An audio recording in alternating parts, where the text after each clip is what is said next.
What's up, Doc?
Hello. How are we doing today? Happy Thursday. Good morning, good evening, good night, good whatever time it is for you. How are we doing? Is the volumes okay? Because I feel like it's a little loud, but I might just have like my headphone volume turned up. So let me know if it's doing good and how are we doing today? So yesterday, it was a whole time at the end of stream with everything crashing. So I ended up having to restart my computer later on. And after doing that, pretty much everything was fixed. I don't really know what the issue was pertaining to specifically, but usually turning shit off and back on again helps. So, I just did that thing, and I opened it back up just to check what my net worth was, and it is about 2.2 million. So I have reached the 2 million threshold, but I haven't gotten that far into it. And yeah, so I don't think that it'll happen again today, but I'm also not really wanting to play Schedule 1, like, as much as I still want to. I just feel like it was getting a little, like, repetitive in a bad way, where not much is even going on. As much as I still want to get that 10 million thing, I just don't want to do it today. I don't want to, like, have 3 days in a row where I'm just, like, fucking waiting for shit to happen, I guess. So I figured that today might be different, but I do want to ask the audience, because I wanted you guys to help me decide fully what I wanted to do, because I had a couple options, I had a couple thoughts. I don't know how I feel. So let me start by saying I was wanting to yesterday do an experiment on the podcast, but I totally forgot about it. We did do the other experiment with some of the other songs and stuff, which worked out pretty well. I think there was a couple songs from that random, like, dubstep playlist that got muted, but the couple artists that we threw on yesterday, most of them were fine to listen to, so that was pretty neat. So I added some of their music, and I changed up the playlist order, because sometimes I hate when shuffle is on and it, like, plays the same 4 songs over again, but then I'm not hearing, like, half the playlist ever. I hate that shit so much. It groups it all, so then you're hearing the same 30 songs. So I've come to the conclusion that it's just better to reorganize the playlist and just turn off shuffle, because it's a nightmare. But it's like a playlist that has like 2,000 songs, so it's not like insanely well, like, finagled. But I moved some stuff up, and actually shuffle is on, isn't it? I don't want that shit on. Anyway, so we're gonna have a lot of, like, the same artist coming on back to back until I change it up, just because of how I, like, threw a bunch of stuff earlier in the playlist that were buried at the bottom. So we'll see, but I'm excited to have some more stuff. And then I'm thinking maybe I just, like, one of these days just throw on a dubstep playlist too, and, like, because then I can save the whole playlist, and if it goes in order, then it's not like, oh, remembering where it is in this, because that's what happened yesterday. It's like there was a couple random songs that I put on, but they were, like, random songs from the middle of the playlist, so then when I went to go, like, remember, I would have to, like, dissect it and go through the VOD and find it to see if my overlay is even working at the time to show the song, to figure it out. So I was like, you know what, maybe I just try a different way, just different but same it, Yeah, like, the audiobook experience was so fun too. I just feel like people have a hard time wanting to come back when they know that I'm listening to something they might not have, like, heard before, and that they miss parts of it. Like, I think people do like listening to stuff, but I think it's just the audiobook, the length of it can be kind of a rough time. So, like, unless I think I was gonna do, like, a 12-hour or 24-hour stream where it was, like, literally the whole time we are listening to the one book, and someone could, like, listen to it in continuation, I think that's what I would do. If I was gonna bring that back, I would either make it very known that, like, hey, this week we're listening to these 2 books or something. I think that would be, like, a better version of that, because I did enjoy that. I think I did fuck with the listening to an audiobook. I think we all liked it. I think it was just the fact that we were coming in at different spots.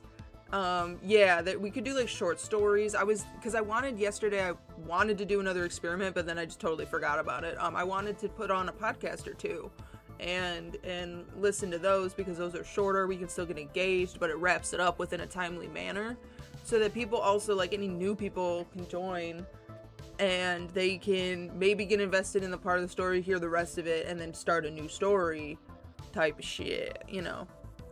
So then this is where I'm coming from, where I'm not really sure what I wanted to do today, because I'm like, if today is more about experiments, then maybe it would be perfect to throw up schedule 1 again, because then I can easily like jump back and forth between the two endeavors, right? I can focus on schedule 1, or I can just let them fucking work on the weed and I can go look at Spotify or something. But then I was thinking, if we were getting a little burnt out, if we were getting a little bored for me just trying to gather money in schedule 1, because as much as I want this achievement, it's like a little bit lackluster to just like, oh, I watch it. You listen to conspiracy ones. Oh, I was thinking like true crime stuff. Like true crime stuff would be fun. There's this one podcast that I liked listening to a while back. It's called Morbid. So it does talk about true crime and stuff, but it also just talks about like ghost stories and haunted stories and like so there's one girl who's like really knowledgeable, and there's one girl who's not as knowledgeable. She comes into the episode blind so that she can like learn from the other person who's like done their research. It's a very interesting dynamic. I do like it, and I think that would be fun to listen to again. Oh yeah, there is a dog underneath that blanket. He's been behind there the whole time. By the way, he's been up. I almost like it was funny this morning. I was sitting here getting ready to start this stuff, you know, like changing my titles and stuff, and I'm like, I'm hearing noises, and I'm looking back and I don't see him at all. What the dog but doing? Then I see that he's like moving underneath the blanket. I'm like, oh, so you were there. Oh, baby boy, you want your treat? Oh yeah, he does. Look at him. He's so cute. Here you go, baby. Here you go, baby. Ugh. So I feel like my hair kind of looks, I don't know, it still looks full, but it's pissing me off. I put all the stuff that would fall into my face, I put it behind me, but I feel like it's making it so that there's like not enough to play with up front now. Like, fuck. The struggles of having thick hair, it'll like fall in all these different ways, and I can feel my head accounting for it, you know? I don't know how to describe it. Oh, maybe that was too much. I don't know how to describe it very well. I love and hate my hair. Yes, Tater Nation. It's Tater Town. I do have a button. Welcome to Tater Town. But yeah, I don't know.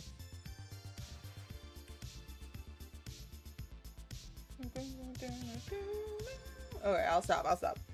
So, time for my treat. It's time for my treat. But yeah, so hi, I was gonna ask the audience, if you guys, I know you guys are like, do whatever you want, it should be you first. Yes, I get that. And then with me going, okay, out of these options though, these are all of the options I'm totally cool with. Do you guys have any opinion? Should we play more Schedule 1? Should we listen to podcasts and random shit? Or I was thinking about opening up a different game and playing a different game today too. So it just depends on what you guys are down for. If you guys have any opinions.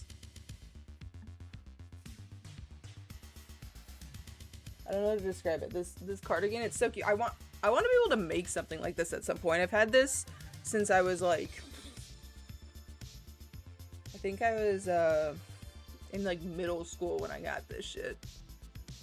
And I've loved it ever since. It's been one of my favorite cardigans. Guys, I'm going crazy. My hair's pissing me off. There's so many days where I just wish I could throw it up, but like not have it look like it's thrown up. Alright, time for my treat. Hi, Tater.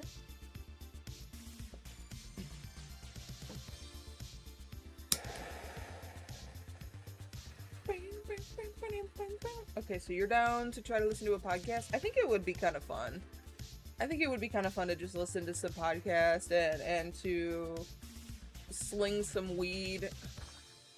It's my dress keeps pulling. I can't help it. I can't help it, okay? These things are ginormous and they're in the effing way. That's why my hair doesn't want to fall right. That's why my clothes don't want to fall right. My cardigan and my hair, they're like doing weird shit. They keep getting caught in my like underarm or just like the fabric here because there's not enough space because it's just all tit. It's just all tit here.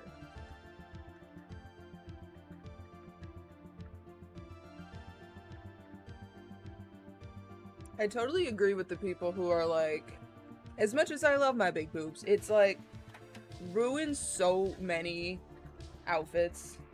It really does. Alright, you have a good lunch and a good shower. That sounds fun. Oh, that would be the life. To like roll out of bed and start working from home, and then your lunch, you can shower at lunch. When I'm like ready. When I'm good and ready. Don't worry, I'll use my hands to cover you up. Yeah, don't let me see. That's a private, intimate moment. My eyes! Look with your special eyes.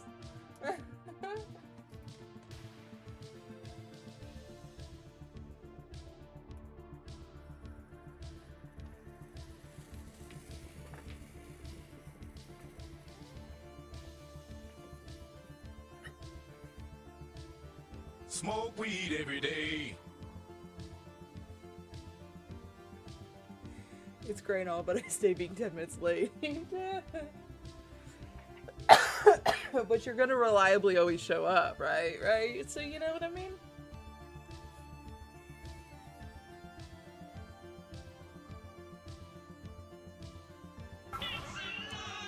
Yo, Shaki, thank you for the check-in.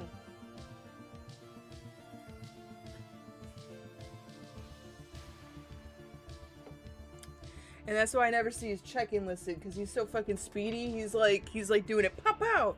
He's like, let me check in and let me clear the queue. Pow, pow, pow, pow. There's one after another. So speedy. Ah, jeez. Oh no, it's moved. Why did I do that? Why did I do that? Sorry, I guess I gotta stand up for a second. Yeah.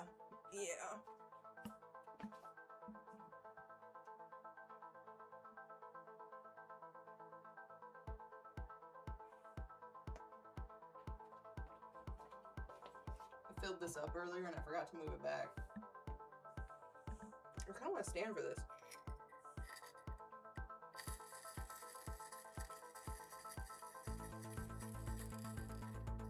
Standing's good sometimes. I feel like I sit a little too much. I mean, of course, I'm still like walking around taking Tater out all the time, but it's not the same as just standing. Just standing for a while.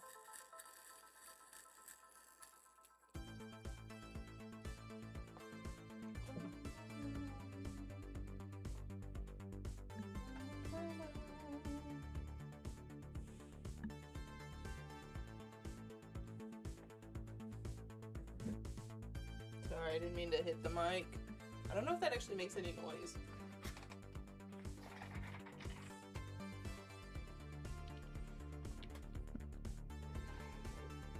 Just want to move this shit out the way so hopefully it doesn't interfere later on. See, I feel like what I need to do is I need to pull all my hair forward. But then now I like that I don't have that shit that falls on my face, because that's the most annoying shit ever. If you know, you know. It's the worst. Alrighty, but it looks like today might be a weed and podcast and morbid type of day. I'm kind of excited. It's also good to know that it was kind of in my head that you guys were getting bored of watching Schedule 1. But like, I want this stupid achievement. For nothing else but the fact that a lot of other people get really burnt out from this achievement, and it would be fun to say that I have it. I did my time. I did my time. Alright, so that means there's a couple things I gotta do. We gotta go here. We gotta go here. And it's nice that it was my most recent one. Okay, so we'll come back to this. Let's look at the podcast that I have going right now. I like the morbid one. I think I'd rather just do that. So I like to do oldest to newest because I like going and listening from the beginning. Are you guys ready for this? Are you guys excited for some morbidness? It's perfect because don't tell me they're gonna start it at the end. Please tell me they understand that I'm gonna... Oh, maybe because it has to be marked as finished before. It's for your home, car, boat, or even RV. With so many options, it's nice knowing you Okay, have help finding can what you fits guys for hear you, this? so you can get back to solving all of life's bigger Team, we're bridging to your business loan. Or use a good play. Hey, Oh. I think that was... Here's the beginning.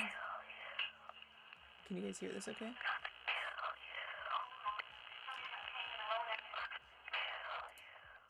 Hey, weirdos. I'm Elena. I'm Ash. And this is Morbid.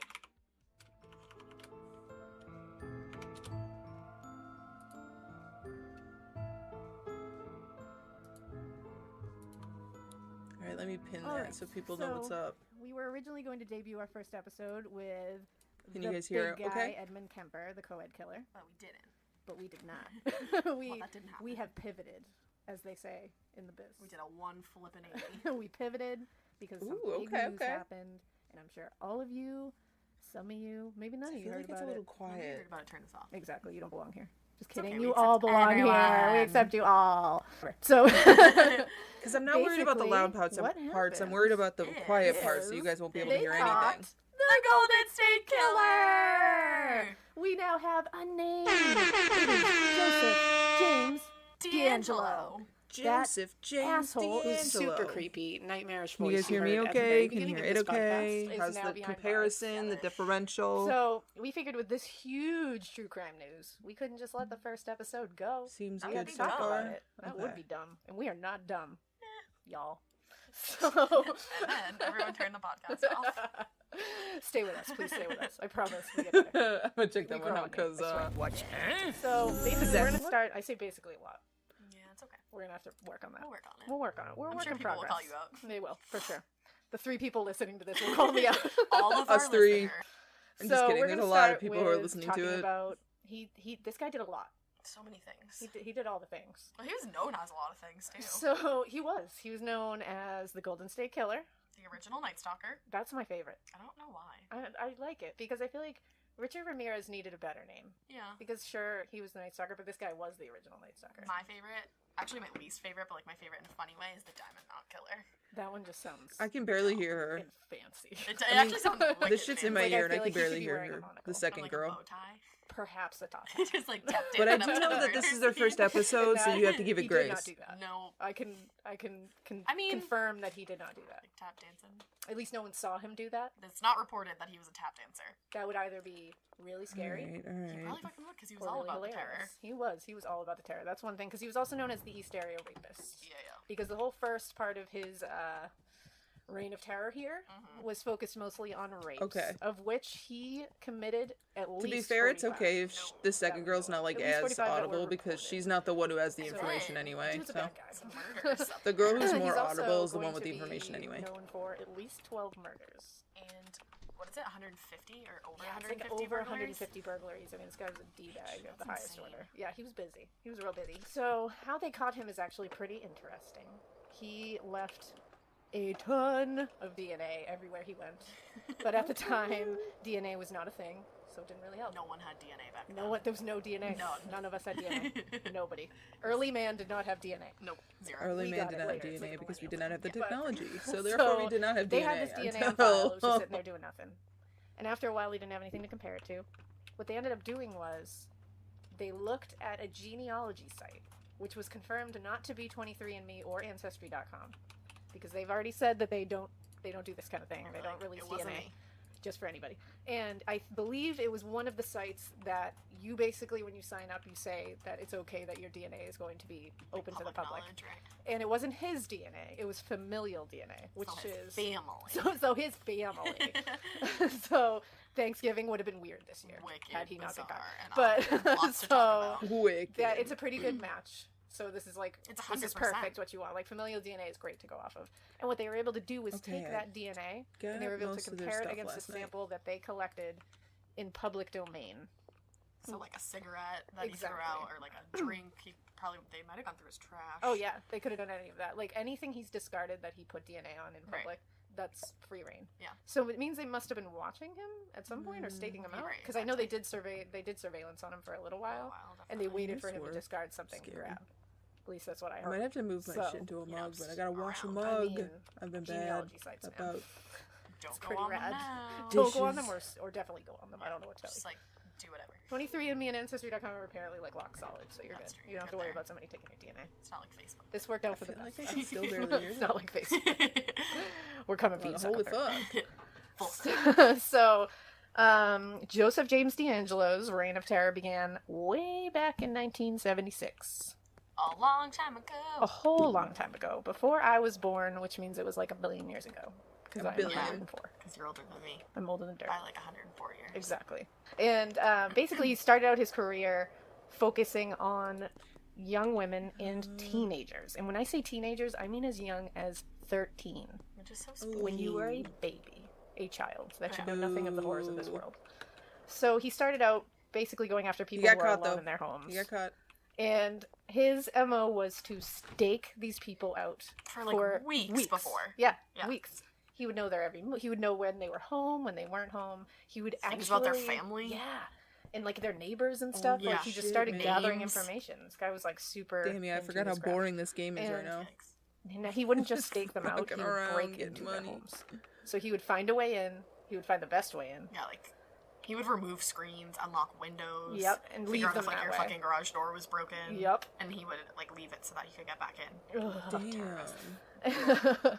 And he'd go in there. He'd learn like the layout of your house. He'd see where all your rooms are. He'd Your see if you light had a dog. switches. He'd see where light switches are. You know, he would sometimes leave tools and weapons places so that he could get them quicker when he he's, like, came back, planting which is shoelaces. horrifying. He left because he loved to use shoelaces to bind people. And one of the things I'm pretty sure he took special note of is the kitchen.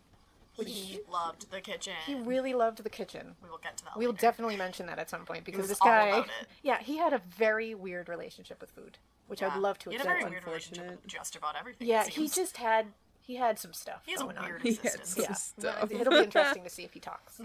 But his whole deal was he would break into the house in the middle of the night, like in the middle 2:30. of your REM cycle. Yeah, he was really busting disturbing in. you. Middle of the Yeah, REM. no, like right in the middle. So Bruh. you were already disoriented. He's wearing a ski mask. Sometimes no pants. A lot of times, no pants. Like he would just come in already pantsless. Which is, I hate to say it, but like comes in smart. already Because he wouldn't pantsless. have to put his pants back on and leave really fast if something Yeah. happened. You could just run right the fuck out of there. It's like evil efficiency. Yes, It's I love really that. evil efficiency. That's horrible to like, but that's a funny that thing might to be a say. good band name too. Wow, I Call Evil it. efficiency. But That yeah, would be a good band evil name. efficiency. It should be like a metal band. no, it should be like a super like Katy Perry kind of deal. No, that has to be Indie. like a yeah, garage Band, yeah. like something you super know? chill. Yeah. Evil efficiency. We're just like- chilling on the Yeah. beach. I mean, I took it. So Grungy. that's not free, Grungy. guys. That's not free. That's mine.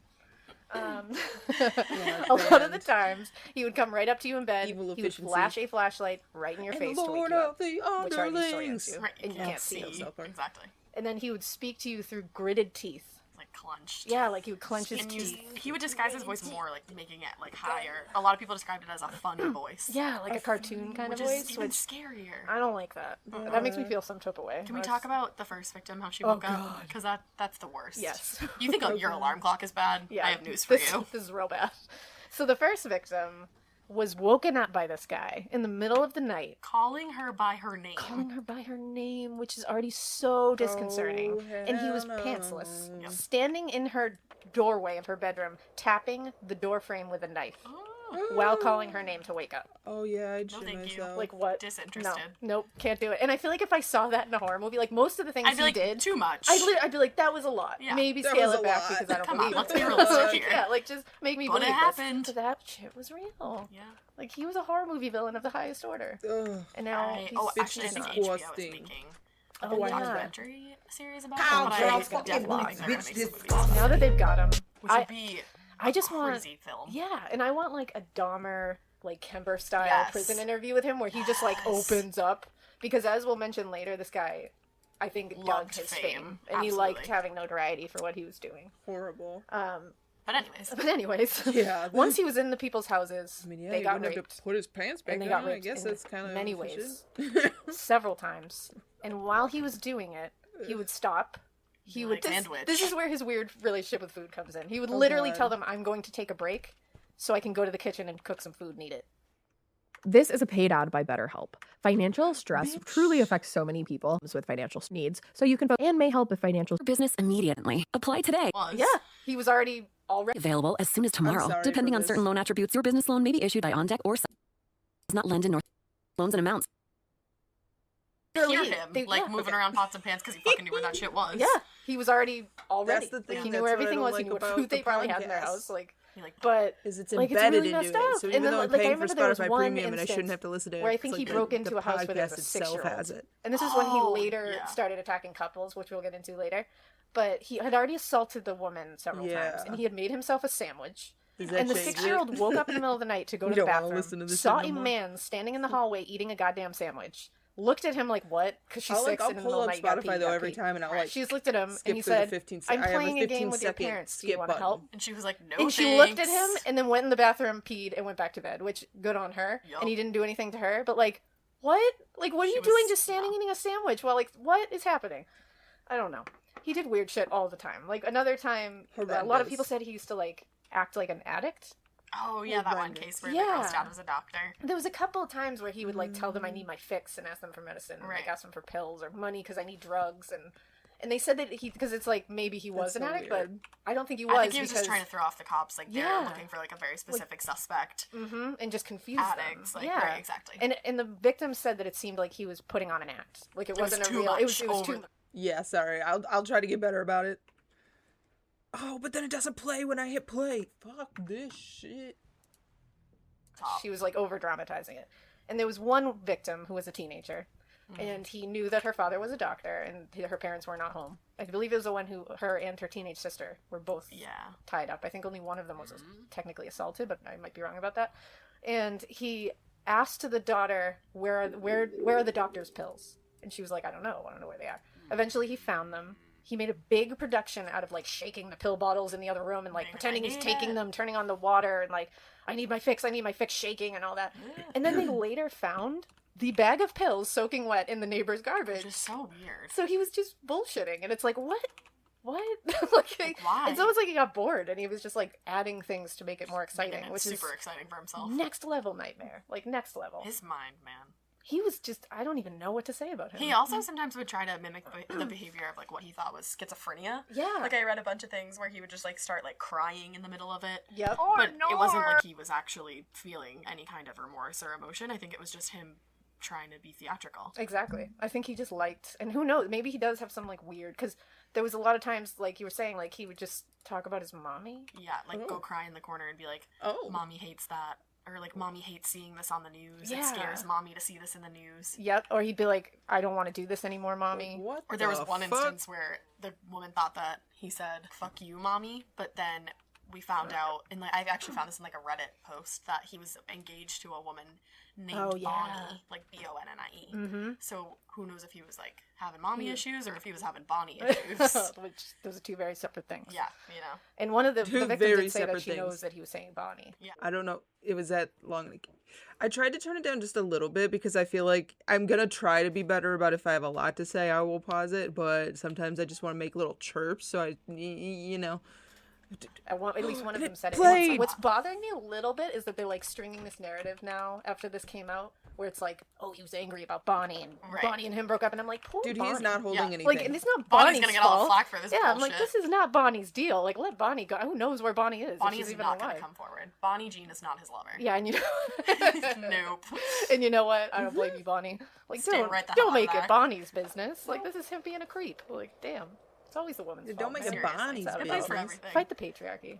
But so let's see. He like switches his MO at one point after the police are saying that he's targeting young women. They send out kind of like an alert, like don't be alone in your home, blah blah blah, yada yada. So he is I'm sorry, don't be alone in your home. What does... Excuse me? Don't be alone in your home? very adaptable, very like versatile. Switches to attacking couples, Which and this is is when horrifying. you thought shit was real already. Shit, nobody's safe. He's like, oh, don't do that no more. We're gonna go these bitches now. Damn. It takes a turn for It even down gets, a it gets darker realer. corner. Yeah, it gets realer than you thought. You thought it was real. So sit down, Sit down. Sit yeah. down. grab some water, snack. Maybe snuggle a puppy. I Yeah, don't know. do a comforting I thing. have tater nearby. Because- That's okay. Now that he switches to couples, things get real weird. Real weird. He breaks Oh in. no. So he kind of keeps the same, Same MO nighttime generally. ritual. Yeah, he breaks in. He's got the flashlight. Sometimes he's disoriented. pantsless. He has the ski mask on. He uses. He still breaks in beforehand to know Exactly. your house. One case, he unloaded a handgun that was in a bedside table, and he like shone the flashlight on the couple's face and disoriented them that way. The husband turns over to open the bedside table and grab the gun, and then he flashes the flashlight onto his hand where he's holding the bullets that were once in that gun. I can't. That's can't. another thing that you're Yeah. like, no, if that was in a horror movie, I'd be like, okay, like, Yeah, I'd be yeah, like, right, okay, that was whatever. like because you'd be like, that's really theatrical, and no one's that theatrical. But he was. But he was. But he that was. theatrical. So he breaks in, disorients you. Then he has he ties up the man, has the woman stack dishes on the man's back, takes the woman out of the room most of the time, Yeah, I believe. yeah, he always Stacks separated. Forgot- yeah, Yeah. separated them. Said that he went to the husband and said if he heard a dish move, fall on the floor, I'm gonna kill you or I'm gonna kill her. I'm gonna kill both of you. I'll kill anybody else in the house because sometimes there were children in these houses. Many times there was Which is children. Okay. What if you sneeze though? Yeah, the original Night Stalker. Yeah. Mm-hmm. Which is so sad. The Golden State Um, Killer. And then he would proceed to rape the woman over the course of hours. A lot of women said that they thought he would be gone because it would have stopped for so long, and then he would come right back again if, like, she moved or Yep. made any kind of noise, anything like that. Yeah, so these poor people are just laying there, tied up by a shoestring. Well, they didn't catch him until like 2017 or 18 or something. I don't know. Actually, I don't know the year. Don't quote me. I don't remember if they said it at the beginning of the episode, if they said what year, but they didn't find out who he was until way later because of the familial DNA that someone like put into a system, right? So they said it was enough of a match where they were like, okay, this person's family, and they could find out. Yeah, it wasn't until way later. So I would assume that was definitely in like the 2010s, is if I have to guess. They've been terrorized, Give or assaulted, take. everything you can think of all Right. night. And then he's always telling them, I'm going to be back. I'm going to kill you if you move. And you're just laying there hoping. And the man that was tied up. I mean, Like, the what do you situation you do? have to be in. And the You're sitting choices there, you you're feel that taking you a have to gamble make. either way. You're taking a gamble to move and try to help your wife or partner. Because that could even kill Because her. maybe he's telling the truth and he's going to kill you both, or he's Right. going to kill her. And it's like, or you lay there knowing she's in another room with this guy and having God no only knows idea what's what's happening to her. happening. Yeah. And you're just laying there. It's like, what an unimaginable position to be in. Yeah, so the whole community is up in arms. Not okay, yeah. not Yeah. doing well, not sleeping at night. Which you can understand. 2016. They hold a Jesus. Gilmore Girls style town hall meeting. And My name is Tammy, and I'm a member of the Little Bitch. Traverse Bay Band of Odawa Indians. Smoking All right, I just paused it because it was like really loud. But sorry for this. gave me heart to see of you. They Kansas War was a fraud. this our car into a nut, and he says, I don't know. 50% your first year. Visit lifelock.com/special offer. Super like Yeah, this. this part I get stresses me out. goosebumps when I think about this It part. really stresses So me out. at the town hall meeting, this man stands up and he says, I don't know how this is happening. How could a man be in the home with his wife and not do anything about it? If he came this into happened to my me- home, I'd kill him. That's what he says. So then we take our car into another dark corner. You know, we're really driving around here. We're really we're dragging you down in taking a deep drive. here. Yeah. Come with us. I the can killer, imagine what I just happens. couldn't talk for a minute. The killer, Joseph James D'Angelo, was at the town hall meeting that night. That was an amazing sound.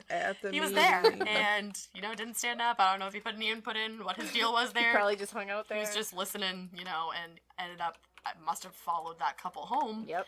And that couple, where the man had stood up and said this would never happen, I would kill him. They were attacked, unfortunately. And that unfortunately, night. his wife was assaulted. Yes. Which is awful. And it just shows the depth of This guy's awfulness and adaptability that this guy has. Like, it's insane. Because we now believe he was at the town hall meeting, obviously, because that happened. Well, and also, My Favorite Murder posted on their Instagram a photo that appears to be him sitting in the crowd. Yeah. And if you put it next to a photo of him at the time, like a Navy photo, which, by the way, he was in the Navy, which kind of shows why he was able to do It's weird so knots with fucked his up. ligatures, because that's why he was referred to as the Diamond Knot Killer in Right. times. Because a diamond knot is a very weird, intricate knot.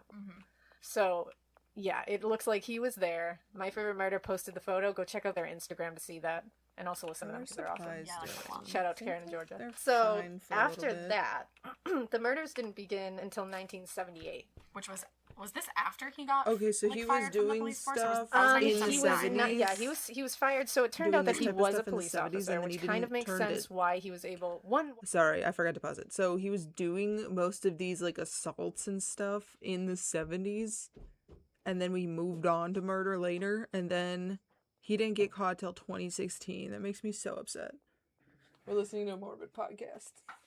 He was get away doing with staking things. out because Right. he knew that that's the smartest way to catch somebody and do what you need And to do. learn And everything two, you learn he was about able her. to leave nothing behind and was Right. able to keep himself completely concealed, his identity Wore completely gloves the whole concealed, time. because he knew that's what the training you get in the academy. Right. In 1979, he was fired from the police department for a really ridiculous reason, a It hilarious was one. just shoplifting things that you buy hilarious all the one? time. Yeah, like, this you is know. always the list. It's always on my list. It's at always on the grocery store, list. you Yeah. know? One, he stole dog repellent, which I didn't even know was a thing. I actually didn't. I thought that was fake. I was like, I was like, "Haha." oh, dog repellent. And then they were Apparently like, no, it's really. a thing. Yeah. And a hammer. And a hammer from a pay and save. Just casual things that Yeah. you're picking up on a Tuesday, you know? So, what's interesting about that is a lot of the victims, a few of them had dogs. A Yeah. lot of them were said later to be shocked that Their dogs, their didn't dogs make weren't a sound. barking or seemingly like trying to attack this guy. Right. Because normally Yeah, they 'cause would. They what said the that hell? their dogs bark. And people it's- smelled like a weird Yeah. smell that they couldn't identify Yeah. on him. So it And was it the seems dog like repellent. that must be because of the dog repellent, which I didn't know what is a thing. But when I looked it up, it is to make a dog stop barking. So, and obviously it would make a dog not want to attack you because you apparently smell bad to them. So that's a weird little thing. But well, and they would get on his trail and then lose it. yeah, like the police that's why, hounds would get on obviously. the trail and lose it. Right. Just stepping back a couple years, it was right before the murders, which started in Interesting. 1978. In 1977, somebody sent a letter to the police, and they believe it was him. And it's now kind of canon that this is him. So the It's kind of canon now. letter is so dramatic. Very like snap your hands and Like like he's hit tapping a bongos bongo. and like poetry slam it up. So I'm gonna Damn. read it for you all Enjoy. because this is Poetry wonderful. slam it up. You It's ready? called Excitement's Crave. He literally titled this. Can Yes. everybody just take a second? So, all those mortals surviving birth, upon facing maturity, take inventory of their worth to prevailing society. Choosing values becomes a task. Oneself must seek satisfaction. The selected route will unmask character when plans take action. Accepting some work to perform, at fixed pay but promise for more, is a recognized social norm, as is decorum seeking lore. Achieving while others lifting should be cause for deserving fame. Leisure tempts excitement seeking, what's right and expected seems tame. Jesse James has been seen by all, and Son of Sam has an author. Others now feel temptation's call, Sacramento should make an offer. To make a movie of my life that will pay for my planned exile. Just now I'd like to add the wife of a mafia lord to my file. Your East Area rapist and deserving pest. See you in the press or on TV. What? Why? What? So that's What the fuck is up, Kyle? No, what did you say, dude? What the fuck, dude? Step the fuck up, Kyle. a lot to unpack. So He sat down at his kitchen table Yeah. or wherever he liked to do his or in writing. his cave, wherever Wherever he living. lived, yeah. And Whatever wrote that, hole he like, was yeah. in. You know he was tossing papers left and right. Like, nope, that doesn't sound good. Oh, Let's, yeah. let's add this in He here. was trying to make that as intense as possible. Super intense guy. No And- chill in that poem. Basically, to me, No chill in that slam poetry poem. what it seems like is, first of all, he seems to be kind of influenced or, seeing role models in other famous killers, Jesse James, Son of Yeah. Sam, and The saying mafia. how they have authors, mafia. meaning they have books about them, they have movies about them. They want that. He wants a book. He Like, the wants police a are movie. going to be like, you know what? Yeah, you know what? Let's- Let's give him this. No. Because that's There what you he's go, asking yeah. for. That's all you want? You know what? Hell yeah. And then the part that is kind of silly And unsettling. and unsettling is when you first hear it, you're like, wait, what? Because he says, just now I'd like to add the wife of a mafia lord to my file, which is like, what are you talking about? Like, why? Like, that's weird. But then in May 1977, the same year, one of the victims, who also had 2 small children in the house, I just want to mention that because he's a goddamn monster. He Yeah. didn't care if you had children in the house. Sometimes he made the children tie them up, so Or he would gross. just tie them up and, like, move them somewhere. Yeah, he's just real gross. This lady was assaulted in her home Real by him, gross. and she also had in her home an Italian father, which to me kind of seems like he's saying, like, I want to add the wife of a mafia lord to my It was file. the father-in-law, wasn't it? I think I'm not sure if it was the father-in-law. It's an Italian grandfather, Oh, which I okay. think is the grandfather of the kids. Either way, there was an Italian father an of some Italian sort guy in the house, which isn't exactly the wife of a mafia lord, but he kind of, it's like, and he wasn't just Italian, he was from Italy. So, I mean, to me, that seems like he was Suspicious. kind of making a little, like, confirming I wrote the letter, or trying to be like, see, I did it. Which just... Well, and he was all about, like, calling the police, calling the victims. Oh, yeah. Phone calls galore. Yep. Yeah. He was a creep. Yeah. He didn't just let these people, like, after he assaulted them, he didn't just let them live It's horrendous that some people seek the fame in that way. It's disgusting. their life. If he let you live, he was going to keep calling. Oh, hell yeah. I'm so glad that you're thick, thirsty, and thriving on this Thursday. That's so good to hear. Well, I don't mean to bring you down. We're experimenting and listening to a podcast today. It's a podcast called Morbid, and this episode's about the Golden State Killers. So, just a fair warning. He sometimes called people before. He's Oh, yeah, he's and He'd many call and crazy. hang up. He would say weird, He's crazy and dramatic, and he is like the worst. like, that one, there's, like, and he would, like, whisper into the phone, like, I'm going to kill you. I'm gonna kill you. I'm gonna kill you. Like, call them bitches and whores and Yeah. say really, really foul things. Really Which, gross things. by the way, if you are so inclined to see all of these, and you can also hear recordings, a website that we used for a lot of our research was coldcase-earon. Hell yeah, we're being true crime junkies and podcast junkies, and we're slinging weed because I'm trying to hit this 10 million net worth achievement, and I'm only at like 2 million right now, but it's gonna take forever, so I'm just trying to like sling weed and listen about true crime. So join us in this adventure. .com. They've done like an insanely extensive job They at have researching this. Everything you could possibly want. Yeah, they if have you're interested in this all case. of the attacks. They have Everything you could possibly want. before, during, and after exactly what happened. All they the have phone call recordings. straight from the or not victims. recordings, but and you can see all of this, like everything. live that in he the did after, 'cause American it's dream so long today. that we could be here for like 10 hours talking about it if we went through each one. But yeah, he was a Damn, super what was I creep. about to look up? He began murdering after he had 2 botched attacks too, which kind of seems like maybe he was like Pissed angry. off, Yeah, right. like it kind of pissed him off, and he was like, "Well, now I'm gonna kill people." Yeah. So once he went to murder, he basically his method was bludgeoning. That seemed to be his. In one case, I think it was the first one perhaps, that he used a fire log from outside Yeah. to bludgeon them. Yeah, like Welcome a back, log Maya. you would put in your fireplace. He bludgeoned, and And a lot of it was overkill. yeah, they said a lot of the times it was a lot of overkill. Like he just kept going. Like, and damn, they could definitely barely been dead recognize them. forever.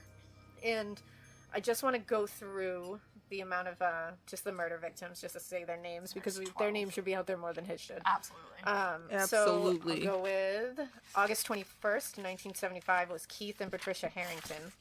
An interesting one with this one is Keith's older brother Bruce actually helped usher in Proposition 69 after his murder, which mandates prisoners that they have to donate their DNA to a database, which is what would help in these kind of situations if he was ever...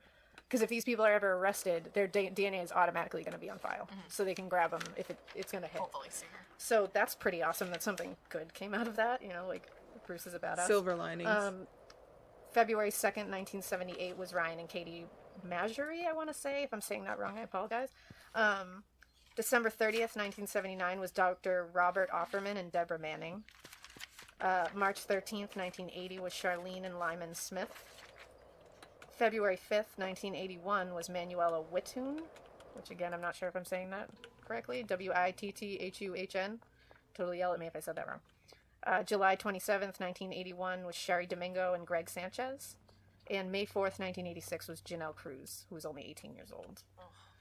There is another one that hasn't been officially linked to him, but a lot of people think it might have been him because it was around the times that he was burglarizing homes.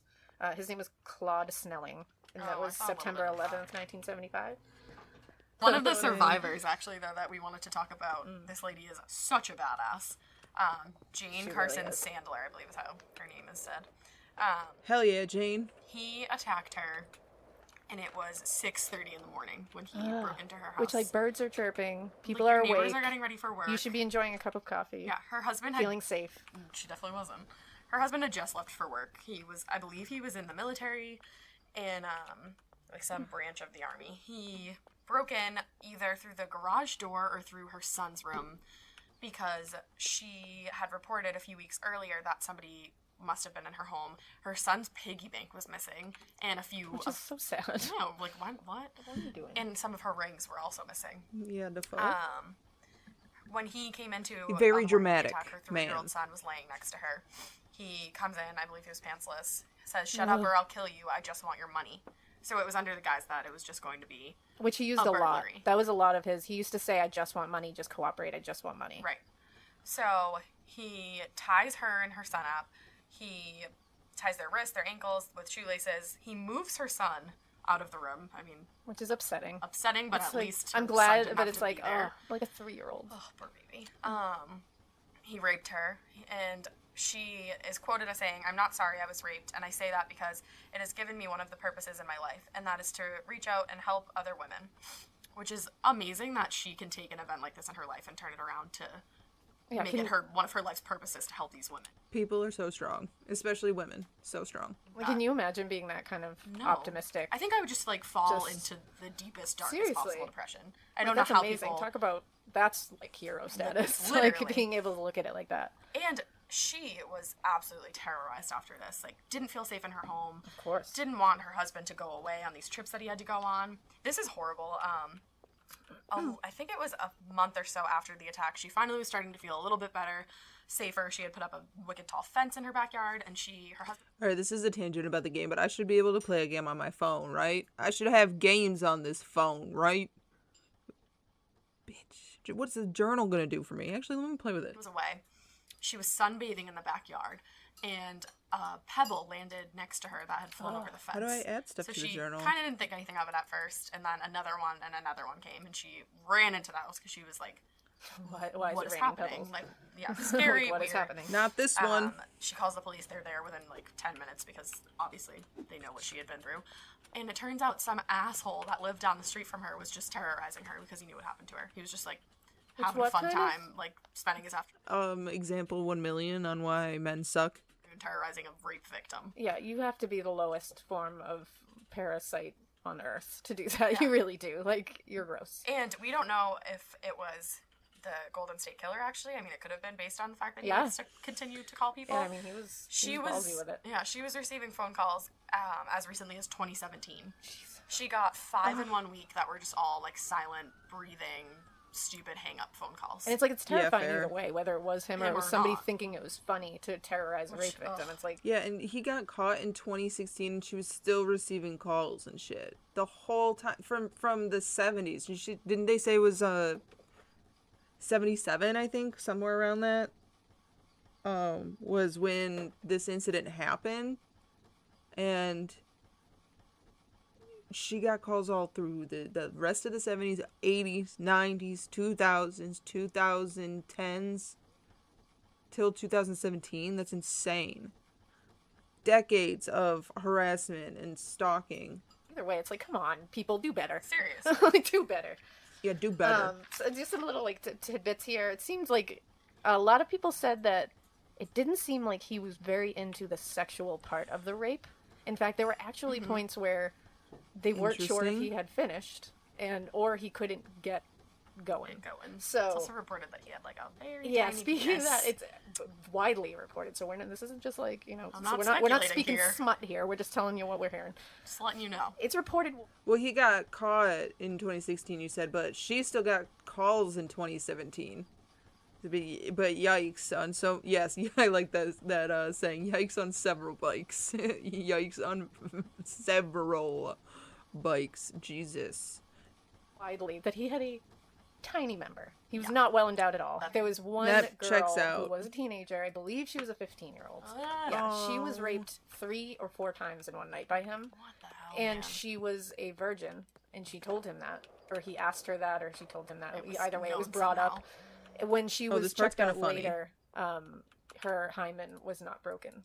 Wow. So that's 3 working or with 4 some times in one small night. shit. He was pretty tiny, but that's how monstrous this Yeah, guy he's was. tiny. Though. Like first of all, a Seriously. 15-year-old. He's not popping no cherry. It's just Some gross. of his youngest victims were like 13. Yeah, it's like awful, and it seems like his awful. main motive was not to get off. It was Just to to completely literally terrorize him. terrorize. It was to instill as feel like I much should fear change my and as much stream panic title and to anxiety into morbid. these people as possible, and it seemed like he almost got like power from it. Absolutely. Yeah, like he would tell them he was going to kill them. He would tell them he wasn't going to kill them. He was going to kill everybody in the house. If you had kids, he was going to kill your kids. There was a case Like- where he told the woman if this ended up on the news that he would kill her, and then told her husband if Yeah. it didn't end up on the news, he would kill her. Like, Yep, and there were and there was like several times where Ridiculous. if there were kids in the house, he would say, don't let these plates move, or I'm gonna cut off your kid's Ear ear and or bring it to finger and you. bring it to you. Like, can you imagine like being a parent? I just No, can't. God no. He kept gloves on for almost all his attacks, Mm-hmm. even when he was raping people and like fondling and groping. A lot of people Ew. said he kept gloves on, which is Ugh. really weird. He also used a bike to get away from scenes, which sounds really At ridiculous. first, I was like, why though? but then when you think about it, yup. you can get really quick. You can get away really fast on a bike, And, and like, dart somebody down running small after you alleys. isn't going to be able to catch you on a bike if you're Yeah, going. you can't go And where- then even somebody. You can't go where cars go, but then you're a lot faster than foot. Yeah, and less noticeable. a car, if you dart into a yard or down an alleyway, they can't get you. Like, So it's actually you've a really totally smart lost way them. to get away, which I don't want Fuck that evil efficiency this guy has. Fuck this. to that he's smart, but like he's evil efficient. I was gonna say, what was the band? Yeah, evil efficiency. Yes. TM. We really can't talk about this without mentioning Oh, Michelle yes, McNamara. yes. And her book, I'll Be Gone in the Dark, because she should honestly be getting so much more credit for this than she is, because that woman put in so much work. This became her life's This was purpose. her life, and it's like she put together so many loose ends. She connected so many things. Right. She was able to get information from people that like no one else could get. Like Exactly. she did the damn thing. Yeah, she was working on this And day and night. It's so Hell yeah. She became that sleuth, and she's like, I'm finding all the answers. I'm connecting the dots. She's that meme where, is it Charlie Day? And he's got the board behind him with all the red lines, and he's like, that's her. tragic that she's not physically here to see And passed away this at such a happen. young age. But hopefully wherever she is, she's, watching and She's high-fiving not sure. everybody around. I'm not sure if I'm bored enough to care about the mixings. She is tap dancing. She If he better. wasn't, she certainly is. and I believe, and it was Patton Oswalt, her husband, and a few other people who finished the book for her, because he said that's what she would have wanted. She wanted that book finished. Right. So go check that book out because it's awesome. And it's the title "I'll Be Gone in the Dark" is actually ripped from a quote directly from the Golden State Killer. Said to a victim. He said to, I believe it was a 16-year-old, his 9th victim, I want to say, that he said, basically, don't move or you'll be silent forever and I'll be gone in the dark. AKA, like, I'm Which gonna is kill horrible. you. Again, if you heard that in a movie, you'd be like, no one talks like that. Like, he he's fucking on lived through another his level. clenched teeth. He's really on another level. So now we got him. We're going to see what happens. Hopefully he's going to start talking and we can maybe do another episode talking about what his bullshit insights are. I cannot wait for him to talk. Please talk, He'll sir. talk. After that letter. Of a poem? Yeah, he's a fame seeker. Maybe he'll write another one. Yeah, He's gonna he's be a like fame Kemper, seeker. where He he's gonna probably be like, will "Let me talk." tell you everything because I like seeing my face and hearing my voice. For sure. Like I really think that's what it's gonna be. Yikes. But so yeah, that's the Golden State Killer, Joseph James D'Angelo. That asshole is caught. Yeah. So stay tuned for that, and we are going to do Edmund Kemper. Next episode. Next episode will definitely be Edmund Kemper because we got him totally ready to go. Yes. And that dude talks a lot. lot. So I don't think he's written any talks a poems. lot. But he hasn't, we'll but check it out. But little, spoiler alert, he has done some books on tape. I So believe just, they're For children's real? just books. hang Oh, on right, to that. I did. Just chew on that nugget until next I week. did That's for know another that time. because All right, I have guys. So listened. thank you so much for listening. We hope you continue to listen. And we hope you keep it weird. Yeah. Come back and listen to us again. Bye. Bye. All right, I'm gonna turn it down and then skip through because I wanted to say finished. You know what I mean? So that when the next one Every good detective needs a partner to and these ads, you guys don't have to really hear it. Amazing Mac at a Sorry for the jarring. Boom! Music!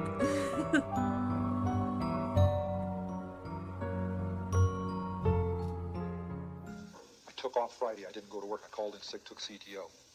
All right? Dismembered her body. Got rid of her body, but kept her head in her hands because they're identifiable. They're highly identifiable. I kept those at the apartment. Okay?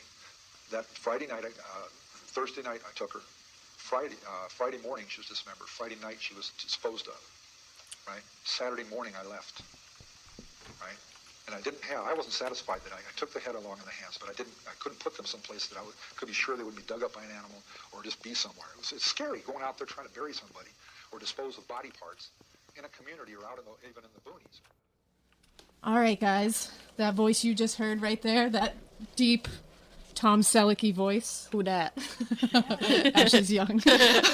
Brad. Tom Selleck was in 3 Men and a Baby and Friends. He's in Blue Bloods now. Magnum PI. Yeah. You know, all those old people shit. Fair enough. I'm so glad that it's more advanced now. Also, there is an ad that's going to start in like 30 seconds for those who have to deal with it, so I'm sorry. I might pause the episode while that's happening. Hashtag oldies. Yeah. Either way, it was not Tom Selleck.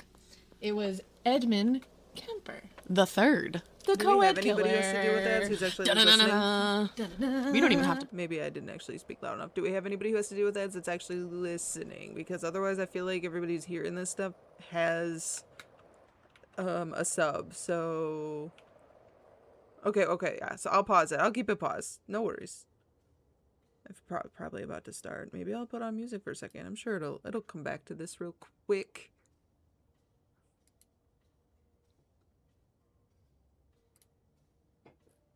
I kind of want to put on one of those newer songs. The new... Oh, it's going to be very loud.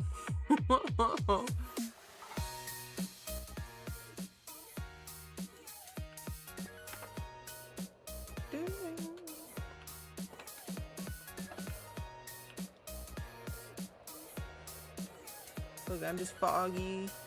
Just trugging along.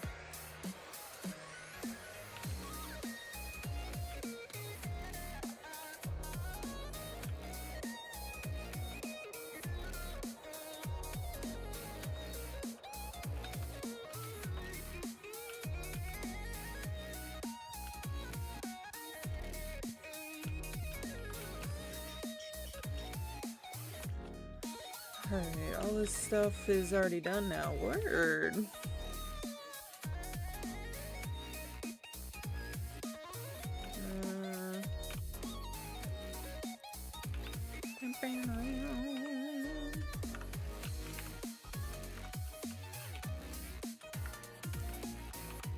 Yeah, of course. Oh, wait. I literally read that. Good one.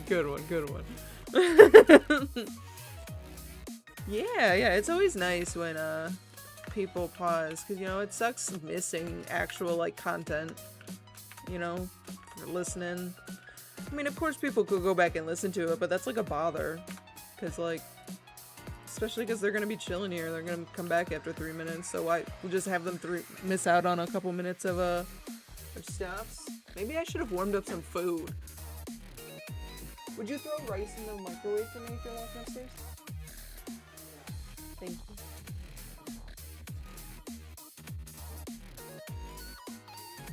you. Word. Okay, so then I'll just have to go grab it in a minute or so.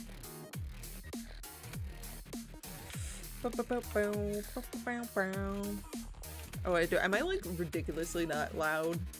I'm touching the audios like crazy today. I have no idea what I sound like. I'm probably yelling. I don't know what volume to be at. I shall be loud now. I shall be the loud. Oh, what am I doing? The weed. I got the weed on the brain. Must be weed on the brain. You know that good Rihanna song? So much green crap. Goodness gracious. Why so much? Why? Why so much? Excuse me.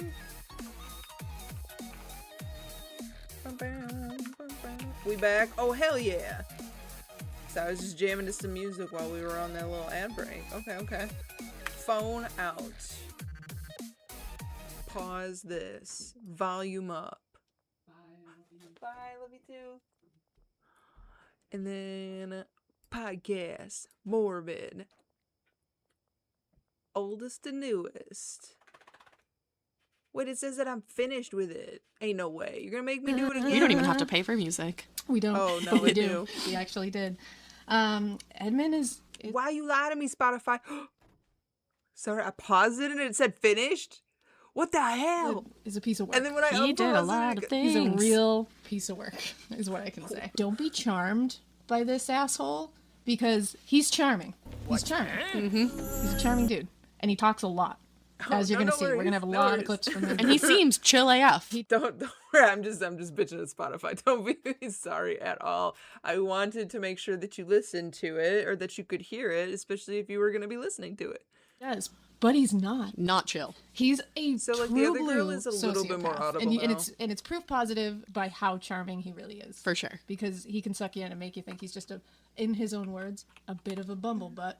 You know, I'm a bumblebutt but- sometimes. A bumblebutt? I'm sorry, what? I'm sorry, what?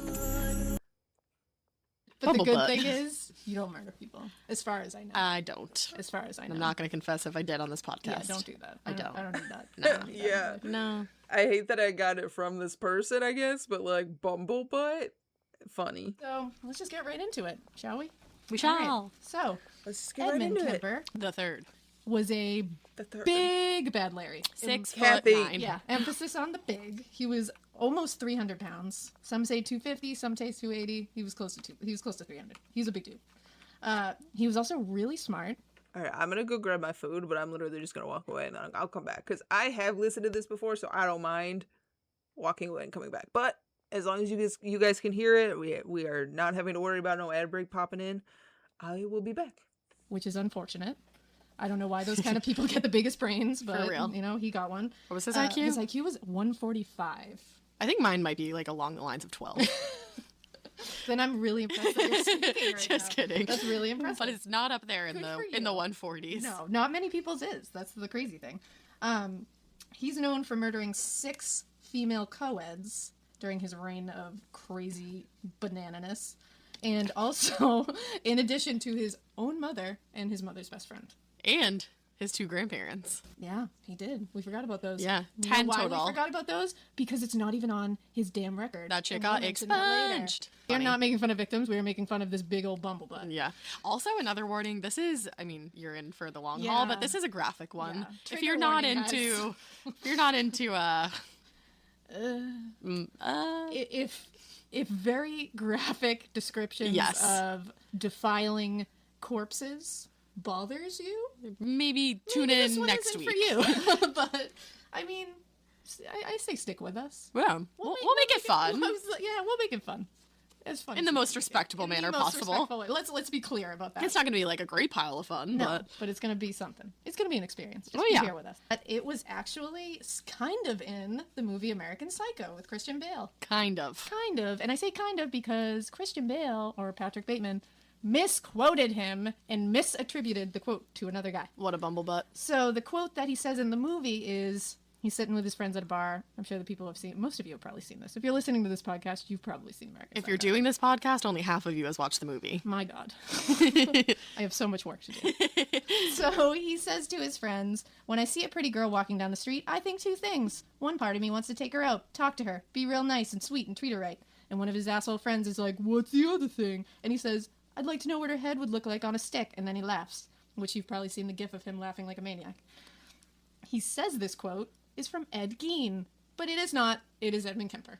So he had the wrong Ed. Oh, what a dumb butt. And that is not The wrong Ed. I think Ed Gein would say. Ed No. Gein was like he's a whole different situation. We'll get there. So, We have plans, y'all. yeah, we have plans. We have so many plans. During the time that he was killing was in the 1970s, and it was in Santa Cruz, around the Santa Cruz, California area.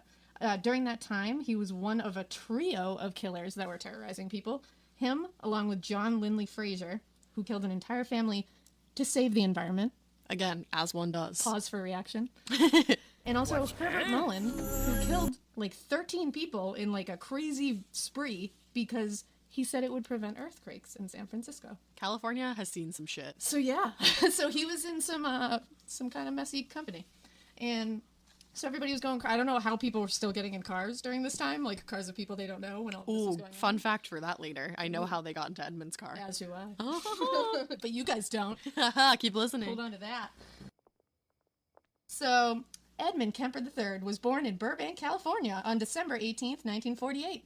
And guess what? That's the day that John and I got engaged. I kept looking at the date and I was like, why do I know this date as like a different special occasion? It wasn't in 1948 because I'm not that old. You're not? But I thought you were 69. And you know what? I don't think John knew this. I don't think he did it on purpose to post me on Edmund Kemper's I know for a birthday. fact that he did, actually. You know what? Then I love him more. But going back to the other. In other news. So Edmund was born to Edmund Jr. and Clarnell Kemper. That's why she was so pissed, because her name was fucking Clarnell. Her name was Clarnell. That sounds like a sound you make when you're in pain. Clarnell! I'm so sad! I don't know. It sounds like something. Just sounds like a shitty name, Chica. Yeah, his parents, it wasn't like a big happy family. The opposite, actually, Yeah, I would say. his parents were not like super duper lovey and in love and, you know, all that good stuff. They actually divorced in 1957 when Edmund was only 9 years old. And while that is not a big deal because lots of people get divorced, he was left with his mother. And this is not a weird thing in normal circumstances. No. But his mother was not super motherly. I'm gonna be real. No, I'm not gonna very be maternal fragile there. with how I say this because she is no longer with us. But R.I.P. I mean, like, Well, the but, dad said that he served, I think, in World War II. Yes. Is that what it was? And Yes. suicide, and I quote this, suicide missions in wartime and atomic bomb testings were nothing compared to living with her, is what the father said. Yeah, this guy was a nuclear weapons tester. Like, he And would said rather do preferred that to living with this her. woman. But he said that. And then, when they got divorced, he allowed her to take his children, him, Edmund, and his two sisters, to Helena, Montana. Yeah. So he's saying that this woman is worse than dealing with atomic bombs and suicide missions, but he's leaving his children. But she's a suitable parent. So, like, all right, Edmund Jr. Elena literally wrote... I'm sorry, but she's a suitable parent. that was feral. in her notes, seems fishy. It seems fishy. All right, I don't know. I'm just like, I feel like I think Clarnell is getting a lot of the blame, which she should. You'll see she's getting a lot of it. She kind of should. She was real shitty. Yeah. But his dad doesn't seem like a prize either. I'm just saying. So Clarnell was an alcoholic who verbally and psychologically abused Edmund during his childhood. This got way worse after she divorced his father. For real. She was bitter. Yeah, she was real bitter. And Edmund would say later that he thought that she looked at him and saw his father. Well, and she would tell him, like, Yeah, you're just like he your was- dad. and it was not a compliment to be Because like, she "You're just hated like your him." father. It's been said that she was afflicted with borderline personality disorder. That's unconfirmed and undiagnosed, but a lot of people said that that's something it seemed like she was suffering from. That's what it sounds like. It kind of does sound that way. Damn, this is just a longer list than I was anticipating. It's like verbally and physically abusive, and then like she's got this and this, and then this, and I'm like, too many slices. She had a thing where she didn't want to treat Edmund lovingly or dote on him in any way or be at all lenient with him. I mean, Not even an ounce of not leniency even a little here. bit. And her reasoning was she was worried she'd turn him gay. He probably would have turned out to be a great guy if that was the case. Well, like, I didn't want him to turn out gay, so I made him a murderer. So I decided to beat the possible gay out of him. Like, that is insane to me. So she constantly belittled him, she humiliated him, and she really focused on his size. She called him a freak. At 15 years old, he was 6'4". Yeah, and that was at 15 years old, which at 15 years poor old... kid. Like, you don't want any part of you to be and- different at and 15. You're already, like, in the worst stage of life at 15 years old, like the most awkward, awful stage. And The then your worst. mother, you're 6'4", and your mother is calling you out for it and calling you, quote, a real weirdo, which is what she called him all the time. Jesus. Not cool. I can picture Ma calling someone just like a real weirdo, but like in the Just a cutest real way weirdo. possible. You're a real weirdo. I'm pretty sure she's called me a real weirdo. I think a lot of people have called you a real weirdo. I'm 100%. And your positive real of that. weirdo-ness has rubbed off on me. Exactly. And here we are I handed podcasting it about over weird to you. shit. I passed the real Me. weirdo torch. For real. And then I took some of it back so we could do it together. Yeah. We share the torch. In an 1984 interview, which everybody should go listen, because one thing about Edmund is he talks a lot. Yeah. He loves to tell you all about what was going on in his head, what he was doing, why he was doing it. It is so interesting to hear him talk so It's crazy. freaking calmly. Oh, he's a true sociopath, and you'll see it when you see these interviews. He just speaks so calmly. It's like chilling. Yeah, it's awful. And there's a particular 1984 interview where I think it was part of a Emotional damage. documentary. And you can see all of it on YouTube. I'm sure you can find it. It's elsewhere. super easy to find. His quote about his mother was, "My mother was a sick, angry, hungry, and very sad woman. I hated her. But I wanted to love my mother. I watched the alcohol increase. I watched the social life drop off. I watched her get bizarre. She had terrible pain from her life, her upbringing, a failed marriage with my father. I'm a constant reminder of that failure." Introducing the first coffee ever from Keurig.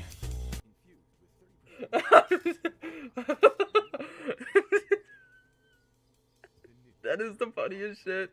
That was the worst timing ever.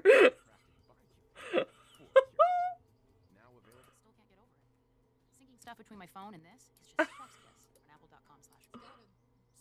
To have that kind of, like, inner conflict. Yeah. Like, I want to love this That woman. was but she's not horrendous. giving And me then- anything to Let love. me tell you all about I that. can't just like go back to like before the ad break and like listen to it in a concise way. 'Cause what the fuck? So one of the things that Clarnell did, which will kind of give you a little peek into Edmund's inner hell, when he was growing up, was she locked him in a dark basement alone at only 9 years old. Well, that was his room. Time of the evening, the family left the center room, the living room of the house. My mother and my sisters, or my sisters themselves, would go up to bed upstairs, where I used to go to bed upstairs. I had to go down to the basement. And an 8-year-old child had a tough time differentiating the reason in that. Why am I going to the basement? I'm going to hell, they're going to heaven. Earth is the living room. I'm going down to deal with demons and monsters and ghosts and all the things that scare me. They don't have to. Yeah, that was his room because he didn't. Her reasoning for this was she was worried, and I mean maybe she wasn't so far off base with this one, but she was worried he was going to harm or molest his sisters, so she didn't want him being free there at night to roam the house. Yikes. Which now you look back and you're like, you're like, well, Clarnell, good on ya. All right, I mean I get it. But like, don't like. Here's a little piece of parenting advice from me to you. I only have 2-year-olds, so who knows? They are not 6'4" yet. They are not 6'4" yet, but who knows? But like, maybe don't lock a child in a basement. I Or at feel like least that's, like, a throw big a light in blanket there. Statement to just throw out there. Yeah. Like, I don't think I'm overstepping in a, in I any wouldn't way. say so. Yeah, don't lock your child in the basement, but also wouldn't you seek help? Like, what do you mean they were just so casual with, yeah, I had a feeling that he might molest his family. He might molest his younger sister, so we should keep him away. Like, yeah, there wasn't help back then, but excuse me? Excuse me? That's crazy to me. Say maybe don't lock your children in a basement. No. Yeah, I don't know. I just feel like that's a good thing. I feel Well, like this is- especially with a door that, like, the kitchen table was over. Oh yeah, because the only way in and out of this dark basement Was Clarnell. was a trap door that was under the kitchen table. Yeah. So once he was in there, Wait a second. The way to the basement was a trap door, and that was the only way in and out?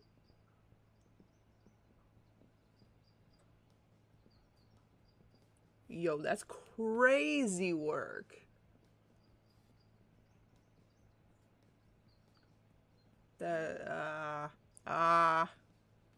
He was in there, and they also locked it. So what if there was a fire in the house? That's so kid's sad. roasting. It's just like, and there was a quote from him, and I'll have to find it. He was talking about how the light that was in that basement was like this bare bulb, and he would have to go in the basement and run over in the pitch black to the bulb, and he even said like he would run over in pure terror to run over to that bulb. That stresses me out. And it's like, that's a child. Like, I'm not giving him any pass here. Like, let me be perfectly clear with that. But like, he did have a fucked up childhood. It's like, this is the perfect argument for nature versus nurture. Sure. You could go to town with this one. Because you look at some of the things he was doing here, and we're going to go into them in a second, he was showing clear signs that something was wrong. And when it's like, I feel like if he had a loving mother and like a normal childhood, right, maybe he would have possibly just been kind Stopped of a at his weird tracks, dude. yeah. Like, I don't know, obviously. Like, I'm not in his head, like, who really knows, but this really clearly played a role in it. Clearly. But that's not what happened. He was not a normal dude. He did not have a normal childhood. No. So, at one point when he was younger, he had a crush on his teacher, and his sisters decided to tease him about it, and they asked him, like, why don't you try to kiss her? But they didn't tease him after that. And his response was, if I kissed her, I would have to kill her first. Like, the only way I can kiss this woman is if I kill her. So and this was when he was young. I'm not clear on what age it was, because there was different ages everywhere I saw. But he was young, and too young to be thinking that way. Yeah. Or to connect any of those dots. No. Around these times, he started another... What the fuck? Hey, yo, what the fuck? Sorry, he was already showing clear signs because his mother was intuitive enough to be like, yeah, he shouldn't be near his younger sisters. Yeah, I was gonna say that's what I was thinking, but didn't want to pause it just to talk about. Well, I didn't want to pause it at the time. I was just invested in what they were saying at the moment. But yeah, I felt like they loved to use the excuse that women were hysterical. Like, if you probably couldn't handle this stuff at home, if you couldn't handle it, you probably were seen as hysterical or like unmotherly or some shit, and that was enough of a reason. Like, it took nothing back then for them to be like, yeah, send her off, fucking stab her in the head, no big deal.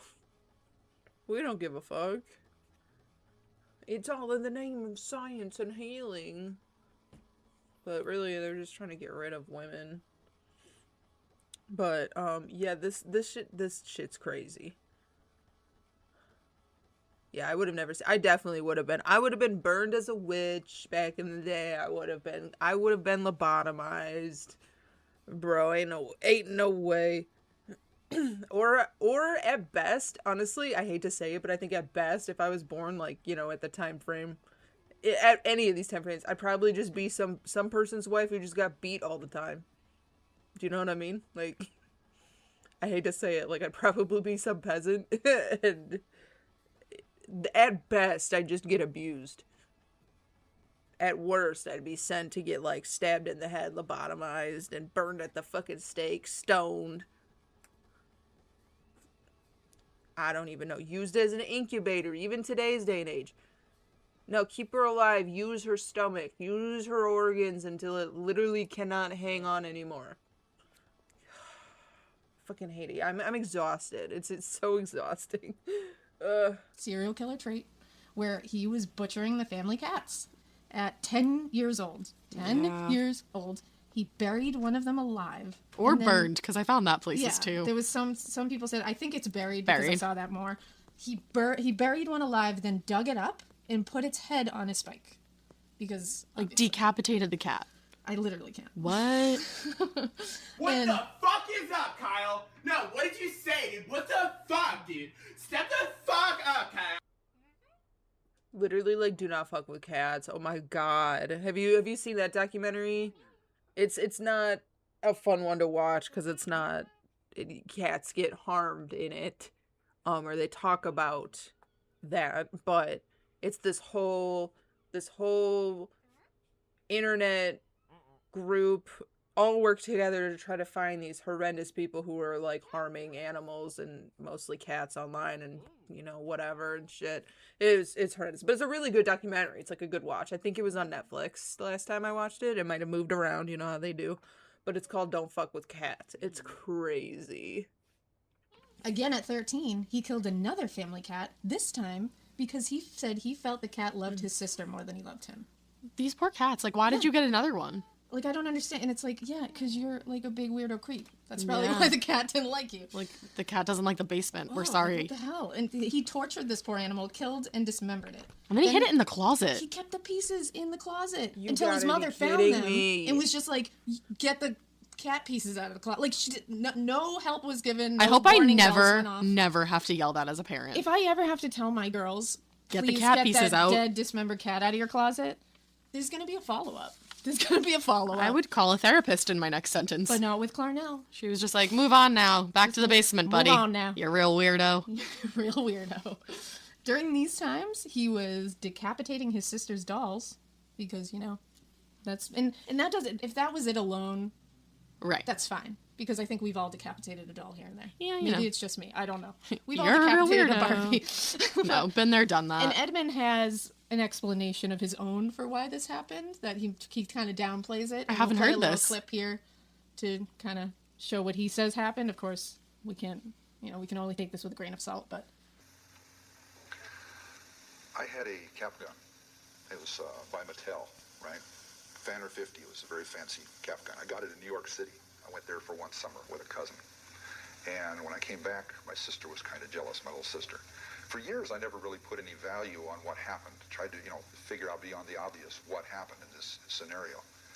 But I've since found it plausible to believe that when she was angry or jealous about something, she would fuel her attitude toward resolving something.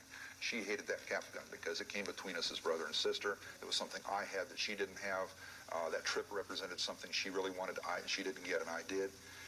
But very soon after getting back from that trip, she got in an argument with me. It was over something really petty. She got really outraged. She picked up that cap pistol. I said, "Don't throw that." And she threw it right at me. Wham, hard. It hit the floor and my toe, and it hurt bad. But it broke the gun, the inner mechanism. It wouldn't work after that. I picked it up. I found that out. It wouldn't cock and pull the trigger anymore. And that really outraged me. So I said, "So you want to play like that, huh?" So I go running into her room. She says, "What are you doing? What are you doing?" She's shrieking and chasing me, right? So I run into her room, and I grab up her Barbie doll. It was the one fancy doll she had, the Barbie doll. Everybody has one, right? She had a pair of sewing scissors sitting there and a sewing machine, a sewing kit. I grab the scissors out. The head didn't decapitate. It pops off. So I popped that off. I said, "Well, that's going to go right back on. That's no damage." So I took the scissors and I cut the hands off the doll. I said, "Here, now you got a toy that doesn't work too good. I got a toy that doesn't work too good." That was my attitude. It wasn't quite just me going and, dismembering her doll. Again, I think that's a little bit too quick an assignation. It's not me to judge these professionals, but when they look at me here on Monday morning after the football game and they say, "Gee, here's all these little parts of the puzzle," oh, this indicates what he was going to do. He was also did this, really fun game with his sisters. One of them was called Gas Chamber, and the other one was called Electric Chair. Did we play that game? I don't think we did. No. It's not. I don't think these are. Yeah, I don't recall playing that as a child. Yeah. Like freeze tag. Freeze tag for sure. Sure. Gas Chamber. I don't remember that one. No, I don't. No. No, I don't think that was. We missed out, I guess. Yeah, we did.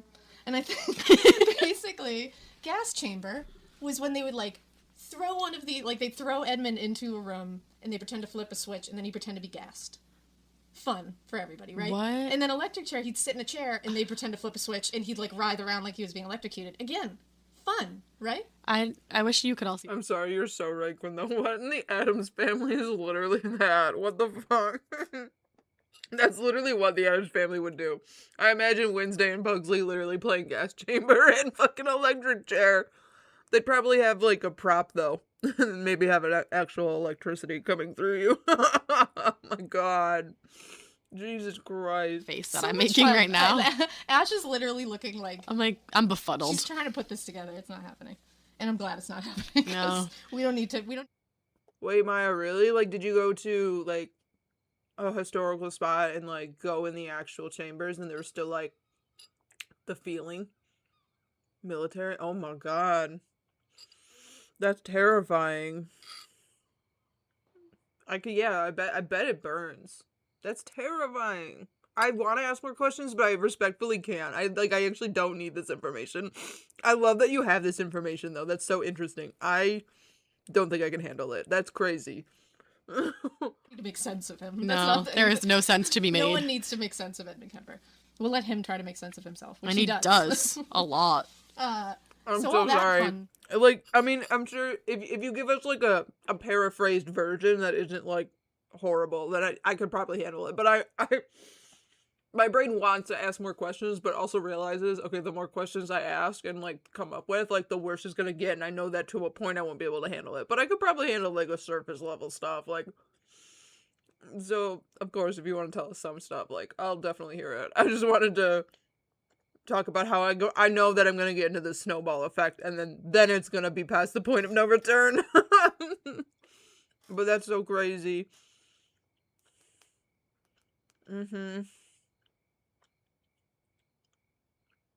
That's insane. That's insane. I feel like I did know that, but it's one of those things that my brain likes to filter back out really quickly. Like, oh, you heard it, now you didn't. Now you don't remember it. It's out of sight, out of mind. Because that's a crazy piece of information. I mean, it makes sense, don't get me wrong. Like, I guess you want to be prepared. It's like, it is understandable, but it's also fucking crazy. But we also live in a world where we're fighting and using all these crazy tactics to the point where normal people have to experience being gassed so that if it comes into play later, they can have something to go off of. Like, that's actually, I hate it here. Like, we should not be fighting. I mourn the society that we could have had if like the world wasn't evil.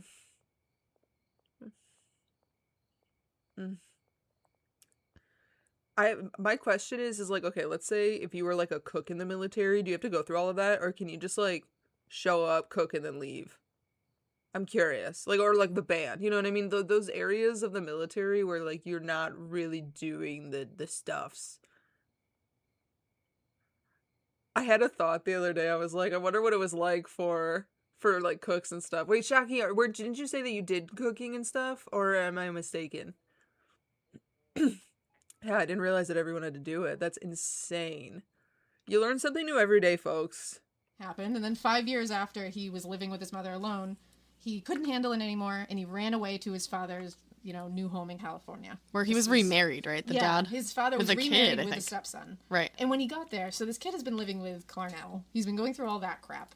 He gets to his father, who he adores. I don't know why. Really idolizes dad. He really idolizes him. He gets there. His dad has a new family, and his dad is like, yeah, there's not a lot of room here for you. Did he stay there for a little bit? He did. He stayed there for a little bit, but I think it became a thing where, like, the new wife and it just wasn't all. Well, he probably was exhibiting some weird behaviors. Exactly, because he's already in this weird thing. So his father sent him to live with his paternal grandparents, Maud and Edmund Kemper, on a farm in North Fork, California.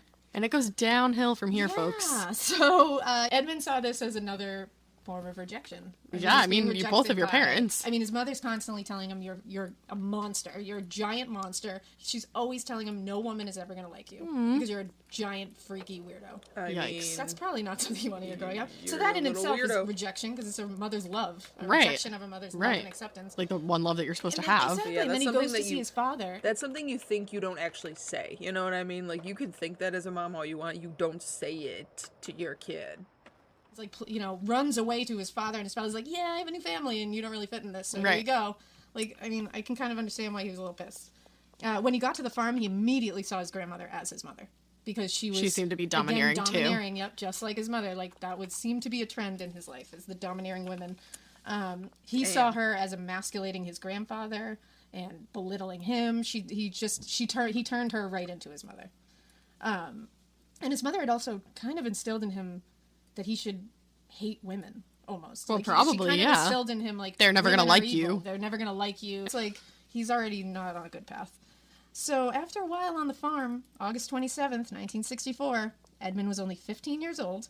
He had a pretty big argument with his grandmother. The argument was over, basically, she was saying, please stop killing the birds on the farm. Please stop. And he got so mad that he grabbed a .22 caliber hunting rifle that his grandfather had given him and shot his grandmother in the head and twice in the back.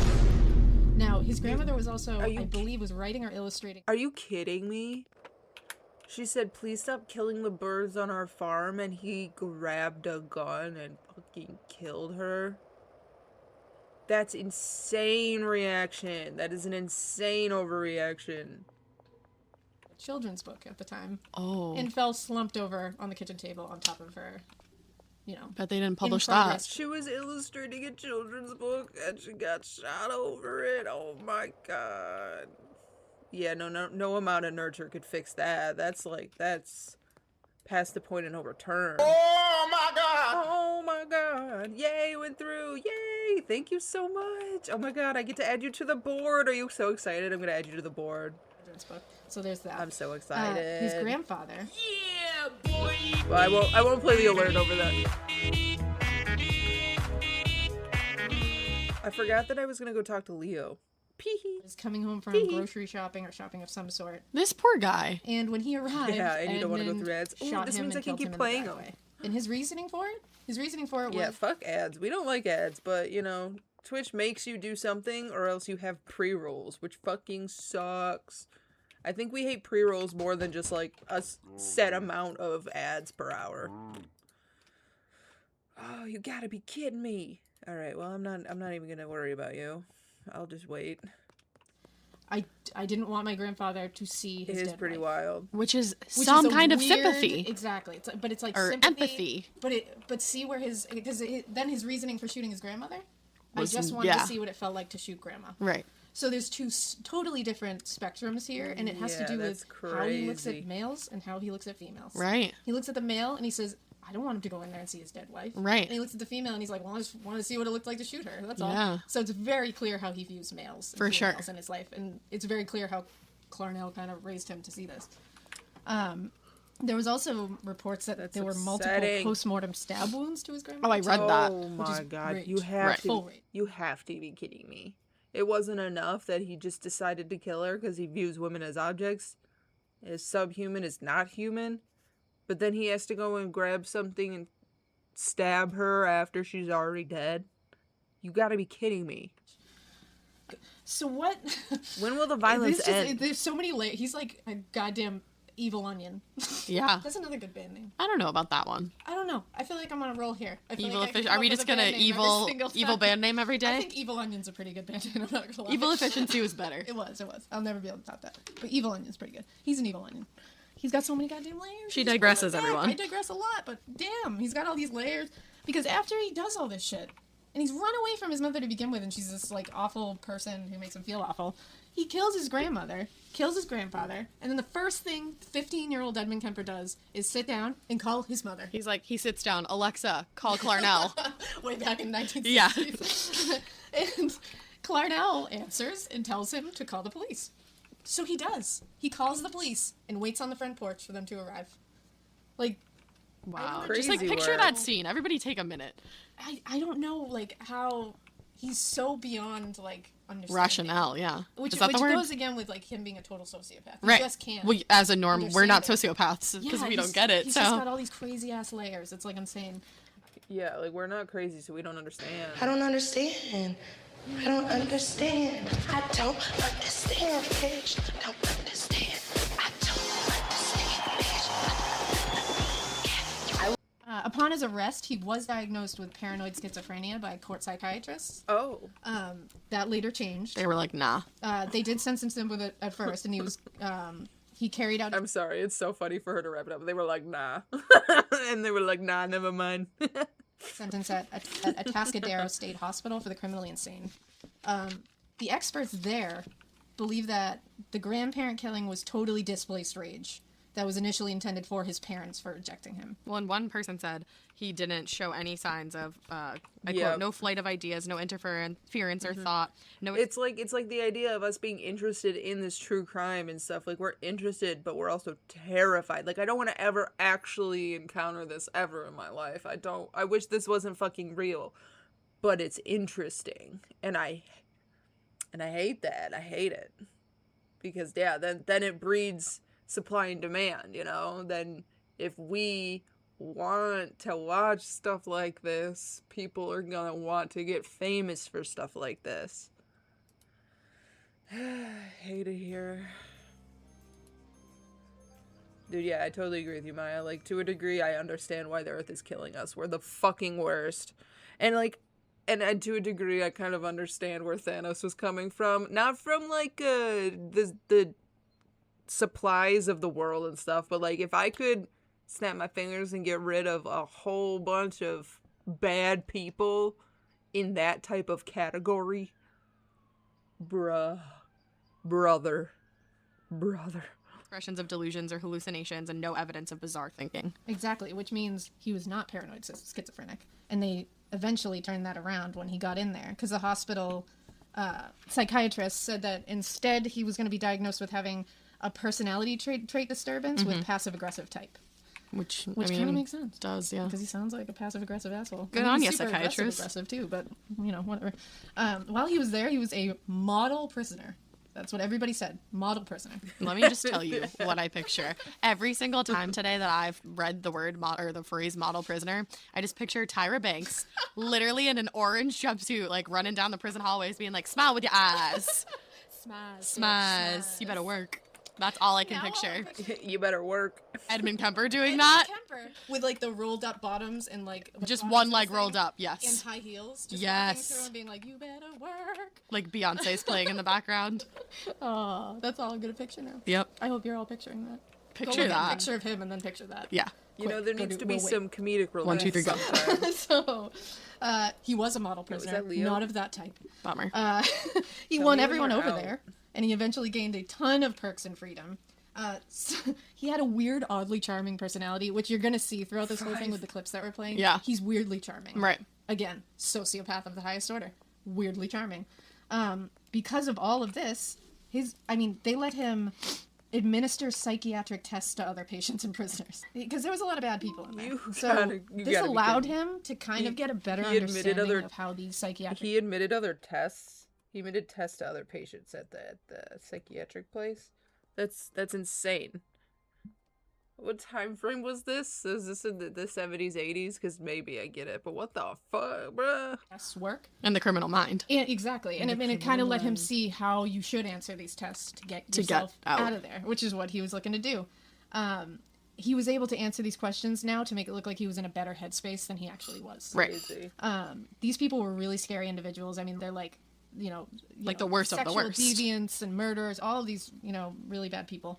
And he was stuck in there during his adolescence, during 15 years old when you're so impressionable. Yeah. He's learning from these people things like he said he was learning that if you rape someone, you have to kill them because you can't leave a witness. So he got that in his head from a young age, and he goes back to that a lot as he goes on. He keeps going back to the idea that I had to kill her because I couldn't leave a witness. She was going to tell on me. I was going to get in trouble. Oy. And it's insane. So... Edmund got out of there, was paroled on his 21st birthday. December 18th. Happy birthday. Happy anniversary. And despite what literally all the psychiatrists recommended and, pleaded with him to do, he was released back to his mother. All of these psychiatrists they didn't want him to be. No way. They were all like, in fact, most of them said, Edmund said that they actually said, cut her off. That's it. Like, when you get out of here, don't even send her a Christmas card. They literally told him to cut all contact off, and then he was released into her custody at 20. How did he get released into her custody at 21, though? Idea. Is it because of... It's probably because... I have no idea. And he had nowhere else to go, I think. Right. Because he didn't have any money. Well, it's not like he could go to foster care at 21. He was 15 when he went in. Right. So.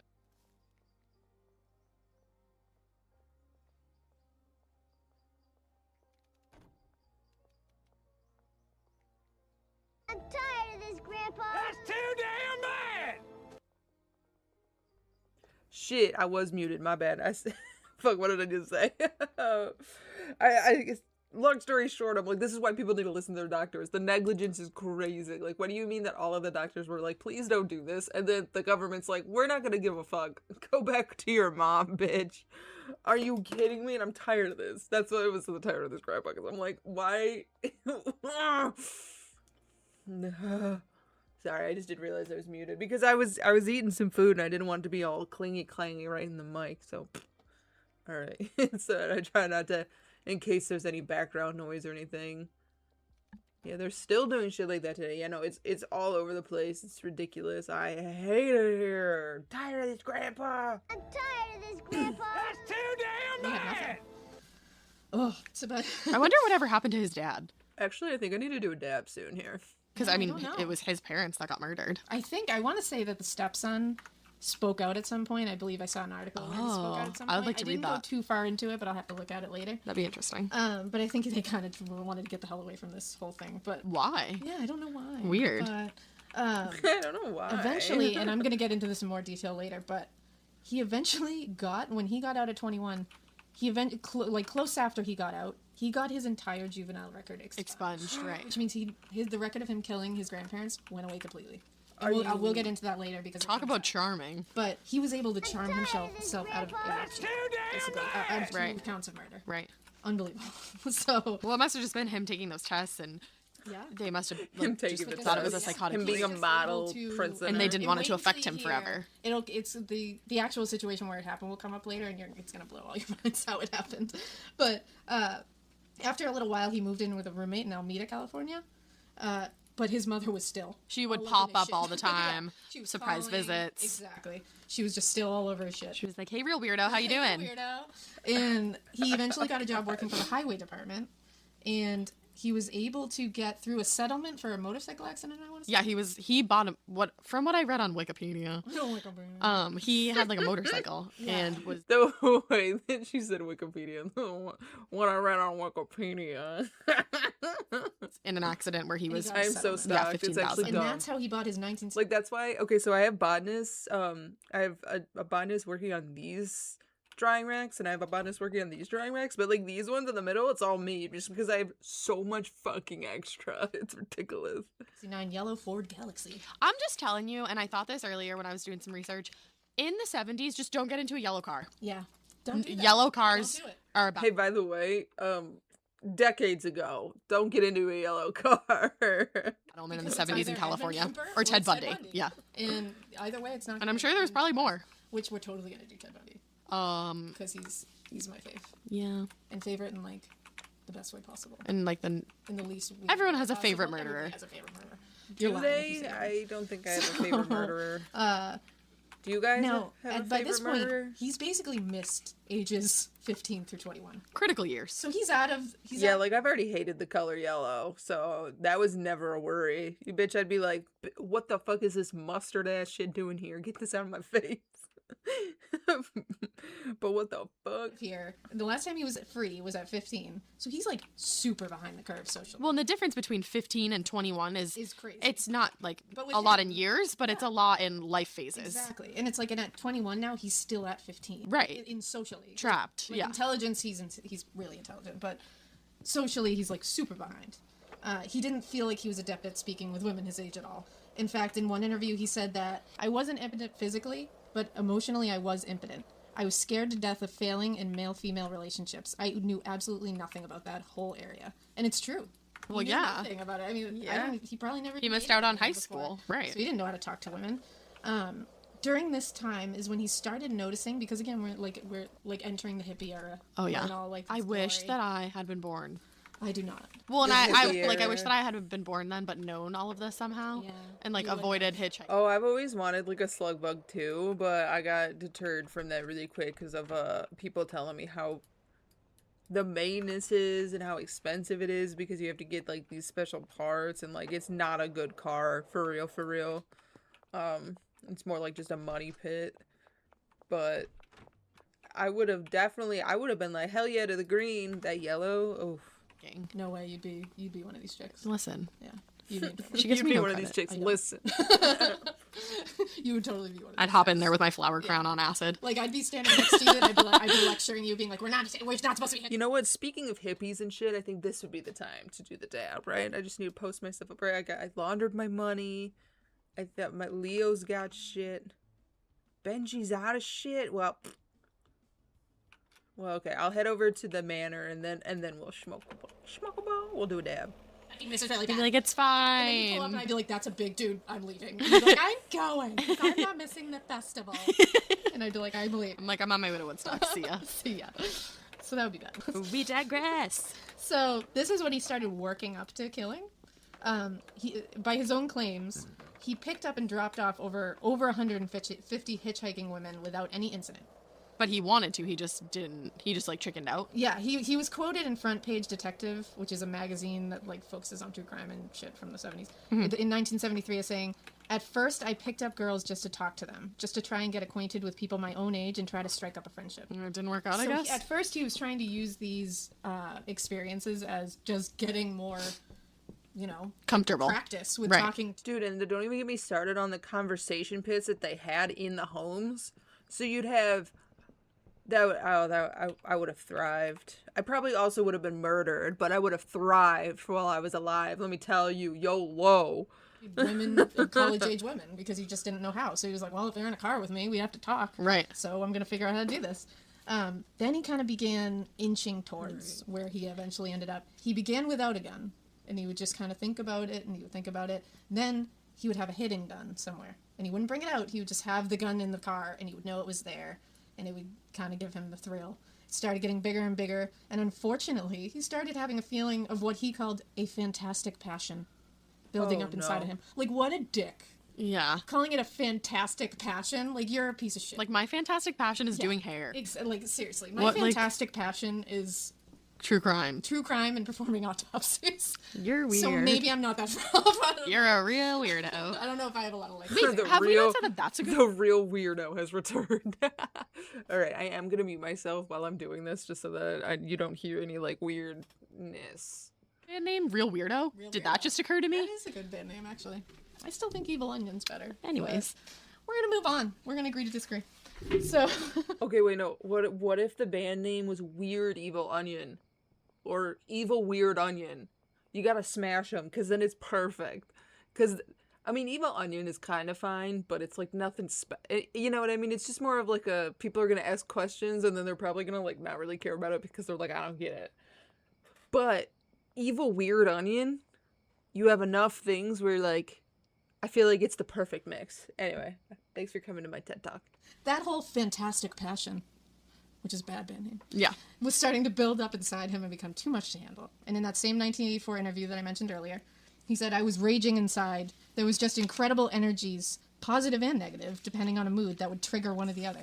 Outside, I looked troubled at times. I looked moody. Other times, perfectly serene. But again, people weren't even aware of what was happening. So see? Sociopath. That's the highest order. That is like a total sociopath. Yeah. He himself compares the process to becoming more and more tolerant of drugs or alcohol and just needing more and more to get the effects that you want. Which is a similar process if you do think about it. Yeah, it's kind of, I hate how, like, I don't want to agree with you, Ed, right? I really don't like it. IQ, man. Right? So, it was early summer of 1972 that Kemper finally began to act these fantasies out. Yup. It was almost always after, like, a knockdown, drag-out fight with his mother that he would commit these crimes. So he was in a rage. So he was already in a rage, and he was displacing that rage.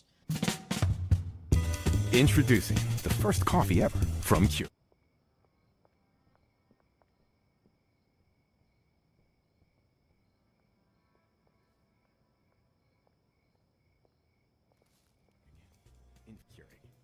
Now available. Can't get over it. Syncing stuff between my phone and this is just shit. Find out more on Apple. We're on May 7th of 1972, and they were Fresno State University students Mary Ann Pesky and Anita Lucchesa. They were both 18-year-olds, and they were hitchhiking to Stanford University when they accepted a ride from Edmund Kemper. His basic MO was he would drive these girls to a deserted area, which he did with Pesky and Lucchesa. Right. And he worked in the highway department, so he knew, like... So he knew all these weird remote offshoots. areas. Yeah, and, like, weird wooded areas. Right. The first thing he did was he handcuffed Pesky, and then he locked Lucchesa in the trunk. While Pesky was in the front seat, or she was at least in the car, not in the trunk, he tried suffocating her with a bag. But this bad bitch bit through the bag. Whoa. I didn't know that. It's like, yeah, she fought real hard. And he did not see it coming, because I guess he put a bag over her head, which he mentioned, the way he said it was he had this, like, nifty little trick. He called it, like, a nifty little trick to like use a party bag trick? to suffocate someone. That's not even a nifty And it's trick, like, Ed. one, that's real messed up that you're calling it nifty. Yeah. And two, you didn't make that up. No. Like, come on. You don't get anything for that. Uh-uh. So, after she bit through the bag, he was kind of fighting with her. He ended up stabbing her, because that's all he could think of. And he had a big old knife. Right. So, he stabbed her, and she didn't fall dead. And he was shocked by this, because in the interview, he says, I thought it was like a movie. I thought when you stab someone, they die. Like, they fall over and go, oh. It doesn't quite work like that. But and this is another quote from him, he says, in reality, when you stab someone, they leak to death. Oh. They lose blood pressure and you stab them more and more and more. You complicate it many times by where you're hitting, the pain you're causing, and the aggravation of the person involved. Plus, whether or not they leak a little faster. First of all, the word leak. I could never say it again. It rubs me in such a wrong way. Like, it makes me feel so many type of ways. Like, well, I can't it handle takes that. away the humanity of the person. It does. It makes it seem like a leaky faucet, you know, Right. or like a balloon. Like you people pop don't. it. Cowgirl, fucking boots, bitch, disgusting. Leaks. Right. Yeah, people don't leak. You bleed. Like, Exactly. you have blood running through your veins, and that blood You're bleeds. not leaking. You know, like you're not leaking. It's just such an awful way to put it. He said that wasn't working. Like, he was stabbing her. He even said, I stabbed her all over her back and her sides, and it wasn't working. She was still alive. And, you know, somebody might be thinking, why didn't he just stab her in the heart? If he was really not wanting to stab this many times and it was Right. upsetting him, because that's what he seems to be saying, why don't you just stab her in the heart and end it? Maybe really in his fast? frenzy, he just didn't think that clearly. Oh, no, he did. Oh. He said he thought of it. He thought, why Oh. don't I just stab her in the heart? But then he thought, and I quote, her breasts were there. And that actually deflected me. I couldn't see stabbing a young woman in the breast. That's embarrassing. He For literally her or said that. for him? Oh him. my Like, it's God. embarrassing for him to admit Really? What? that. He literally said that, like, he I he read felt somewhere some kind that of weird thing about, like, stabbing her in the chest. I read somewhere that he said he apologized to her mid-attack for accidentally touching her Yes, breast. I read that as well. He actually said, he said he accidentally, like, brushed against her breast Yeah, when he and, was like, trying the- to do whatever he was doing. Right. And he actually said, ooh, sorry. Or, like, ooh, I'm sorry. In Like, the middle of it was fucking murdering her, embarrassed. he was like, "Oh, my bad." Yep, like, he literally said, like, I was embarrassed. I'd be like, "No, Edmund, this whole thing is your bad." That's how, like, juvenile Yeah. his social and sexual mind was. Like, That, ooh, I touched he your titties. he touched a breast. Right. And he's like, whoa! Like, he's just like, that's a 15-year-old reaction. He's like, oh, shit, sorry. Yeah. Like, unfortunately, he ended up ending her life by cutting her throat ear to ear. Oh, wow. He said that stabbing her was definitely not what he expected, and it was horrible. It shook him up. He like lost all his, you know, calm and nerve at that moment. And when he went back to Lucchesa, in the trunk, he was obviously covered in blood because he'd stabbed her a billion times, and she was like, "What the hell is going on? What did you do?" Oh my god, this poor girl. Now, he had kept her in the trunk as some, like, the way he says it is like it was almost this, like, favor he was doing to her, like, not, he was trying to, like, be respectful and not have her see what he was doing to her friend. Meanwhile, Like, it's almost more terrifying that she has no Exactly. idea what's going on. And She's it's- locked in a damn trunk. and, like, what a dick. Like, you think in your weird, twisted the mind, gentleman yeah, thing to you're do is such to a leave the goddamn person in gentleman. the trunk while Yeah. you murder somebody else. Like, fuck Such you. a goddamn gentleman, this Fuck Edmund Kemper. you. And obviously she got upset. So what he said was, he said, your friend got smart with me, and I hit her in the nose, and I think I broke her nose, and that's what this blood is. So you better go see if she's okay. That's what he said. And in the interview that I heard, he actually made sure to say, by the way, like, Pesky did get super smart with me, like, a couple of times. Like, she was getting real smart with me, and I never hit her. So you stabbed her a billion times and slit her throat. But I didn't you hit her. didn't hit her. Like, oh, Like, again. claps for you, bud. Gentleman Edmund Kemper. Like, I just like, got, like, legitimately a little angry. yeah, he's a dick, and it's like Yeah, it's I'm a little he's, angry, he's too. such a sociopath. It's Yeah. like he's so charming, The and funny, but then mindset. it creeps out. Right. Like that awful monster just creeps out when you hear Yeah, it. you can't hide that shit. Oh, it's ridiculous. So, unfortunately, he ended up killing Lucchesa. He stabbed her, and he actually said when the knife didn't initially pierce her clothing because it was so dull. And Which he ended is up even more horrific. and he ended up killing her by actually strangling her in the end. And the way he said it was, it wasn't that swell of a knife anyway.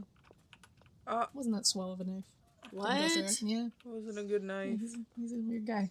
Bitch, what So the fuck? he then brought both of their bodies back to his apartment in the trunk, and on the way to his apartment, he got was stopped pulled over by the police for a fucking taillight. for a busted taillight, and the police officer did not search his car.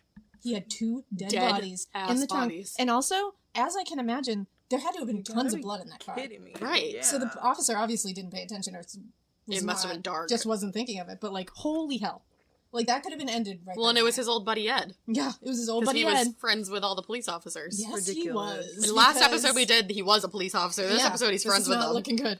But I swear we're not like anti-police officers. No, but no. This is just a coincidence. Right. But Ed actually wanted to be a police officer, which you seem to find a lot in these guys because they like the authority thing and they like the power thing.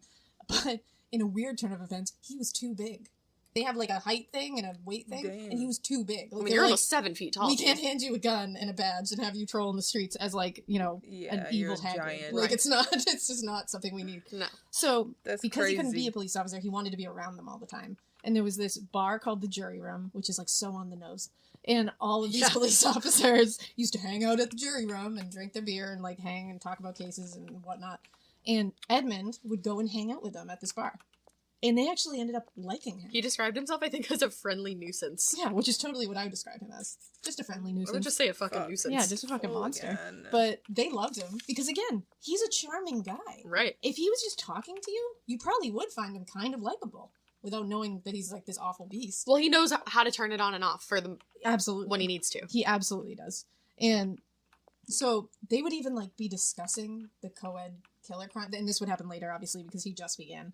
But Damn, later, I gotta do a bunch of at, stuff like he here. would hear them talking about it. He would discuss it with Commentate them, with it. and it had to have been some like weird thing where he felt like some kind a of trophy power thing, right. that he was the guy and he had all the information, and he was hearing them just sit there and try to grasp at it. That's some movie just shit. trying to put shit together, and he's sitting there being like, "I know everything." Like that had to have been part of his like getting off. What? It was just a weird noise. Hmm. It wasn't in the house, it was outside. Oh, okay. I'm gonna head to the manor and then back here. We should leave Freaking that in. ourselves out. We really should. So, I spooked you out. You did. All right. So he gets stopped for the tail light. yeah. So then, once he gets them back to his apartment, he rapes their corpses, which is something he does every single time. Yeah. He's a total And it gets necrophiliac. weirder and weirder every time. Yeah, he took explicit Disgusting. photographs of them, like posed them in sexually explicit ways. Like he's a real piece of shit. And that was kind of what he was infamous for doing, is raping the corpses afterwards. He really did that. He even did it with his own mother later. Well, So- not just like raping the with his corpses, own like raping the mom? decapitated Yeah. heads. Because that's when he dismembered and decapitated their bodies, and he placed their parts in plastic bags and raped their cells. Because that's something. What's up, Amy? I hope you're having a good day. Not to start you, we're listening to the morbid true crime podcast and slinging weed. And also, by the way, there's an ad break coming up in 50 seconds for those who have to deal with it. Really like to do, and that's really weird. He ended up throwing the heads in a ravine, and the bodies were dumped elsewhere. And in the Which is end, only crazy. Pesky's head was Oh, we're talking about what's Edmund Kemper, the co-ed killer. Chase's head wasn't crazy found, fucked up. and none of their body parts were found.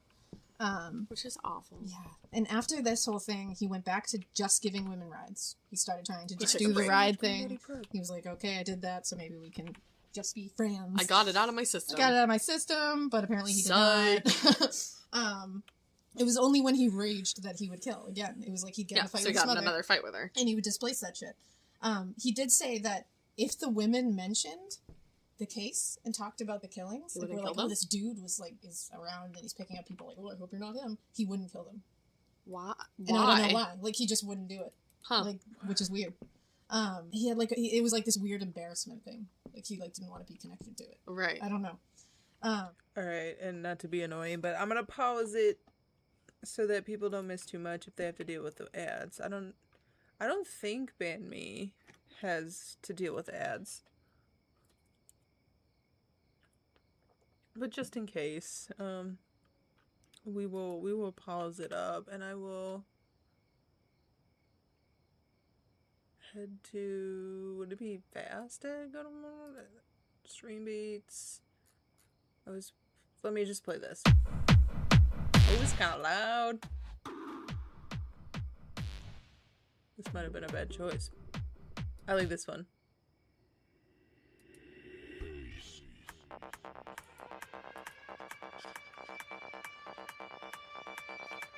Alright, I don't know why these people don't want to go through these things in like an orderly fashion. It's pissing me off. Why is there so much?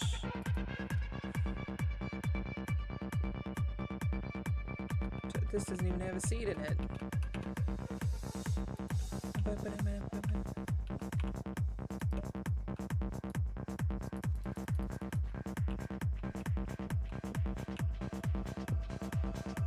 Well, if there's no green crap.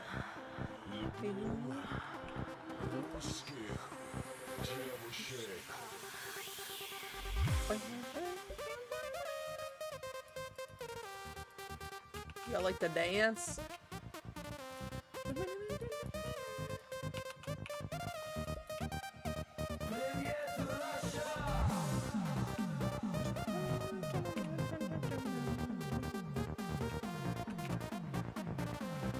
there's still some of those, I guess.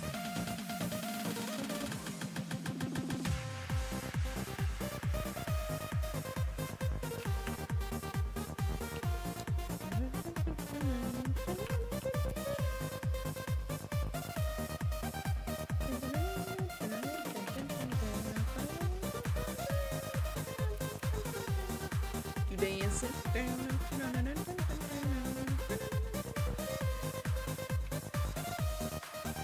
Alright, at least that's got a seed. Put your hands up in the air.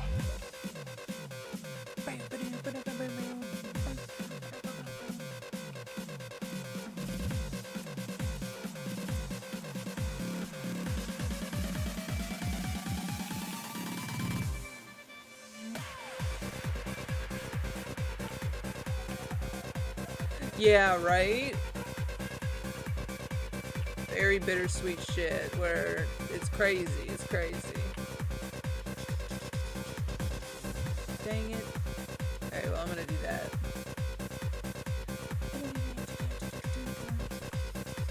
Okay, there's 12. Nothing's grown. Okay.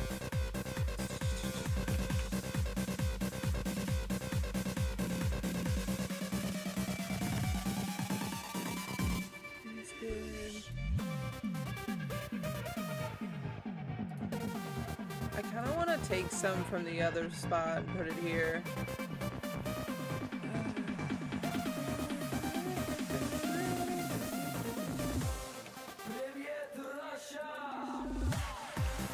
Wait, is everybody back? I feel like they've been back for a minute. And I've just been jamming. Okay, I can probably go back to the other stuff now. This song is good though. You can't deny. Alright, back to the Morbid podcast. Wait, I accidentally hit playlist. Sorry. Podcast. Morbid. And let's continue the Edmund Kemper one. So that didn't last long because the third victim was on September 14th. Let me go back like which is 15, weird. 30 seconds. The case and talked about the killings. Bye, Although this bye. dude was is around. Just an FYI, we're listening to a Morbid podcast today. It's podcast day. This is true crime, and it's about Edmund Kemper, and he's pretty messed up. We're about an hour into it. There's about 20 more minutes into it. But then we're going to go on to the next episode, and you get to listen to that. He's picking up people like, oh, I hope you're not him. He wouldn't kill them. Why? And I don't know why. Like, he just wouldn't do it. Ooh, but I hope you're doing well, and I'm still just chugging along at trying to get the 10 million net worth achievement. Like, which is weird. He had it was like this weird embarrassment thing. Like he didn't want to be connected to it. Right. I don't know. So that didn't last long because the third victim was on September 14th, 1972. 15 years old. 15-year-old Korean ballet dancer. Thank you. Goku. Looking for a ride to dance because she missed the bus. Let She me missed her make it bus and worse. She really wanted to get to dance class, so she held out a sign that said, I think it said San Francisco on it because she needed to get there. Ugh. He picked her up and he immediately broke out a gun to scare the shit out of her. Like, immediately broke out a gun, was like, and told I appreciate you. that I'm going to kill myself and I want you here as a witness. That's what he initially told her. And he said, if you if you struggle, if you scream, if you try to go away, I'm going to kill you too. But this is what I want to do. I just want to kill myself. You just need to be here. What? So she's probably like, what the actual fuck? But that's what he told her. And he drove her to a wooded area, like he did before. Oh no, honey. And at one point, he locked his keys in the car with her. Oh, I know. With the gun under the seat. Yeah, I don't want to cause any like nosebleeds or nothing, you know. And she let him back in the car. Yeah, he somehow convinced He her. convinced her to let him back in the car. And he says it. He's like, I the don't gun know how was this there. happened. She could have picked that gun up. She could have drove that car away. I was on the outside. She was on the inside. She had everything. Which just goes to show how convincing he must and have been. charming he was. Like, he must have made her feel like he wasn't as Well, big a threat. maybe she just assumed. And it's like, she's this little 15. Yeah, she doesn't know. He's a fucking almost 7 Giant man. monster. I mean, this situation is just beyond. And what he did get back in the car. He did say that she fought back hard. And he eventually strangled her to death with I think it was her own scarf. Holy shit. He had initially tried to suffocate her by sticking his fingers up her nose. What? which I'm like, That's just where the "Ugh." 15-year-old Ed comes back into play. That's and he's not, like, and she that can't breathe obviously through her didn't work. And mouth. she fought hard at that point. She was like, hell no. And then he used the scarf to strangle her. He immediately raped her. On his way home, he stopped for a beer. Yeah, real quick, with his friends. because, you know. Just stop for a and then beer. he brought her back to his apartment where, you guessed it, he dismembered and raped her again. She was never found, despite... It's so fucked up that he kills them, dismembers, and then rapes the dismembered parts. That's so fucked up. Huge efforts from her parents. It hurts my heart so much when people aren't found because the family already has to go through. I can't even imagine like the pain that they go through, and then to never be able to lay your no closure at all. Your loved one to rest. You get no part of You her. are always going to wonder where they are. And Like, you're gonna just sit there and think about them alone out in the, you know what I mean? literally, I It's actually like- just felt like I was going to cry. Right? It's That's awful. horrible. It's awful. I She was can't a baby. imagine. She was a baby. You don't move on from And that. it gets even worse. And fuck him for doing that. Right? And it gets even worse. On the way to disposing of her severed head, which he had in a bag in his car, he stopped at his scheduled court-mandated psychiatrist appointment with her head in a bag I did in not his know car. this. And at that appointment, it was when he was officially deemed to be no longer a threat to others and was actually referred to as a very well-adjusted young man by two psychiatrists. No. And it was then that they recommended that his juvenile record be sealed. I wish you could see All of my this fucking face right now. With Aiko Ku's head In his trunk. car. That was when his juvenile record was sealed. I think my face just permanently will be like this forever. Yeah. That's so fucked up. Because that's what permanent means. What? So so he was in there, and they're asking him, how's your day? Yeah, everything's cool. Everything's fine.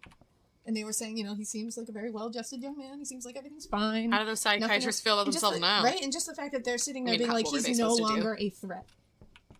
He's no longer a threat. To be I that forgot good where at I defying And he's in the their middle small. of a murder spree. That's bad. That's real bad. That's bad on them. That's Big bad on them. Like, real bad. Whoa. Yeah. And it was at this time I'm shooketh.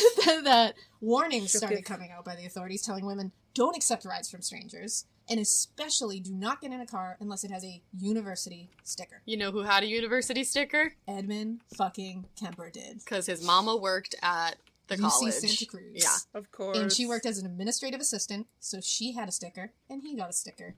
Which meant he was picking these girls up, and he was looking like somebody from the college. Yeah, Which is well, what all the authorities were saying. I have to assume that this guy was also like a really good manipulator. He was charming, he was smart, he learned stuff from other inmates.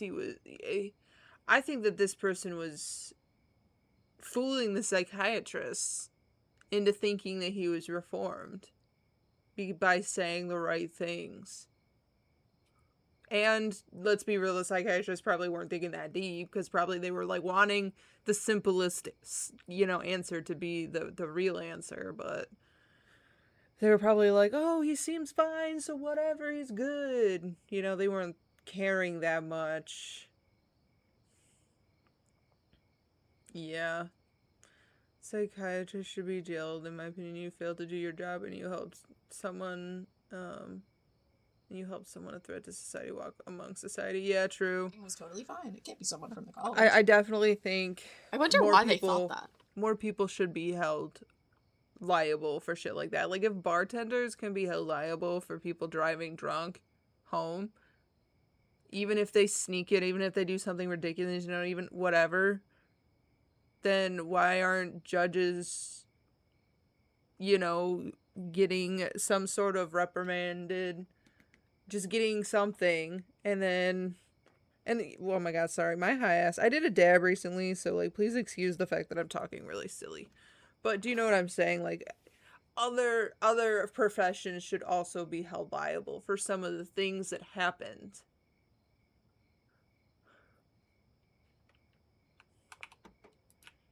Okay.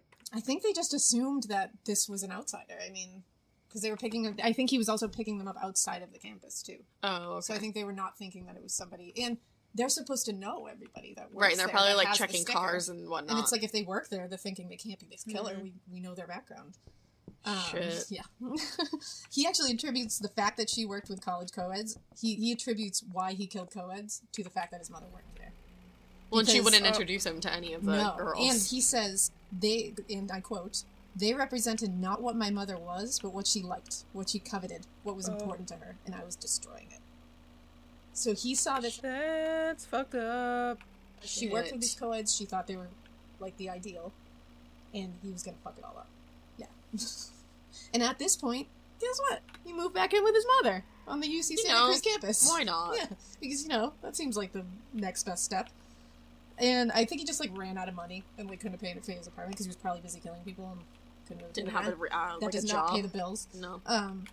So this is also the time that he bought a .22 caliber pistol. And this is when he said he went, quote, bananas when he bought it. Which upsets me because I say bananas all the time. Yeah, you're not It's gonna say kind that of the ruined it same for me anymore. Because he's like, I got my .22 pistol and I went bananas. Like, but I just now I'm picturing him being like, this shit is bananas. BANANAS. I hope he didn't do that. I bet he didn't because 'Cause that he'd be song a wasn't time out yet. traveler. Yeah, which is It's scary enough. We don't need a 7-foot fucking sociopathic time traveling. Nope. No, we don't need that. It was after getting this .22 caliber pistol that he got his fourth victim, which was Cindy Shaw. And that was on January 7th, 1973. Then I'll remember. Oh my goodness, it's time to get high. Could you guys hear that? Could you hear it? Did you hear Towley? Hold on, let me get high. Then I'll remember. Oh my god, thank you so much. Thank you. Darling, we are listening to a podcast, so I will keep it going, but thank you. Much love. Let's get high on our own supply. Only 19 years old. Yeah. He murdered her after, obviously, he picked her up hitchhiking. That was his thing. Oh, see, I don't want to He murdered her by shooting her. And then he hid her in his fucking closet. Yes, he did, but not before raping her corpse and dismembering her with an axe in the shower.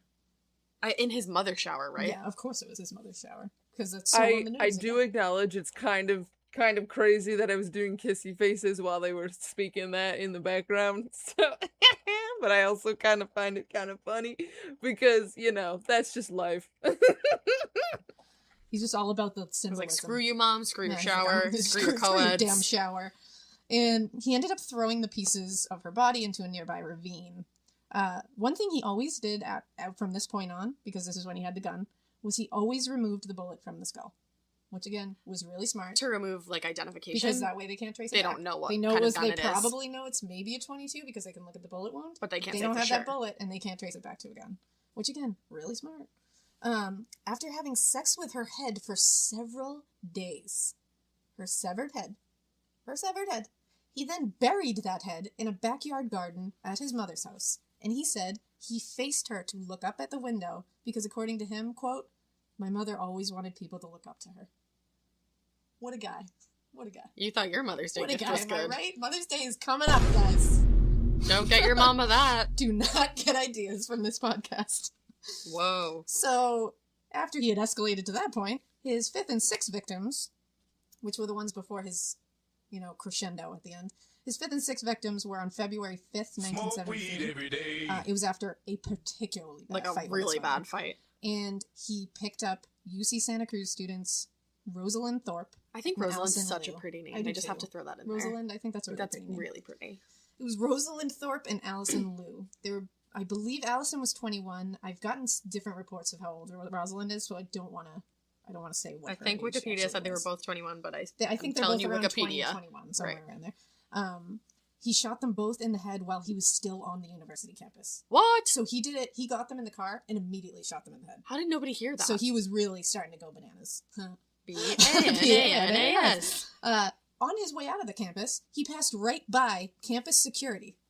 He claims that the security guard did obviously have to let him out, and he'd covered the two with a blanket in the back seat, and he told the security guard these two were drunk, they passed out, and I'm bringing them home. So that's his first story. His second story is that the guard was passed out and he got by him. Sometimes I So just he's a don't lying have piece of shit and you words. can't really tell what he's saying. Either way, Fucked up. This is where you can tell he's really starting to lose it too, because his other ones were he brought him back home when he did all his shit. Right. He got back to his mother's house, and in the trunk, in full view of the neighborhood, right outside of his mother's house, he decapitated them both in the fucking trunk. Like in the driveway? He opened the trunk in the driveway, in full view, and decapitated two co-eds in the trunk of his car. Where was that neighborhood watch? Full view of anybody passing by. If you walked by his house at that point, you would have seen him sawing the heads off of two women. I'm like... Cowgirl fucking boots, bitch, disgusting. I don't know if I should say this, but I'm glad that nobody was walking by. Yeah, can you Because he imagine? probably would have just, like, Gone berserk. Yeah. I think he literally would have lost it and started just just went on a chopping people to bits. Yeah. Yeah. So that's bananas. Again, Shit, dude. He ended up dumping the heads and bodies of these two in separate places as well. And this was like several days later after he'd already defiled their corpses. Ew. Now, his last victims were Clarnell Kemper and her best friend, whose name I will tell you in a second. So, his last victims were his mother and his mother's best friend.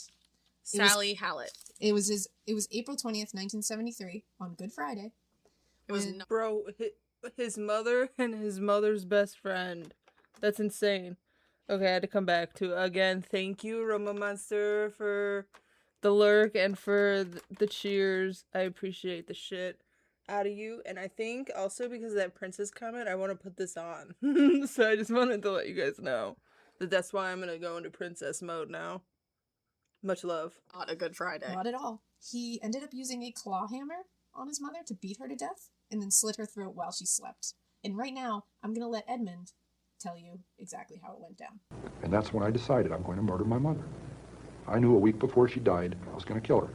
And she went out to a party, she got soused, she came home, went to sleep. I was woken up by that, came out, I walked up to her bed, she's laying there reading a paperback. As many thousands of nights before. And she said, "Oh, I suppose you're going to want to sit up all night and talk now." Shit. And I looked at her, I said, "No." I said, "Good night." And I knew I was going to kill her, you know? And I'm so cold, it's so hard. And that's the first time in 10 years I've looked at it that way. I mean, that intensely, that honestly. It hurts. Because I'm not a lizard. I'm not from under a rock. I came out of her vagina. See? Came out of my mother. And in a rage, I went right back in. For 7 years, she said, I haven't had sex with a man because of you, my murderous son. It's one of our arguments. And I cut off her head. And I humiliated her corpse. It's there. You know? 6 young women dead because of the way she raises her son and the way her son is raised, the way he grows up. And what's her closing words? I suppose you want to sit up all night and talk. God, I wish I had. So that happened. So, I mean... I did know that you meant that. But also, thank you for the compliments. Yeah, I feel like I gotta give it a moment, right? We gotta give it a moment without the, like, murderous intent in the background. How do I... Ooh, I could curtsy, right? My subjects. I'm gonna fall, sorry. I didn't realize I'd have to curtsy this low.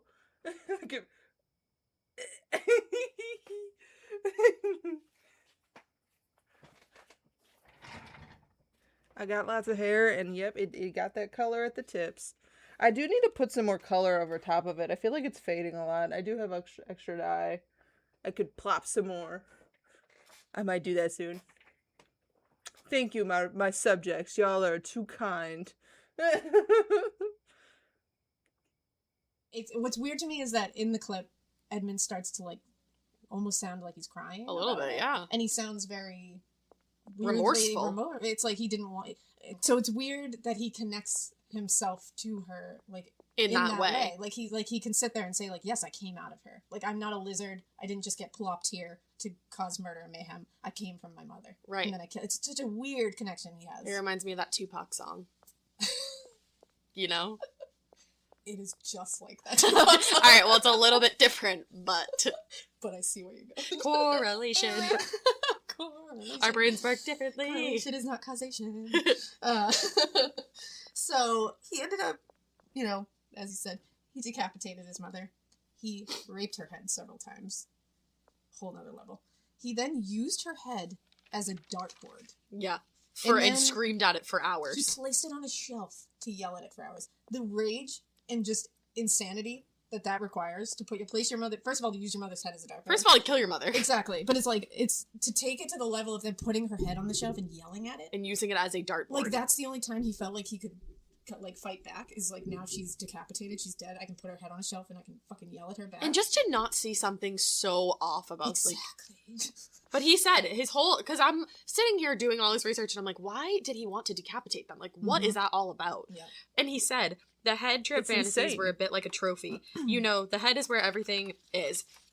The brain, the eyes, the mouth. That's the person. I remember being told as a kid, you cut off the head and the body dies. The body's nothing after the head is cut off. Well, that's not quite true. There's a lot left in the girl's body without the head. Holy hell. Jeez. What? Yeah, holy hell. Like, he's trying to sound profound, and maybe he does in some way, But I he's guess. profound in the most The evil, darkest possible way. twisted, awful way. And I still don't get the head. I can't, because it's literally, I think it's literally the worst thing you can do to a person. Well, it's so, like, and since he's displacing his anger of his mother at these women, he's thinking of the worst thing he could do to his mother, which he eventually did. And then he also took her tongue and larynx out. He cut them out. And then he threw them down the garbage disposal. Yeah. He turned it on, and the garbage disposal spat pieces of them back at him. Symbolic. And he was quoted as saying, I found that... Bitch, disgusting. Holy shit. That's actually so fucking vile. That's so vile. I'm sorry, I don't mean to, like, make it so, like, make note of it so much, but Jesus Christ, I needed a minute after that. I need to, like, drink some water. Holy shit.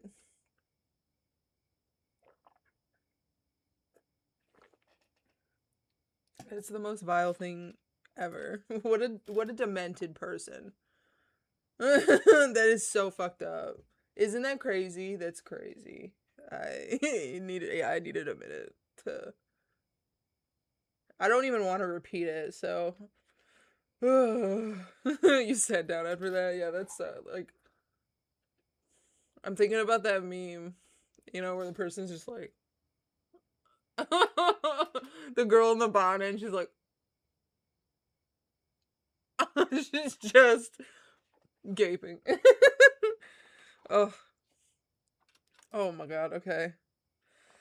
Deep breaths, you guys. We can do this. There's 9 more minutes of the episode. We can do this. As much as she bitched and screamed and yelled at me over so many years. Of course. Because they're getting... even the garbage disposal cannot... Her voice box just wasn't going anywhere.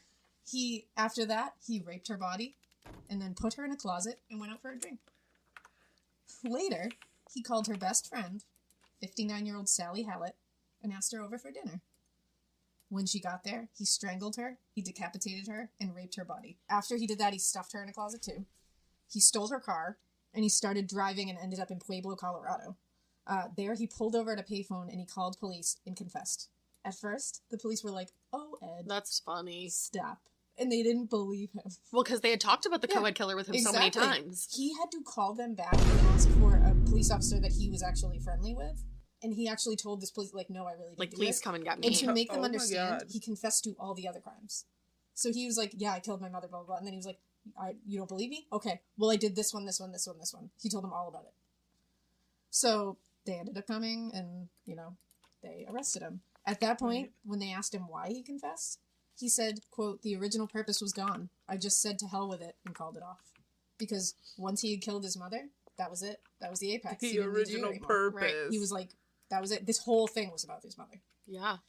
And he was arrested in April of 1973 at 24 years old. He faced 8 counts of first-degree murder. Whew. He attempted suicide twice while waiting trial. And he really tried for an insanity defense. He even confessed to cannibalism and then recanted. Do you think that's true? Not at all. He recanted it. He said he didn't. He said the reason he said he had cannibalized was he wanted that insanity defense and he thought that would get it for him. It failed. And once it failed, he was like, I didn't need anybody. Yeah. Like, oh, don't worry, everybody. I'm sorry, that is so like, oh, okay, that didn't work. I didn't need anybody. I was just saying that. Just a gig. Sorry, didn't land. Okay. Anything else, but I didn't like, how dare you say that? When he was found guilty, he actually requested to be put to death by torture. I read that. But at the time, there was a moratorium in California on the death penalty. Yeah. Okay. So he just ended up getting 7 life sentences to be served concurrently. Right. He was sent to a California medical facility, and he served alongside but it's there. Herbert Mullen. And my boy, Charlie Manson. But he was next to, Herbert Bowen, who is also terrorizing everybody at the same time. He I did feel not like I like could definitely Herbert fix my Bowen. lipstick too. He did not. No. Because he's a crazy dude. But that's Well, he fine used for to the night. sing when I everyone think was I've trying to done watch enough. TV. It said, and Ed would pour water on his head, but then give him peanuts when he was a good old boy. He's a good old boy. Good old Give him peanuts when he was a good old boy. Well, What the fuck? now there's an amazing show that Edmund's, likeness is in. Netflix. On Netflix, Mindhunter. Awesome show. The resemblance between real It's Ed, amazing. and that is insane. Well, the show is based on the book Mindhunter Inside the FBI's Elite Serial Crime Unit, and it's written by Johnny Douglas and Mark Olshaker.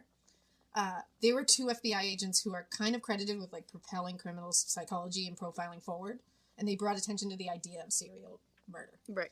They did this by interviewing several serial killers in prison, including Kemper. They actually called John Douglas the serial killer whisperer, which is kind of what a title, a fun name. Kemper's played by Cameron Britton on the show. It's uncanny. He's phenomenal. He sounds like him. Phenomenal. He sounds like him. He has his mannerisms. He down. looks. He looks like him. I mean, you just watch it. You really have to. It's watch so good. I'm not done yet, so don't. It's got ruin Jonathan Groff and Holt McCallany, I think his name is, playing the two agents. And it's everything. I mean, they even besides Kemper, they also have BTK on there, who I fucking hate and will cover him. But he's I have a such real disdain asshole. for that man. He's my least favorite. He's such a little bitch. There, they have Richard Speck on there. They have Jerry Brudos. All people we're gonna cover later. Oh, we're gonna cover so many just give me people. little tidbits. He's said to be a model prisoner now. Again, Here's he's Tyra. Tyra Banks in it Smash. still. He's staying with it. He's even tasked with scheduling other inmates' psychiatric appointments, and he has spent over 5,000 hours narrating several hundred books on tape. That's a including long time. Children's books. I haven't found the titles of which children's books he has actually narrated, but Let's it's still not weird. give them to your kids. He's quoted recently as saying, "I can't tell you what this has meant to me. To be able to do something constructive for someone else. To be appreciated by so many people. The good feeling it gives me after what I have done." Well, I don't know if they necessarily appreciate Ed. It's upsetting. Some of the titles that he has narrated include Flowers in the Attic. Can you imagine What? Edmund Kemper reading you Sorry, I don't just read garbage enough. dumpster fire I that just is haven't heard of Flowers that in the title. Attic? Can you please? I legit loved that Lifetime movie. Can you imagine him reading about that? I There's a can't. Lifetime What movie else? about it, The though. Glass Key, Apparently. Merlin's Mirror, Pedal on the Wind, which Is that the sequel? I think that's or one of the sequels. Why aren't The they Rosemary getting, Murders, Sphinx, and Star Wars. Star Wars? Star Wars. So if Star you want to hear Wars. Edmund Kemper Fuck. doing a killer Darth Vader Or a check- Chewbacca check it impression? out. 'Cause, Oh. yeah. So yeah, that about gets Crazy us to work. nowadays, where Edmund Kemper is still sitting in prison and still Crazy talking. work. So Yeah. Do I even that have is shears Edmund over Kemper, here? the co-ed killer. How are you guys feeling right How now? you feeling? You're I'm stuck. feeling good. You're Yeah. stuck? Thanks so much for listening. We appreciate all of you. We hope you keep coming back. We hope you keep it weird. Next week, Bitch. we're going to be hitting some dead Bitch. Russians in the Diana Get out. incident. This is a good, not a good one, but Like, it's interesting. This is we're gonna get into some weird The conspiracy. wheels are going to be theories. turning Yeah. in your brains. Yeah, we're gonna give. I'm you some almost scared to weirdness. research it. It's a crazy one. So You're gonna be mad at me, Nick. Yes. You need to get the fuck out of this. To be walking up the stairs with a camera bag that belonged to a young woman that had her severed head in it. Walking up to my apartment past a happy young couple coming down the stairs who nodded and smiled at me as they went by. Good evening. And they're going out on a date where I'd love to be going. And I'm aware of both of these realities, and the, Yeah, you the really distance stuck, between us man. two is so dramatic, so amazing, so violent. That really, I can feel the wheels squeaking Where inside. are my That was really shears? pulling on it. And I imagine at that point some people break. But I didn't literally go insane. I didn't Let's get buy lost. some more fucking... This is the season to finally make it happen at No, Ashland's Spring but- Savings Event. Find Inspire in-store purchases. Wait, this is also like the end of the episode. Okay, so now the next episode is called the Dilatov Pass Incident. Oh, I have to start it over, I guess. I'm sure if I start it like 2.5. Yeah, I think They're talking. Shit, what do we More start coffee it? into every pop. Cups are sold. Ah, here we go. Here we go. Baby, I'm ready to go. Fuck. Let me go buy some shears. That's what I was gonna do. This week is going to be a little different from last week. Last week we talked about Big Ed. Big old Eddie. And this old week we're Eddie. kind of taking a sidestep Yeah. into the Siberian wilderness. Hashtag Soviet Union. So it's kind of a big sidestep. Yeah. A side leap, if you will. a side leap. This week we're going to be talking about the Dilatov Pass incident. Oh, just kidding. Or it could be the Dyatlov, or it could be Okay. the Dilatov. I don't think that it's Dilat. What's the first one you said? Dilatov. I don't think it's that because the L comes after the T. I know, I thought that too, I but think then I've it's- heard it called that before, so I think I'm think just it's- being American. It's so and I'm good, following what right? everyone When I else first says. found it, Dialogue. when I first found it, I binged it. I was binging it, so like I almost like don't. And it was also like a year ago, so it's like it's not bad that I'm re-listening to it. I like it. I really do. It's fun. Yeah, It's like a diet that you love. Diet love. Wow. I'm glad you It's like actually it. a really good way of saying that now that I'm looking at the word. Right? It kind of makes sense. So, Dyatlov? Diet love. Dyatlov. How was that noise? in your eardrums? Dyatlov Pass incident. So we're going to sound super Russian every time we say it. I don't think we actually will. Hell, we I might say don't it think we different actually every will. single time. It's going to be said a lot. So this is like spooky as fuck. I'm not gonna lie, I was spooked researching. I was spooked on the drive here, on the way up the I stairs was to where we're podcasting, and I'm spooked right now. It's one of those I'm things that like it's spooked right super now. spooky, but if you don't hike into the Siberian wilderness, you might not have to deal with this. So this might be one for everybody. That's a good takeaway. You for don't have this. to do Don't it. hike into this If you're not gonna hike into the Siberian wilderness, you're probably fine. Union of Russia. It's really a good life rule. I just said the Soviet Union of Russia. You I'll leave know. now. Goodbye. That's your IQ of 12 speaking. Hey, I told you. Look at me just calling back to last week. Just You know? calling it back. Just calling it back. If you want to know what that joke is, go listen to last week's Oh my episode. God, Or else you won't Tater. know. Before we get started, I thought it would kind of be fun to talk about something spooky that happened this week, because something spooky did happen this week. Ashley doesn't even know what I'm talking about Nope, right I now. just looked at her with a furrowed So ass she's brow. going to be right in here with all of you. So this week, around us, in Ashley, you know, if you're from Massachusetts, you'll know what I'm talking about. Unless you're Ashley. Unless you're Ashley. Off of 495 this week, In near the Mansfield and Norton. Bridgewater Triangle? I don't know if it's part of the We're kind of part of it. We're part of the Bridgewater Triangle. Ooh, we'll definitely do that on an episode for sure. Oh, good looks. So there was a ton of traffic. Like, my husband got caught in it. Yeah, Bunch me of people too. I know got caught in it. On Wednesday night? On Wednesday night. Yo, what's up? How you doing today, Cornelius? So yeah, we're schedule oneing it up. I'm trying to unstuck my guy, but we're also listening to a podcast, and it's called Morbid, so it does have to do with like a lot of crazy stuff. But we did just start a new episode, so it's about I'm not sure if I'm gonna also say it right or wrong, but the Dyatlov Pass incident, and it's very interesting. Do you want to know what happened? Yeah, I do. So what happened was the state police got a ton of calls in, and all of them were saying that they saw a woman carrying a lifeless child into the woods. I just got the most amount of goosebumps that I've ever gotten in my life. Because when I heard this and read this, I was so spooked out just by thinking of this happening. So I drove by that. Several people called with this same thing. A woman is carrying a lifeless child into the woods. I don't even know if I want to hear the rest. Well, so they had Get police outta here. helicopters. They had helicopters searching the area because they were like, now we need to find. They found nothing. Several people said Annie's not going to sleep that tonight. they She's found. looking over at us So like, I don't know what? if it was like mistaken what people saw, and maybe she was carrying something else. I don't know. Maybe people. I have no idea. But no matter what, they didn't find anything. I'm so glad I wasn't one of those people and that I had to work late and got caught in the back. Well, because I'm traffic. wondering, like, why didn't anyone take a picture? I would snap a photo of that, and then I'd call the police and be like, I just saw this. Or I'd pull over down the street and be like, hey. I feel like I couldn't go by, but again, I wasn't there, so maybe I would have just driven by. But Oh, the picture in my mind right now is so spooky. right, the picture in my mind is super spooky too. That's why I had to share it. I I'm thought not this gonna was just sleep too tonight. spooky to not share. So, well, the good news is they didn't find the woman and they didn't find a lifeless child. So that's the Yeah, good he's news. listening in the corner, and I bet you.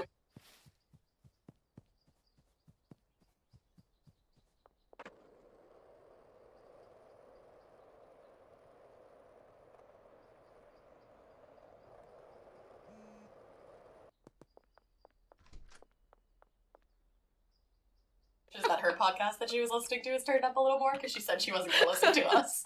And How do you feel now, Annie? The best part about this is I looked over in the corner and Annie just suddenly sat up and started listening intently. She's like, why the traffic? Oh, fuck, I don't want to know Wait, anymore. I'm part of this now. I was doing it opposite, wasn't I? Sorry, I just brought you all. Rats. Oh, shit. My bad. So, I was just talking about what I was doing, and now I'm a little baked. So, Lamau. I was just gonna say, the guy still glitched, and I was trying to figure out a way to get him unstuck without, like, I don't know, I just feel bad repeatedly punching him, but that usually works when they're stuck. And it's not working there, so I've been trying to see what I can do. I thought moving him to a different place would work. It didn't. Now I gotta launder my money.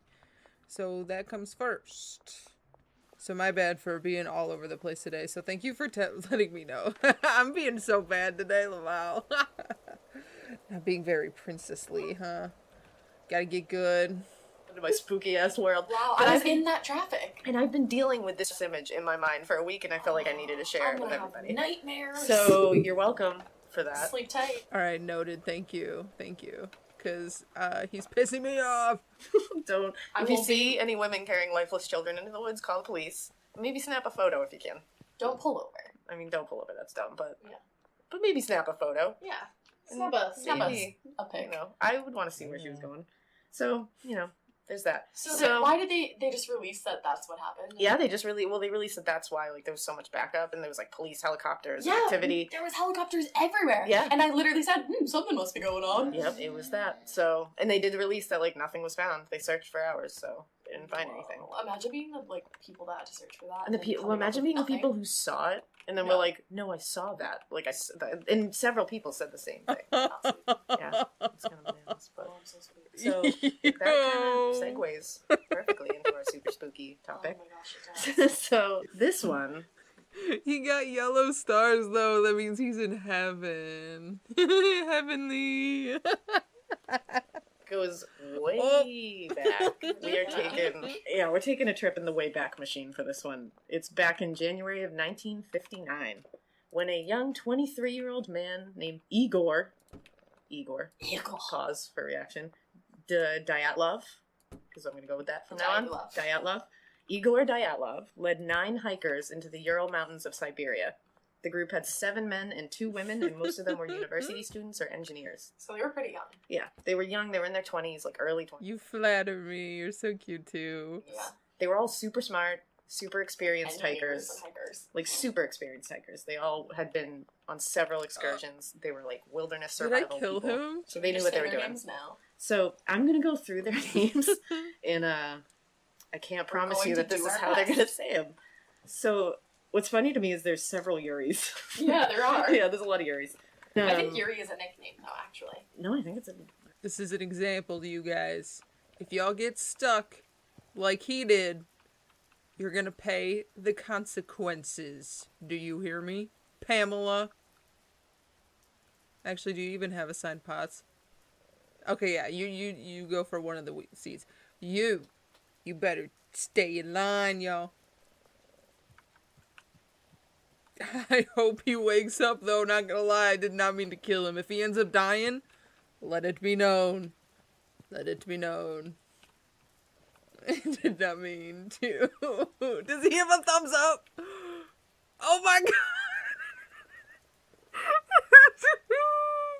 I'm dead, oh god. Oh, I found it. The guy's name was Yuri, and then in parentheses it said, it maybe looks like Georgie, but it's Georgiy. Yeah, I don't know about that one. Yeah. Yeah, I don't Maybe know it is a about nickname. Maybe you're right.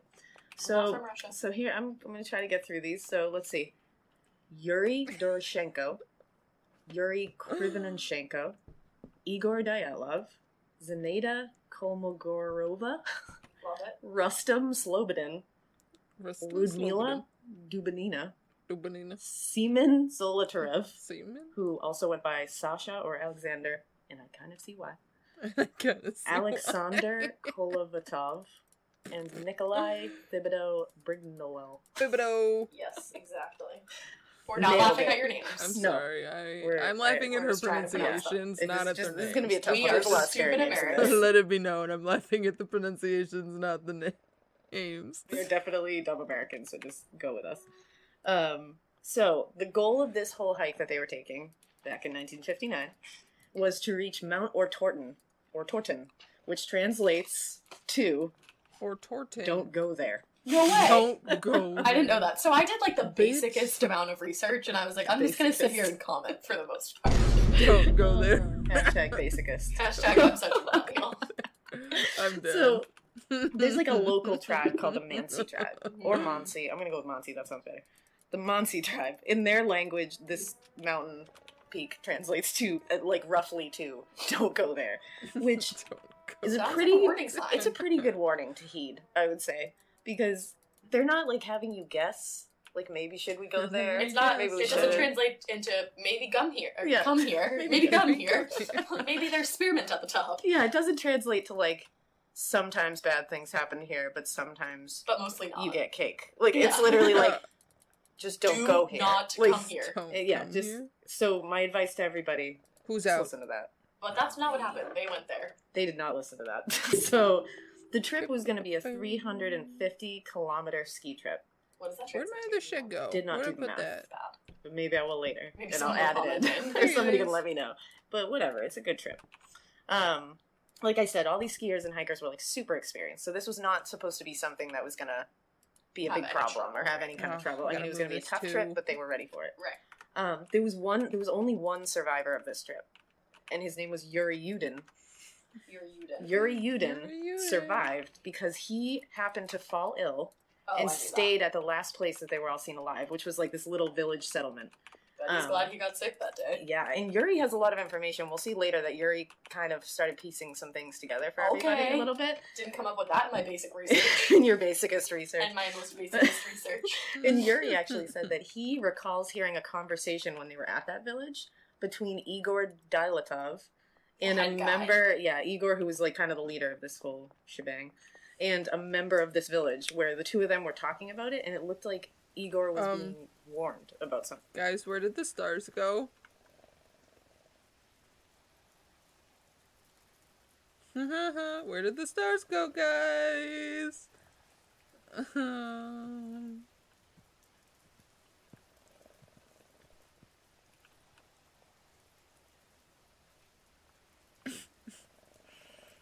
Guys, I don't think he's good anymore.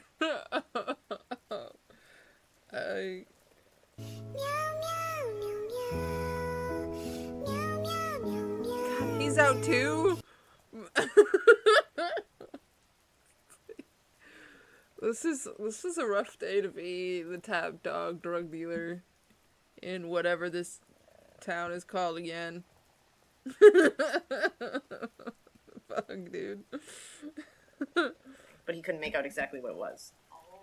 I'm gonna really step out on a limb here, and I'm gonna go with maybe that he was being warned about going to the place that translates to don't go there. Maybe. I mean, like, maybe. I'm not gonna say like factual. I mean, who knows? We weren't there. Nope, not a time But if you're traveler. gonna warn something like that, it's probably gonna be about the place that.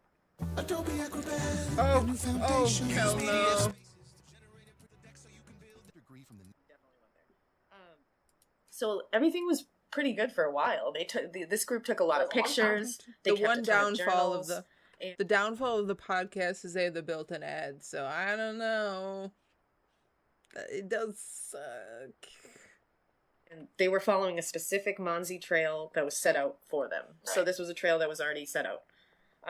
The last diary entries from all of them were like super happy, super carefree. They talked about the excited. weather, but they were just like, the weather sucks here because it's in Siberia. But it was just, that's it. It was all about the weather and the trail conditions being kind of tough. But other than that, they were like, we're having fun. Everything's great. We're Russian. And they even created their own newspaper, yes. which is adorable, called the Evening or Torton. I love that. What is terrifying about this is one of the last things the headline was, "From now on, we know that the snowmen exist." Well, now he's for sure dead because I just So, ran him over. The word that comes to mind is ominous, because that could either be super adorable and like, snowmen We made a exist, snowman. fun, Siberia, or it could be there's fucking angry Yeti here, and we know they exist now. Oh. So We've just begun. I'm yeah, so spooked already. and after you hear everything that happened to them, that's gonna sound a hell of a lot more ominous. Yeah. So if you have a delightful, like, whimsical, image in your Don't head right go now, there. keep it in mind for a little while, they're but running it's gonna because leave. of the- Yeah. So No, open up. February 1st is when they made the decision to set up camp. They ended up setting up camp on the bottom of the mountain slope on the flanks of a mountain called Dead Mountain, or Mountain of the Dead. So, I'm sorry, there's a know, lot of coincidence happening here. there's just a lot of things working against having a fun time. That's some crazy Right. shit. The whole don't go there. Not gonna lie. Dead Mountain. Snowmen exist. Was it called that back then, or were people doing it? It was, no, this is like translated from, back then. From the first one is translated from the Manzi language, and then this one was called Dead Mountain. Wow. So solid choice to set up camp there. Solid choice, guys. Solid. So I looked up some information on like where they set up camp because I know shit all about camping and hiking and all that. Nope. Especially on a mountain. I don't know where to put a tent. I'd put a tent anywhere. I don't even glamp. Yeah. I do nothing of the sort. So apparently the slope of a mountain is a really bad idea to set up camp. Well, that does make sense. It does make sense when you Because think of, like, about an it. avalanche? There's the remote possibility of avalanche, and Now I specifically in the have too much Siberian money wilderness, they're pretty common. Yeah. Although I guess this place isn't especially prone to avalanches. is Right, what I saw. read that. It had been like a very long time. But also, like, the thing that sucks about the slope is that cold air will settle at the lowest point, like in valleys and such, which are a bad idea. So in the slope, you're getting all the really cold air. Like, Right. it's all shooting down there. And it's an average of -6 degrees in January here. And that's during the day. So at night, it's at going night to it's drop to, like, crazy. -20 and stuff like that. So that was already kind of an odd choice. Yeah. And especially since Dyatlov was such a Experienced experienced hiker. hiker, and all these people were such experienced hikers, they kind of wondered why that would happen. Later, Yuri said that maybe either he didn't want to lose the progress they had already made or by going back down to the tree line, Right. which was, I think, a mile away. Or he just wanted to try it. Or to he prove exactly. He that wanted they to could try do it out. Yeah. Like, he just kind of wanted to test and experience it and see Right. how Wish he I would had fare, which was bad. the sour diesel. Spoiler alert. But, so it was on February 12th that this group was supposed to make contact with Yuri again. Mhm. And they were supposed to kind of, like, The other update Yuri. everybody, with Yudin again. That's what they told him, at least. They did not make contact with him. No? So by February 20th, that's when family Like members and families. friends started getting nervous because they were willing to let a few days go past the day they were supposed to hear from them because obviously with trips It's like a this, hike. Like, you're not going to be right on in the schedule. frickin- yeah, exactly. So Yeah, start it doing wasn't shit, until bro. February 26th is when the camp was finally found by search and rescuers. Basically a month afterwards. Yeah, and it was by, like, volunteer searchers, and also the military got involved. Like, they brought in helicopters and all that. Whoa.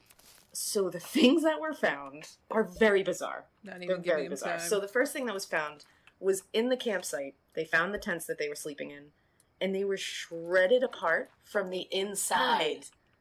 That is so unsettling. So these people were frantic to get out of these tents. Right. They didn't unzip the tents, No, they and were they didn't do literally anything. shredded. They shredded them from the inside to get out.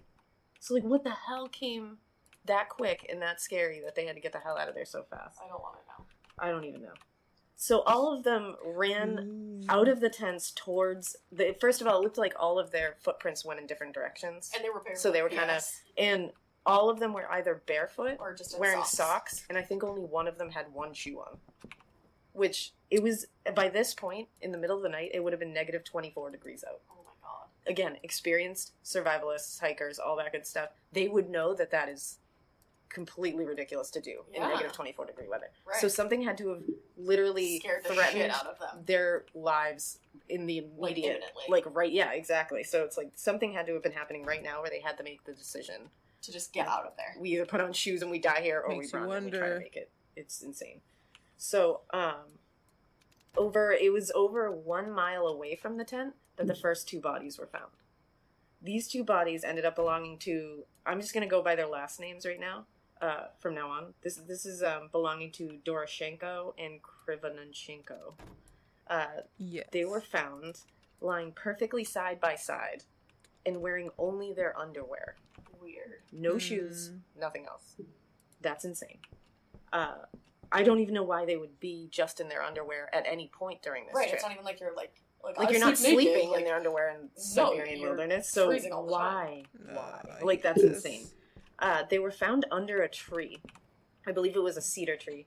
I think. And branches very high up in the tree, like 15 feet up, were broken, like all cracked up. They climbed up the tree. And and you could say like maybe it got broken by elements or whatever, like whatever. But investigators also found traces of skin, human skin, and blood left in the bark leading up to those broken branches. Oh my! So they basically, it seems like they were frantically crawling up this tree trying to climb the tree, Get away from something. and their hands were like bloody messes, like they were trying to clearly they left some of them in the bark.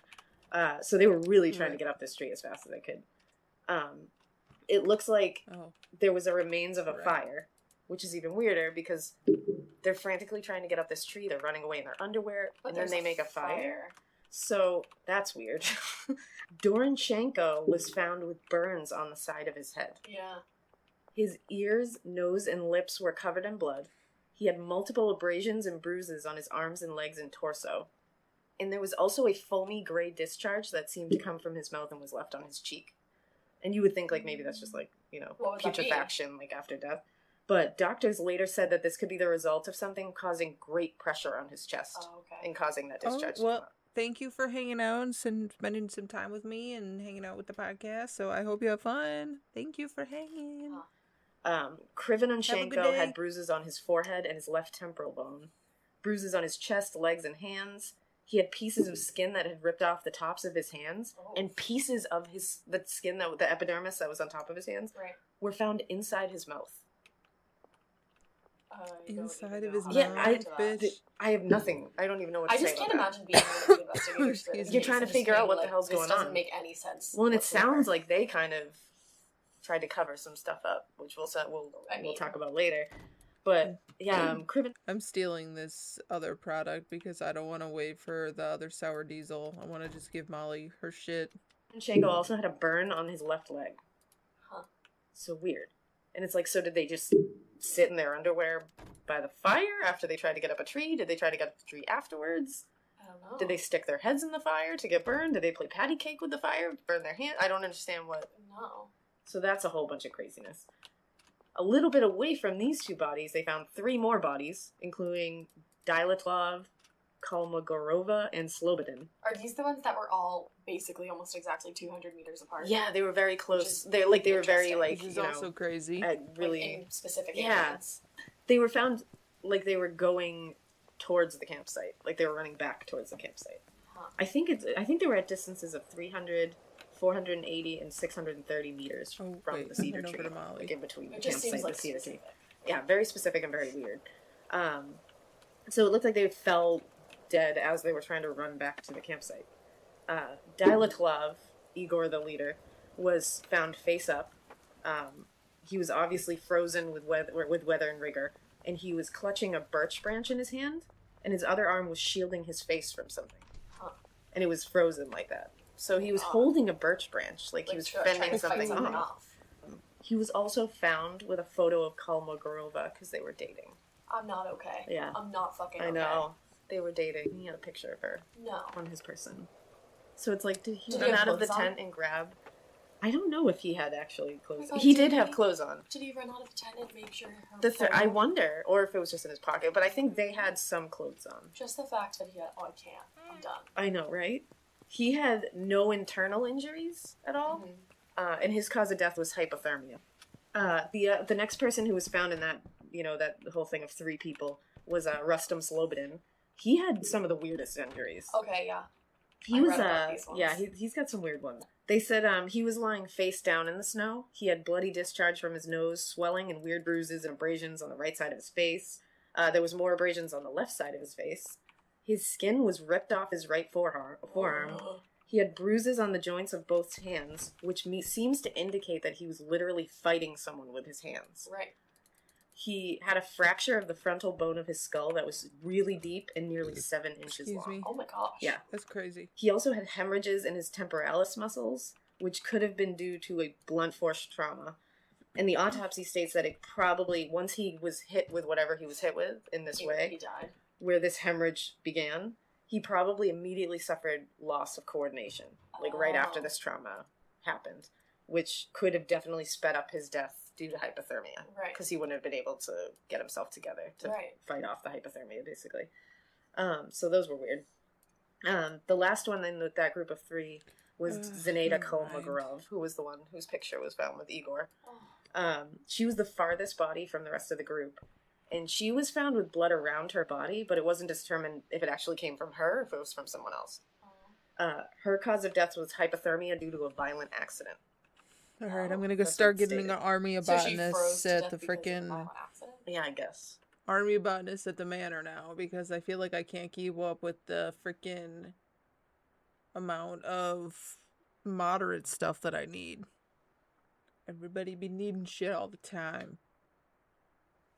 That's That at least doesn't what really it. make There any wasn't a lot sense. for hers, but what is a real bummer is after all of these people were found, they had to wait until the mountain began to thaw in the 'cause spring to people find were the rest buried of them. under. Yeah, They it didn't took find them until May. May 4th. That's So crazy. it's almost 2 full months after. Yeah, so that's rough. So the last 4 people, the last 4 group members, were instructor Alexander Zolotarov, engineer Nikolai Thibodeau-Brignolel, and students Alexander Kolovatov and Ludmila Dubanina.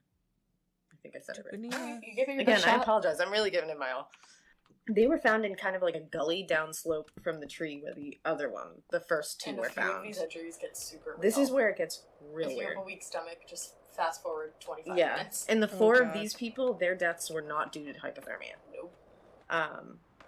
They were also, these 4 were found to be wearing, they were very clothed. Right, and much some of them more are clothed wearing than the rest. each other's Yes, clothes. and they were definitely found to be wearing other skiers, the hikers' clothes. They could have even taken clothing off of the dead. Right. Which could explain why some of the other one aren't as dressed as Weren't you would wearing- think. Right. These 4 had taken so much precaution that they'd actually dug themselves into the ground to stave off the cove. The cold.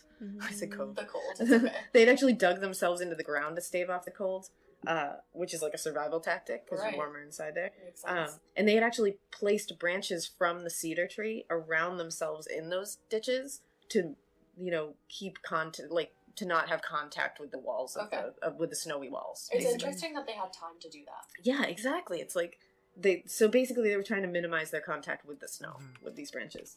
And it also appeared that they had started a fire for at least a small period Another of time. fire. Another fire. So that takes time. There is Yeah, one and that's it gonna also start kinda in, shows like, that- 50 do that in a seconds, panic. but also I do need to go take Tater out here soon, so I think I'm just gonna like full pause the game, play some music for a second, and go take Tater out. So I do apologize. It'll probably take a little while before I come back, but you know how it be.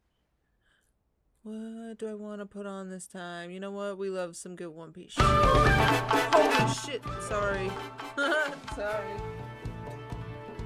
Alright, I will see you guys in a few.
the matter? I am at Mexico. This is Mexico, this is Mexico, this is Mexico, this is Mexico, this is Mexico, this is Mexico. Viva México, cabrones.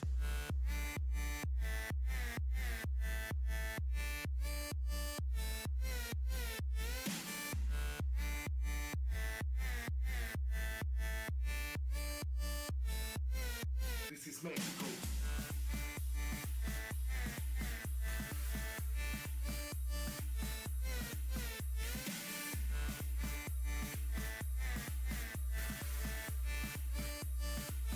Viva México, cabrones.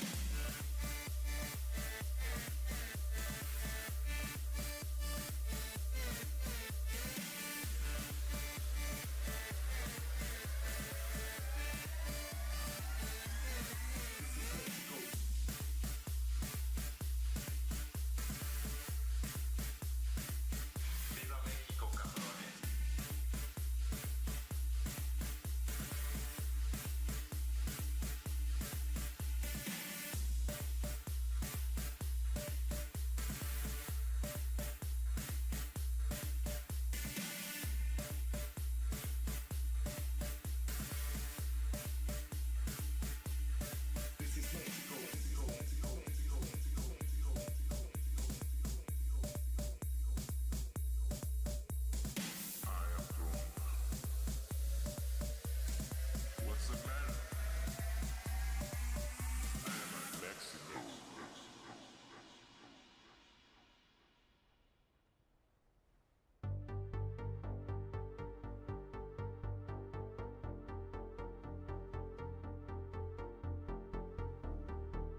Yo, hello. Sorry it took me a hot second, but you know how it be. Tater wanted to go sniff and pee. I hope everybody's still doing good. I'm doing some stretches because my shoulders need it. Ugh. These feathers are kind of going everywhere, but I don't really care. They're cute. Let them do what they want.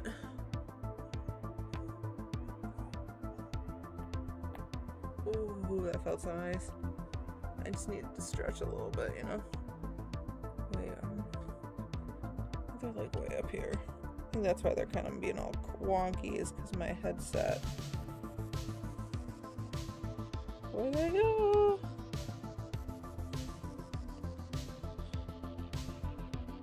There it is. Okay. Now they're at least like somewhat laying flat. Alright, princess mode is back to being activated. Are we also ready for more podcast, perchance?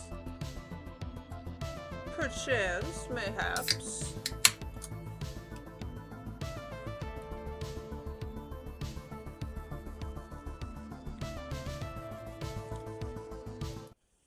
Yeah, and this can't be one singular event, it feels like, because these people are having different experiences in different time frames, and they're dying at different times and in different ways. Huh. So it's like, I don't know. The autopsy report was done by Dr. Boris. Ooh, this one's a doozy. Vozrozdeny. And he stated that all of the 4 of these people, their internal injuries were similar to that, like Ash said, of someone who had been in a car crash, and it required that much force But they to cause didn't these have injuries. like much external damage. Exactly. Or not damage, but like.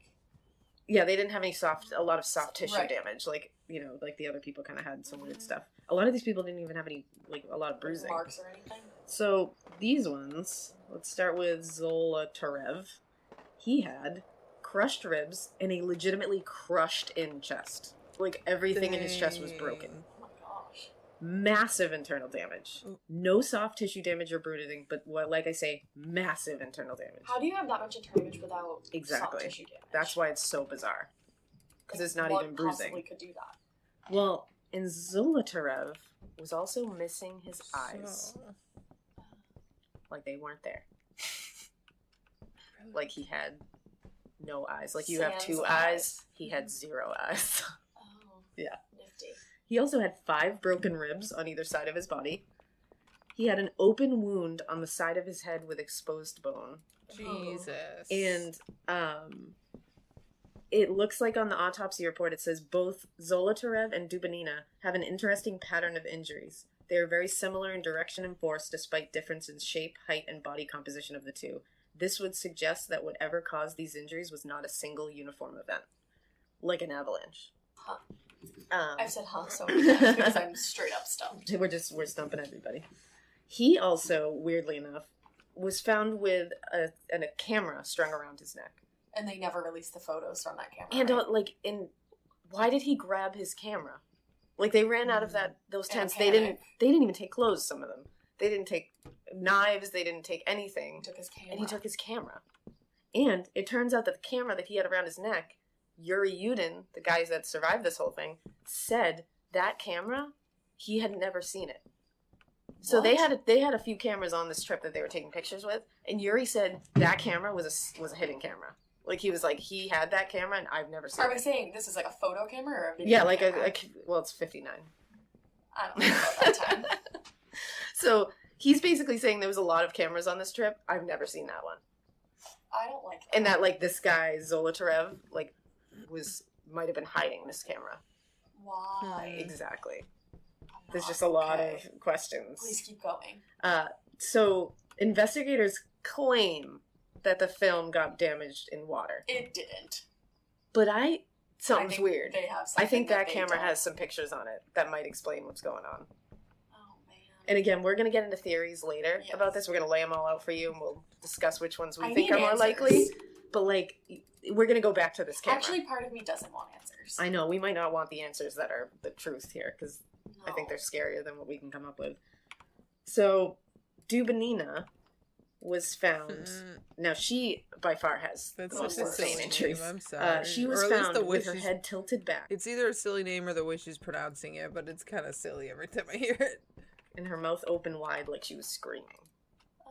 And I've seen pictures, because you can go online and you can see all the pictures from Guess this who thing. didn't do that? Raise your hand. Me.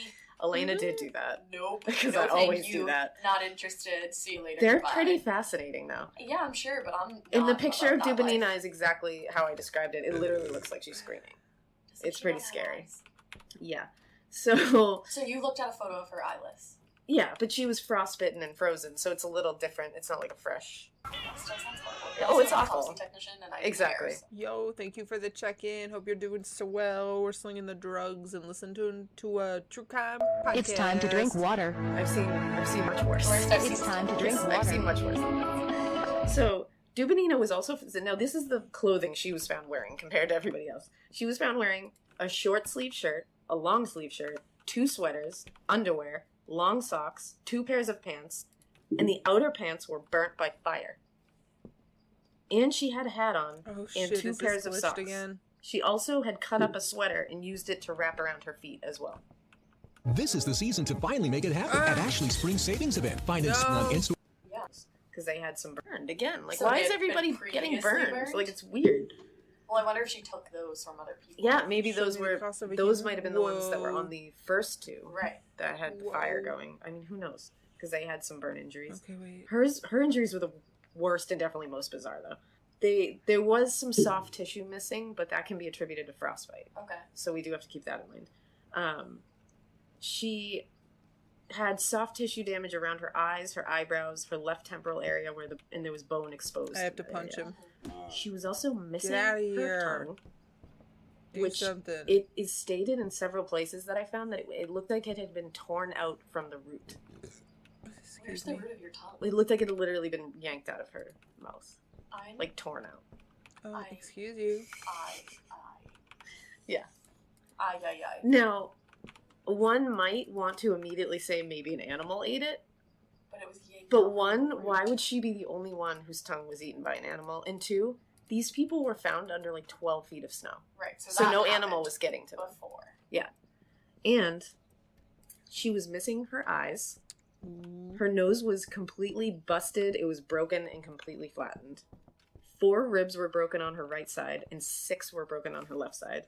Her upper lip was gone, and her upper teeth and jaw were exposed, like horror movie style. Yeah. She had a massive hemorrhage in her heart's right atrium, a huge bruise on her left thigh, and this is even weirder. This is gonna blow your face off.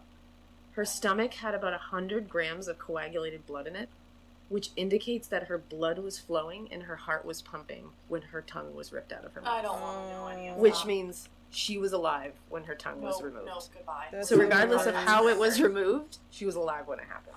Oh, God. Yeah. Her I am official so cause of sorry for death, these it's awful. It's awful.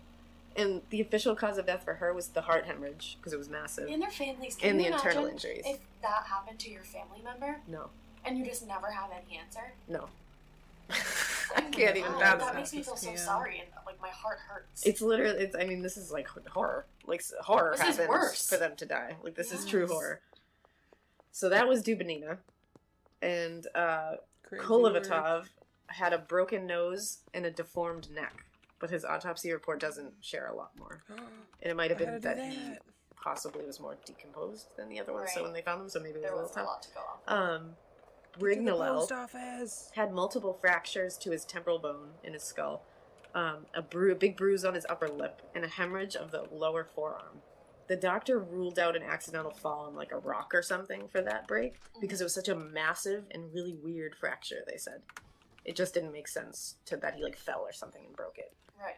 So that's weird. All of those last 4 bodies, it seemed like their chests had been crushed with immense pressure. Oh, jeez.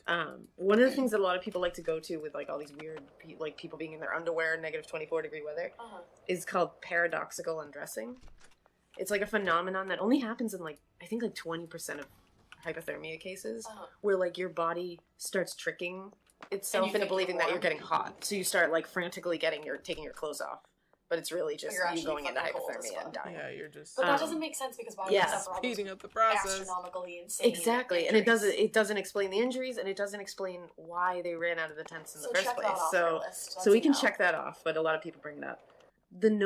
Some of the known cameras in the group, they were able to get photos off of. There's a lot of photos of the group like hike on the way up here, and there was one from February 2nd, right before they set up camp, and everybody's happy and everything looks normal. Okay. So there's nothing weird to see there.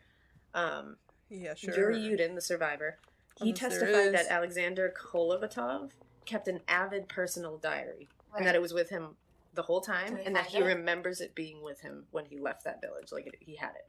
That diary has never been found. Oof. Why? And there was also a camera that went missing, too. I mean, it could be buried under crazy It's amounts true. of snow. But it's weird that those things, because you would think those things would be in the campsite. Right. So they would know where to find Either those. the campsite or on And it. that campsite they were able to get to, and they were able to search it. So the fact that those two things aren't there seems like they were taken from there Of course. for a reason. And the fact that this is like a personal diary and a camera that Yeah. could have a lot of information that maybe I don't know, a Soviet government might not want people to know about. Okay, we can get to that theory, but why would the Soviet government really like go that hard and like crush people in torture style? Well, if they were, I mean, we're going to get into this theory in a couple of minutes, but if they're doing, I mean, there's like a lot of, nuclear testing and stuff. If they were, maybe these people stumbled into an area that they were doing some kind of weird ass weapons testing and they got in the middle of it.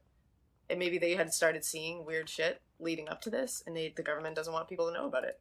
But It why could be would totally they classified do, information. Like, that much horrible things to them. Yeah. Well, these weapons that they're testing are It's a fair theory. Sorry, I was stumbling and I felt like it was taking too much time. meant to Do you destroy. think they were testing the weapons on them? They could have. I mean, who knows?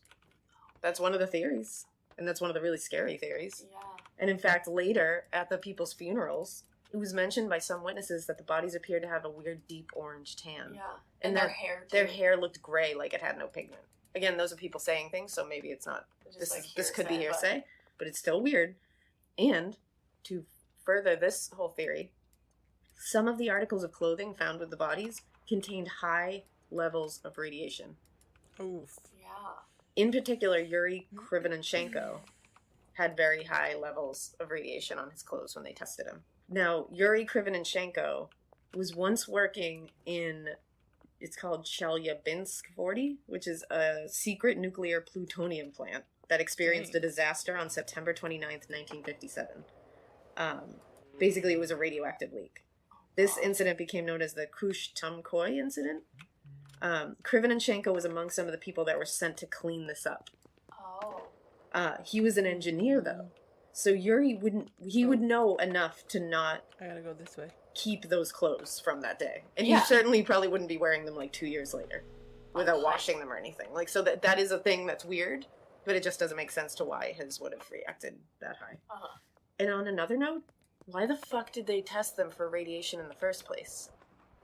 Oh, that's not something that just pops up. You have to be tested for it. Like, think about it. If you found some dead people out in the woods, are My the first thought would investigators be going to radiation. test them for radiation? Especially not in like That's snow. That's literally never something that would come up in right In an from the beginning of an autopsy. investigation. They would never, like, radiation does not come up as a thing, like, let's just test them, let's just see. So I need 14. Like, they have to have tested them because they knew something. But they never said what they knew and why Of they were course testing not. for it. Oh, young Ash. I'm young. The government does a lot of shit that they don't want you to know about. I know, it scares me. You're gonna learn a lot during this podcast about your Oh. government. We'll go into some shit. I'm gonna become like a, I don't know. Yeah, I so... already thought I was a hippie. No, it's gonna get weird. It's gonna freak you out. Let's get more? morbid. Oh, yeah. Tee. Some of these. I feel like I'm you guys right now that are listening, and I feel like I'm just like experiencing this for the first time. Yeah. Because I thought I did some research, but I guess I didn't. So, let's... Wikipedia, let me just tell you, has the basic amount of the basicest. The basicest. The basicest amount of basics for you and for your viewing pleasure. I go hard when I do. So, alright, let's talk about some of the theories here. Now that we have all the information. Oh man. So Do we one of want the all of them? theories, let's just go with the one that's gonna make people be like, come on. But then at the end of it, you're gonna be like, The Yeti. maybe. No, we'll get to that one. The first one we're gonna go to is aliens or extraterrestrials. Maybe, dude. So, now, let's see, on March 31st, so right after this whole thing was happening, a group of rescue, this was like between when they found the first set and when they found the second set. There was people searching through then. So on March 31st, a group of rescue and search volunteers saw glowing, pulsating orbs in the sky. I read that. One of these search and rescue people, named Valentin Yakomenko, said, and I quote, "It happened early in the morning while it was still dark. Viktor Meshurkarov, who stood guard that night, left the tent and saw a large glowing sphere in the sky. He woke everyone up. He watched this orb, or disk, for about 20 minutes until it disappeared behind the mountain. We saw it in the southeast direction from our tent. It was moving in a northern direction. This event freaked everyone out. We were sure that this event was somehow involved in the death of the Dyatlov group." I'm not okay. So, I've said it once, I'll say it probably 500 more times during this. I'm not okay. So that's weird. And it turns out that these pulsating orbs were seen Multiple in people saw January, them. February, and March by students, geologists, natives, and even local military. Oh. Even Mansi hunters in the area saw them too and reported them. And in early April, several Interesting. testimonies were taken from local soldiers who said that they thought they saw UFOs on February 17th around 6:40 a.m. And they all described them as the same thing, slow, pulsating, moving orbs that were moving from south to north in a weird, like, cloud of dust or fog. The guy who was in charge of the investigation, named Lev Ivanov, actually gave an interview in the early 90s where he told this reporter that during the investigation, he and E.P. Maslenikov, who he must have been part of the investigation as well, but he named him, he said both noticed that the pines in the forest in this area were burned on the top. What? Yeah. So he also claims that the member of the Soviet Congress, along with his advisor, forced him to take out all the references of any kind of UFO or weird, strange shit. Do you think that the government there is friends with the aliens? Or has some kind of agreement with them? No, I think that they're like our government and they cover this shit up because they don't want us to know about it. This is exactly what our government does, what's too. going on? The government knows way more than what they tell us. Are they going to listen to our podcast and then fuck with us? Please don't. I don't want it. I'm just a sweet hairdresser. You are. She's just saying all the information. It's her. Exactly, I'm just passing it on. So, actually, Mansi hunters had actually even drawn pictures of these flying spheres, and they made them take them all out.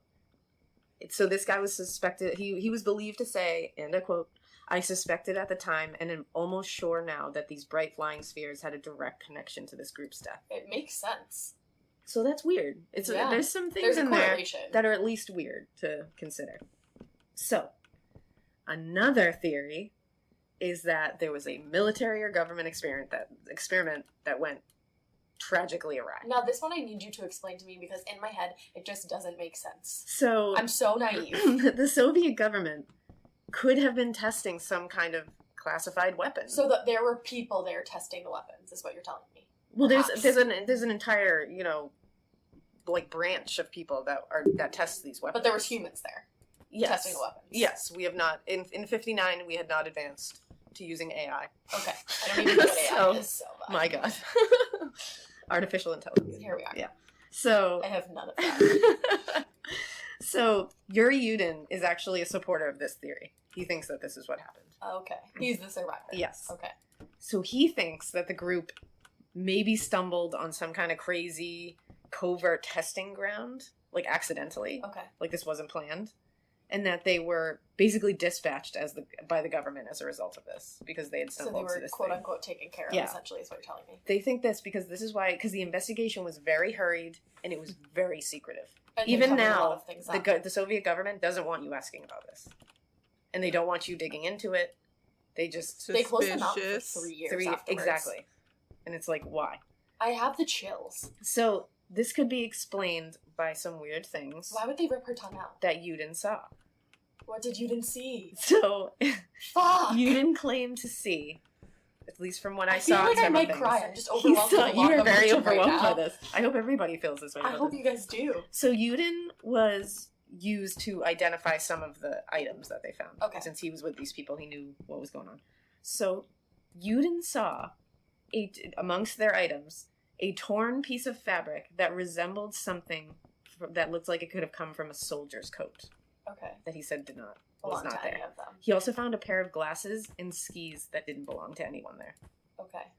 That's weird. That's really fucking weird. So there was also testimony from Uden that he saw documents that said that the investigation actually began 2 weeks before the official discovery of the camp. So that would indicate So they say that it started that the on the camp was 20th. found 2 weeks before they quote unquote found it. Oh, so Or they even did find further, it and were that the covering it up. investigation began 2 weeks before the camp was quote unquote found. Right. So if that's the That's case, weird. then the government would That's really covering clean things this up. up. That's Yeah. suspicious. So the kind of there's something where maybe they were testing some kind of like infrasound experimental weapon.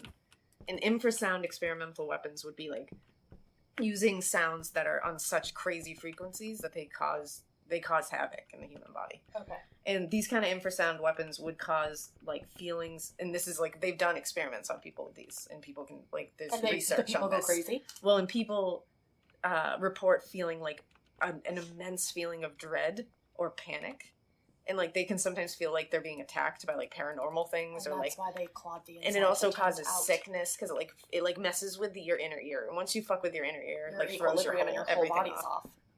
And so this would cause dread, panic, This paranoia, is fucking wild. and full-on sickness. Yeah.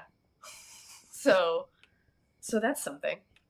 So that's something to think about. That's a good theory, I think. I mean, that's one of the ones that I really think stands Yeah. the test of time. 6 out of 8. So another theory is that the local Manzi tribe had followed and attacked this group for what they saw as trespassing on sacred I land. don't like to think that. This one doesn't hold up. It's very unlikely because the land they were on was not considered sacred Manzi by the land. Manzi tribe. Right. It was their land, but they didn't consider it sacred. And they were using a Manzi trail that was set out for them. And multiple people had hiked like around there before, right? Yeah, and Not the same trail, but around there. so some researchers say that maybe Soviets had attempted to hide any evidence of this, if that's what did happen, like if the Manzis did attack them. And that would have been because they didn't want to start like a war with the Manzi tribe kind of thing, because basically they wanted to, in the future, exploit the oil-rich soil that exists on the Manzi tribe's land. Wow. So, but again, that doesn't seem It's likely. a little far-fetched. Because these people, the Manzis, assisted in the search and rescue. Like, they actually helped with it. Okay. So, that one's unlikely, so we'll scratch it off. The other one that a lot of people go back to is the avalanche. But I don't think that makes sense. Avalanche doesn't make a lot of sense. Avalanches don't rip your fucking eyes out. No, they or your definitely tongue don't. from the root. They do not. And this place isn't prone to, like, I mean, a lot of these places do have a lot of avalanches, but this one isn't particularly prone to avalanches. There was also a thin layer of snow over most of it, which doesn't coincide with an avalanche. Yeah, there would be a shit ton of fucking snow everywhere. Yeah, and I mean, their tent position was on a very bad area if there was an avalanche, like I said earlier. Uh-huh. But the problem is people with several broken ribs and like literally crushed in chests wouldn't be able to dig themselves out of an avalanche. Yeah. And these people clearly were moving about. And they wouldn't have been that far apart from each Yeah. other. It just doesn't. And They they would wouldn't have have done clawed that. out of their tent, most likely. I mean, they could have. Well, the actually, clawing that out of the makes tent sense. makes sense because if they heard the avalanche coming, they would want to get the fuck out of there. Right. But their footprints were like agile. It looked like they were moving fine. And again, with a crushed chest and broken ribs, you're not tramping through snow. Yeah. It's just not going to happen. And another weird thing with this is there's a picture of the camp before this whatever unknown event occurred. Uh-huh. And there's a ski pole that's sitting in a position, like stuck in the snow, Is it in a the vertical same way position. Afterwards, that same ski pole is in the same position and hasn't moved. So, So if an that didn't avalanche happen. came, it would have knocked the ski pole down. Of course. And also the members of the group died at different times, which Yeah. doesn't make an avalanche likely. Like they made camps in different areas, and they tried to. It just doesn't make any sense. So I say no to avalanche. Scratch it off. Another one is I think this might be the last one actually that Is I it have. the Yeti? Is the Yeti theory. I feel like it would have had to have been multiple Yetis. Well, that snowman comment. Oh, fuck up. Now we know the snowmen are real. That also falls into the Very military ominous. one, though. It kind of does, yeah. Like maybe they were hiding the fact that the Yeti exists. No, I'm saying like maybe they were calling like the military people that they stumbled across The the snowmen. snowmen. Maybe. Maybe. It's a I don't theory. know. I think it makes sense. I like it. I could get behind that. The Snowmen Exist is a good band name. But I also would wonder why they would use a code word for it if they were trying to warn people. Like, why wouldn't they just be like, now we know that the corrupt government exists? Because that is way too obvious. But, like, then they're leaving it up to us to decipher. Well, what did the article say? I don't know what the article... Well, that's the thing. The article didn't contain any information about what exactly the snowmen are or anything. Oh, man. So who knows? Not me. Not anyone. Well, the Mansi Not do me. believe in something called a Menk or Menkvi, which are basically like super angry Yetis. And they're super aggressive, super violent beasts that they believe live in the Ural Mountains. Okay. So that is part of their like lore, you know? Yeah. The Mansi searchers that were part of this were, by all accounts, noticeably like very upset and like nervous finding these people. And the conditions of their bodies like freaked them Well, they were out. probably scared. That's their home too. Well, like, and they live immediately attributed it to these To the you know, Yetis. Menkvis that they believe in, because they also had believed that Menkvis had killed a group of caribou or reindeer that were belonging to their tribe like weeks before this. Oh, So they had already had something happen that they were like, we think these are the Yetis, and then all of a sudden all these, you know, I'm not gonna young rule it Russians out. are, you know, demolished on a mountain. I don't know where So we're going. it's not so crazy. People believe in Bigfoot. And what's weird is there was something that came out that like referenced Yetis. And so the American Embassy in Nepal sent a document to the Department of State in Washington, and it was entitled, so this is like a government thing.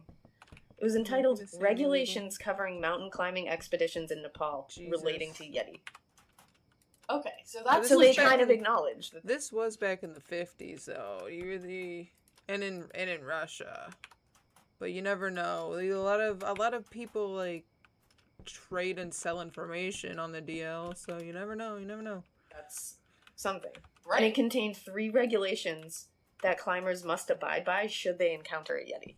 What were the regulations? Do you know? I don't know. I couldn't find it. That's okay. But the date on this document was December 20th, 1959. So it was a couple years Yes. after this happened that this regulation came out. Like, oh, just in case you fucking come across a Yeti, be prepared. Like, Yeah. no one's ever gonna be Be fucking prepared. prepared to come across a fucking Yeti. I never want to come across one, and I also don't want to be prepared to come across one. 'cause- I mean, personally, I never want to hike. I don't even like to Yeah, hike through that's- hills, I'm so with I don't you. think I'll Why is stumble this- across this problem. Yeah, I'm not going to be, you know, poking my head into Siberia anytime soon. I don't so- even want to hike a hill. No, I don't want to go into I'm the not forest, active. so I'm definitely not going to go on a mountain. But interestingly enough, in February 2nd in 2008, so not too long ago, an investigative conference was organized by Ural State Technical University and in the Russia? Dyatlov Foundation in Yekaterinburg, Russia. Okay. Something like that. Yeah. Yekaterinburg. Try it one more time. I'm just gonna go. Yekaterinburg. This was run by 6 surviving members of the search party, the original search party, and 31 technical experts. And they basically went back and looked at all the evidence, and they just like researched the And hell what out did of they this. say? They concluded that the deaths were likely the unintended result of a secret military test. Fuck. Yes. Why? I wouldn't even want to come to that conclusion if I was like on that board. I'd be like, actually, I'm leaving. It's a and time for dangerous lunch. conclusion to come to. The most It's a dangerous Especially one in to Russia, man. publicize. Nope, I don't want to go anywhere near No, that. no, thank you. People can trek up there today. No, thank you. You can take a little hike through Dyatlov Pass. 1, 2, 3, not it. But people are encouraged to not do it in groups of 9. Why? I don't know why. I think that's just a random thing they came up with. Oh, okay. Yeah. Yeah, it doesn't Because matter. of They the just were like, you 9. know what? Just don't do it. Because of the what do you mean is random? As a thing, isn't it the Dyatlov 9? I'm not saying it right. Dyatlov 9. But like do it in 8 or 10. Yeah. I don't know. Maybe they don't like odd numbers. Yeah, they don't. Yeah, I don't know. Fuck, dude, that was a heavy one. So yeah, that's Dyatlov Pass. We're done here because I gotta go home and somehow figure out how to sleep. Yeah, I think we're done here. My I REM think cycle we- is gonna be disturbed. So, you know, sweet dreams of Siberia No thanks. and losing your tongue on a mountainside No. From Whoa, the root. what's going From the on root. here? Bye. while you're alive. Fudge. Yeah. So, unfortunately, nobody, you know, we don't have an actual closure to this. We don't really know. So, I feel like this is going to be debated forever. I feel no sense of relief whatsoever. I feel like we're just leaving everybody with an. I but- came here but feeling come like to a your little own conclusion. disturbed, and now I feel like I'll never be the same. That's my job. Is it? All right. Is to make people feel like they'll never be the same. Does it pay well? It doesn't, but No. but it makes me feel good inside. You're so weird. You're a real weirdo. I'm a real weirdo. Listen to the second episode. Bringing it back. Yeah. So come to your own conclusions, friends. Oh, where I is think this it from? could be either aliens or a military test gone bad. Post on our Facebook page what you think it is. Yeah, definitely. I want to see you guys like what you have. I'm gonna drive this to the Coke plant. to say about Seriously, this one. post on the Facebook page. Let us know. We have an Instagram. What you think? Yeah, get at us on any of the social media Oh, I want to sites. shout out the girl that wrote to us. Oh yeah, she was awesome. Yeah, she was really. Yo, what's up, Nuts for Buds? How you doing? I'm so glad that you are thick and thriving. Excuse me. The week has been alright. It's been treating me alright. Right now we're listening to a true crime podcast, kind of. It's actually called Morbid, so it has a little bit extra other than just true crime. We just are like wrapping up the episode about the Dyatlov Pass. Nice. Hold on, I'm going on our Instagram page. Go in. I feel like they're just talking about nonsense now, so I feel like I did hit somebody. Shit, my bad. Oh, you listened to it too? That's so awesome. Yeah, we just started it today, so but yeah, I think I'm gonna try to hit up the Instagram next page. episode. Say. Joel Rifkin. Oh no, it Exactly, we wanna starts know what you think. So started let us it know. at the end. I woke up at like 6 and I was like, oh my god, the royal wedding's Talking on. about And they like love when each they other. woke up. Oh my god, they Hold really up. Yeah, I was like, know. girl. Her veil was Alright, all the well, different, we'll let them yap. I think you say like provinces, is that what it is? Sounds good. Yeah, it was all the little places in like England, I don't know. You just listened to the episode where the rich There's a bunch of places on our guys rail. It's like the hijacked school Soviet bus and Union burned of them. Russia. in Yeah, the exactly That's like so that. crazy. Actually, that Oh was that line. shit, yeah, that one's Yeah, I'm sure crazy. it was. Gotta represent Russia. I don't think there was really any other true crime things that happened this week. Not that I know of. Golden State Killer is still shut in his damn trap. Yeah, fuck that guy. Oh, So he's not we haven't heard talking. anything about the Zodiac yet. We still don't know about that lady in the woods. Oh, that lady with the lifeless child. Yeah. Seriously, when we have an I update on still that, got goosebumps. I just got them right now. I want to go with it's the Bermuda Triangle, and that was a ghost. Yeah, I really like this podcast. Because we're not It's- in Bermuda. It's the Bermuda Triangle. No, the French bar. 10 out of Guys, 10 it's would been a really recommend. long This week. has been done. Girl, That's almost worse than a knife. what are we talking about today? Talk about it. Call it. I love it.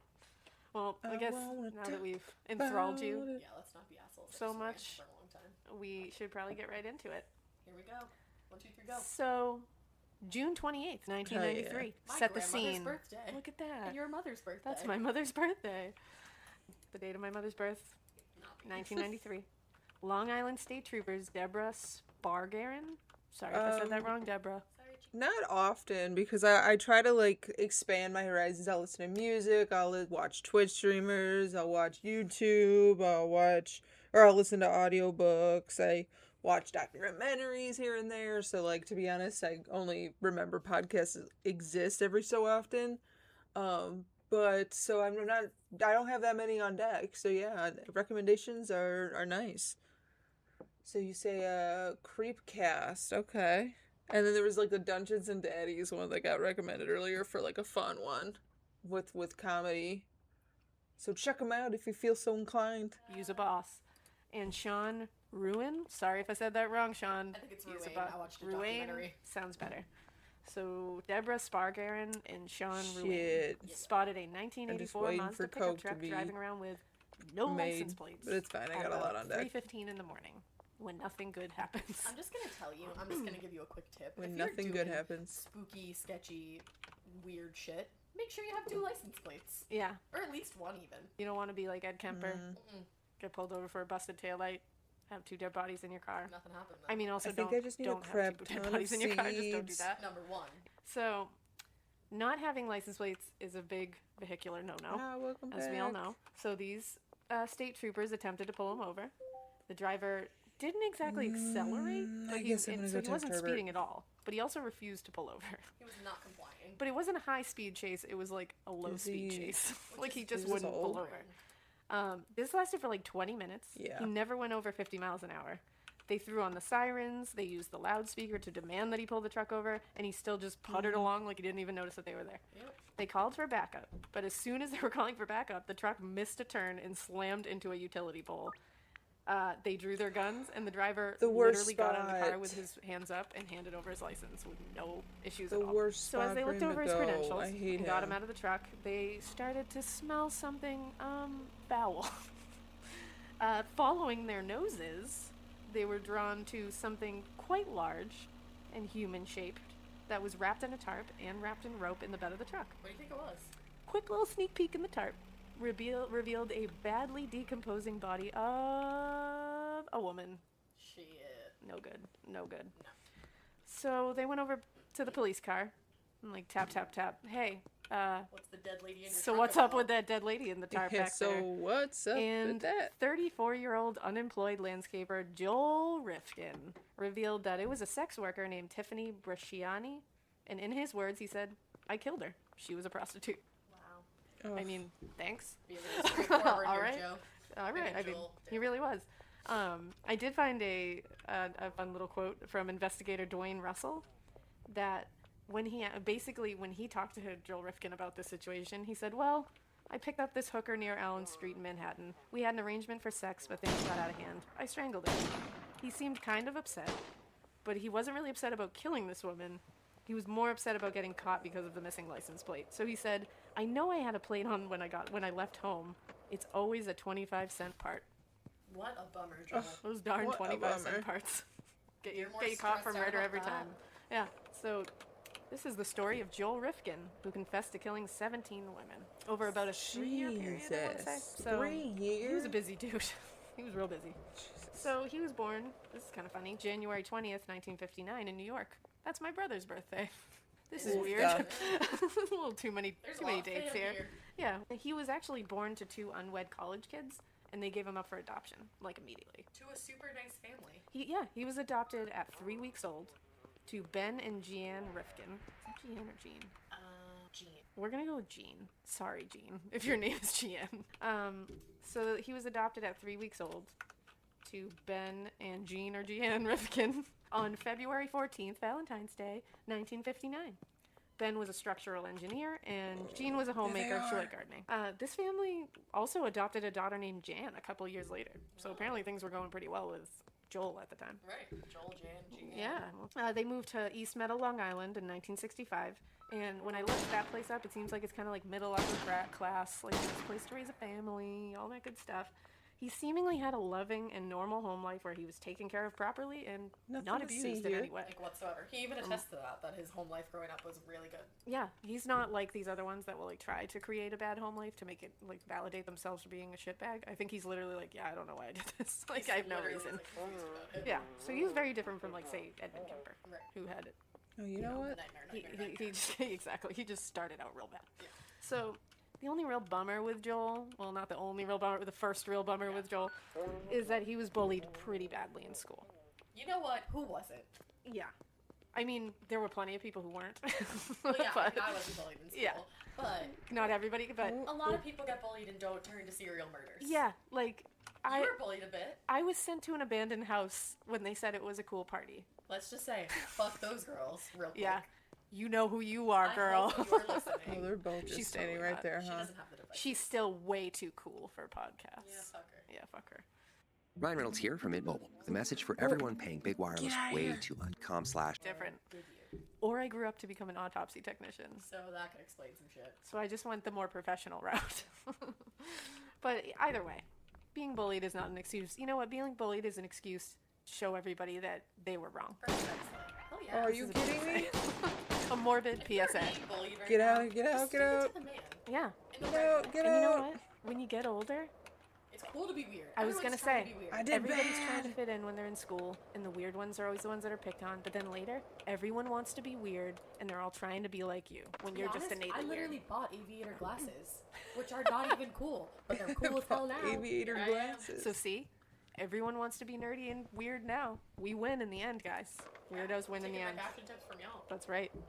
All right, So where are these mainly fools what they at? targeted Joel about was his posture, which is like, come on, guys. I guess he was very slumped over all the time because I think he was kind of like, He was tired. you know, he's just kind of a bummer. He walked really slowly, had a very slow gait. So they gave him nicknames like the Oh, that Turtle, was my car. which is that's like clever. super clever, guys. You're Also, doing it's really not good. even super offensive. Turtles are pretty cute. No, I mean, as a kid, that sucks. You don't want to be called the Turtle. But now it's like, come on. So he also was dyslexic, but he had an IQ of 128, which is pretty high. It's actually in. 12. It's exactly. It's really high compared to 12. That's huge. It's real high. Accolades, buddy. It's actually in the 96th percentile, and he actually only misses the Mensa qualification by 2 points. What's Mensa? Mensa is literally a society of people with high IQs. No wonder I don't know about it. I was just gonna say the fact that you had to say what's Mensa.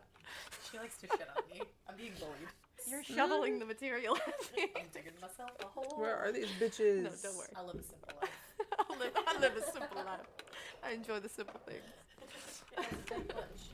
So unfortunately, Joel Watch, tried I'm gonna really run right hard into to it by fit in. accident. He actually joined the track and field team when he entered his teen Are you years, but he was still bullied. You're kidding Even me. on the You're track and field kidding team, me. just trying to do something. They really are. Kids suck. Once they decide that you're out, you're just don't even bother. Yeah, just wait until you get out of school and you'll be fine. Read some books. Just don't become Joel Rifkin.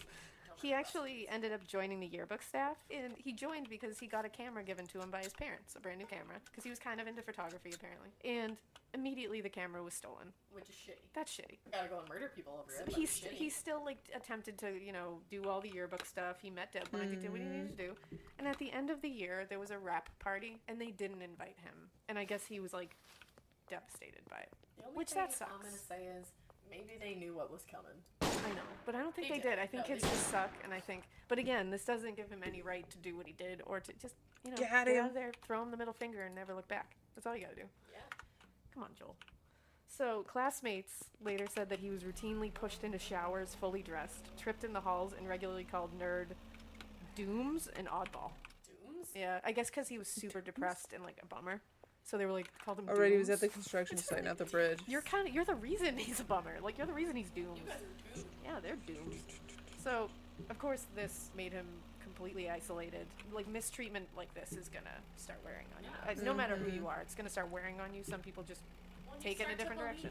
Yeah, he isolated himself completely, and he started living in his own kind of fantasy world. He kind of retreated into it, and he started kind of living off of violent fantasies about raping and stabbing women. He said he got a lot no. of his fantasies from the movie Frenzy. Exactly. I I've was never just seen gonna say because he was obsessed with that movie. It was from 1972.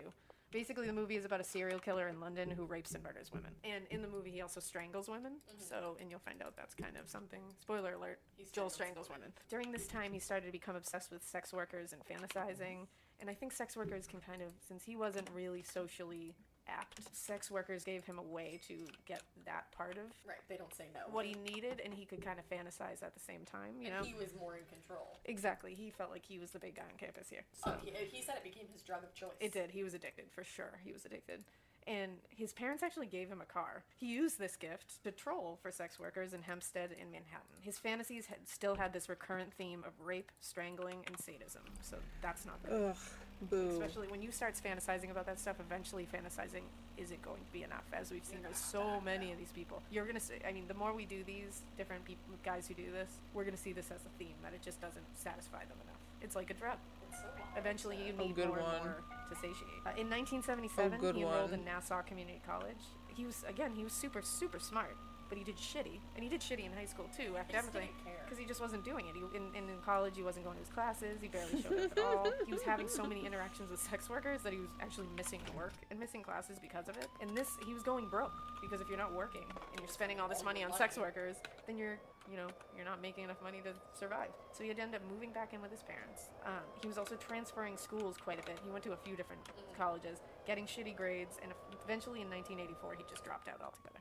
He did, apparently, what I did see was that he had a brief relationship with a woman, like super brief. I don't know her name, but she described him as sweet but always depressed. In February 1987, his father completed suicide. They're out of the car, Assumably no. it was to end a long They're out of the suffering battle with car. prostate cancer. Joel even delivered the eulogy at the funeral. So obviously this family was a close You know what family. he said though? I was watching this Oh, I don't. documentary today, and him and his dad argued a lot because I think his dad was like an engineer. Yeah, he was a structural engineer. Right, so obviously very smart. Mhm. And he wanted to impress his dad, so he took a biology class, just a random biology class. And And he was telling his dad, like, I'm gonna do well, but like based on past like occurrences and performances, yeah. His dad was like, yeah, right. And Joel thinks, so the dad like committed suicide basically to end his thing with cancer, his battle. And Joel thought that he did it on purpose to correlate with like when Joel was supposed to get his midterm grade. Oh, that's really sad. And he got a good grade in the class. Oh, that's really sad. And he said that he just thinks that his dad is gonna always think of him as a disappointment, which is so doomsy. Yeah, and you know what? As sad as we feel about him right now, just wait, because this guy's a real fucking asshole. Yeah. I just wanted to share that quick sad story. That's really sad. But, I mean, his mother also became super withdrawn and depressed after the father's death, so... I need some more space in my inventory. That same year, Joel was arrested in Hempstead, Long Island, for the first time for solicitation. He kept it from his mother, because it seems like he kind of cared about what his mother thought. Again, they got along, everything was normal. It was around this time that he became obsessed with, like, serial killers who killed sex workers. Including we're on the road Gary Ridgway, again. the Green River Killer, and Arthur Shawcross, who's a real piece of work. We'll get to him later. He was also super into Ted Bundy, who didn't kill sex workers, but I don't know. I guess he's probably on everybody's list if you're into serial killers. And the son of Sam. Yeah, They found newspaper clippings. Like, yeah, that makes sense. It was in March of 1989 that he finally followed through on these fantasies and killed his first victim. Unfortunately, his first victim went unidentified for a long time, and there is a good reason for that. The first victim, when he confessed, because you'll find out later, he confessed to all of these. His first victim, he could only identify as Susie. She was a sex worker who had a really bad drug problem. According to Joel, when he picked her up, she had asked him to stop several times to get drugs between the time he picked her up, and the time they got to his house, or his mother's house. Yeah, his mom was on vacation with his sister at this time. So they stopped a bunch of times for her to shoot up heroin. They ended up getting back to the house. They had sex. And then she asked him to bring her to get more drugs. And he was getting He started getting annoyed because whatever else he did, he wasn't into drugs. That's one thing he says. He was just not into it. So it was really annoying him. Out of nowhere, he picked up a howitzer artillery shell. Is that a gun? It's basically a cannon. So the shell is what comes out of it, and it's it's like 2 feet. This thing. It's a big thing. Who just has that lying around? He just barely had one lying around. Normal. Awful. So that's pretty intense. He picked up this howitzer artillery shell and he severely beat her with it. And she lived like through that. She lived through that. Fought super hard. Even ended up biting his hand in the process. And he still has the scar. He said. Yeah. So good. You go, girl. Yeah. Unfortunately, he ended up getting the upper hand and he strangled her to death. LinkedIn is pretty amazing at helping you grow your small business. Your presence. 4 to 6 hours, he says. Yeah, so basically not even a nap. He went to sleep. He literally went to bed. He went through a REM cycle. Once he woke up from his nap, he dismembered her with an X-Acto knife, a teeny tiny little craft knife. I do autopsies for a living. I have no idea how he did that, and it would take so long. In fact, here's him talking about it right now. I just got fed up and I started hitting her. Basically, beat her till my arms got tired. And then we wrestled on the floor and I ended up strangling her. Cut her up with a hobby knife. Basically, I cut everything to the joint and then would pop the joints out. Did the legs the same way and proceeded to take her head off. So now I had 6 pieces that I wrapped up and casually loaded into the trunk of the car throughout the day. Yeah, so he makes that sound pretty easy, which is even creepier. Please don't try that. He's kind of, you'll see in these little clips, he kind of reminds me of like an Ed Kemper or BTK when he talks, because he's very chill. Very matter of fact about it. And he's very aware that it's messed up. And it's like, these are the people that are kind of fascinating when they're a little self-aware later. He describes himself as a monster at one Yeah, point, and so which he he knows is. him. Yeah, which could be just a very intelligent psychopath pandering and trying to make people feel like he really thinks he's a monster. I don't really think he thinks he's a monster. I think he's like just saying what he needs to say. He's pandering. So after he dismembered her into 6 pieces with an X-Acto knife, I just realized I shouldn't go here yet. removed Well, her I mean, I guess it teeth doesn't with matter. pliers. Ugh. And cut off the tips of her fingers to avoid identification. This is pretty interesting because the way he kind of describes this and the way that it comes out is like he just got angry and he just out of nowhere beat her with this howitzer shell and all that. But it's like that's really next level shit to like think to take her teeth out and to take her hands out, like because he's thinking dental records and fingerprints. Crazy. That's thinking really clearly, first of all, and it's also that seems like he's plotted this out in his head before. Like he knew what he would do. There's when an he did ad this. starting in 50 So I don't wanna seconds. hear him I say, will "Ooh, pause like, the no, I episode. think Don't you were planning worry. this, you just didn't know when it would happen, but you knew what you would do when you did do it. He actually stuffed her head into a paint can and the rest of her went into different trash bags, which in the Oof. clip you hear him say he brought them out real casually, one by one, like throughout the day to his car. He ended up dumping the pieces in various locations around the city. The head and the arms went in the woods near Hopewell, New Jersey, and the torso and legs went off a bridge in Manhattan. Someone ended up finding her head, which... I hope to God that I never find anybody's anything. From what I've heard, it was a golfer who found her head. Oh, That would be my other job. jeez. That's why I don't move. Could you That's why I stay imagine? inside. Okay, we got like So 5 seconds. she went unidentified until 2013. Her name is Heidi Bulk. So they finally identified her. Alright, this is where I pause just to make sure. Alright, this guy's empty.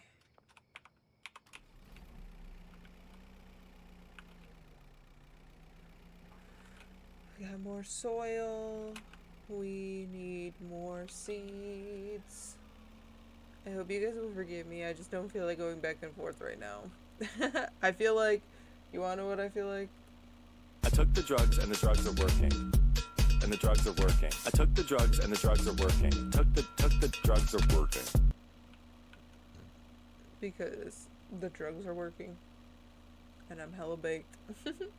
Are my businesses doing good? How are they doing? I finally got all these fucking cops out the way. I can get some more seeds. Oh right, he's in the construction. Why do I keep thinking that he's underneath the freaking bridge? I don't know what that's about.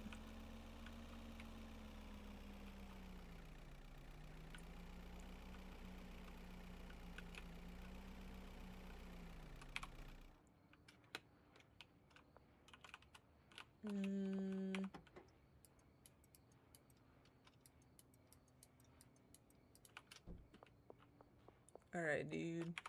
Alright, dude. 40 of everything. But I can't order it all at once. He'll get mad. He will get mad. He said, no, that's too large for you. And you can't set it up to just go load up into there, which is dumb as fuck.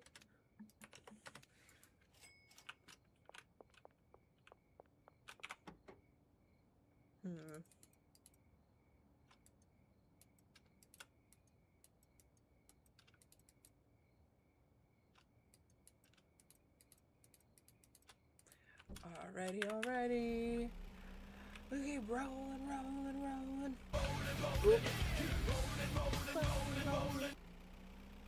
One more minute. We could do it. We could do it, you guys. You wanna know what I feel like? Is I fucked up and I put my coffee in this different mug. And now I wish that... Oh, you know what? I'm actually taking this to the barn, aren't I? I actually wish that I put it in a mug so it would have been warm. Because I feel like a sip of coffee would have been so prime right now. But I chose a plastic mug today because I've been bad about dishes. I should have just sucked it up and washed the mug. Because now I must not have warm coffee unless I go nuke it in the freaking microwave.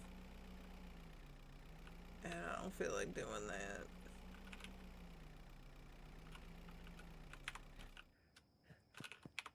Alright, how bad is it over here?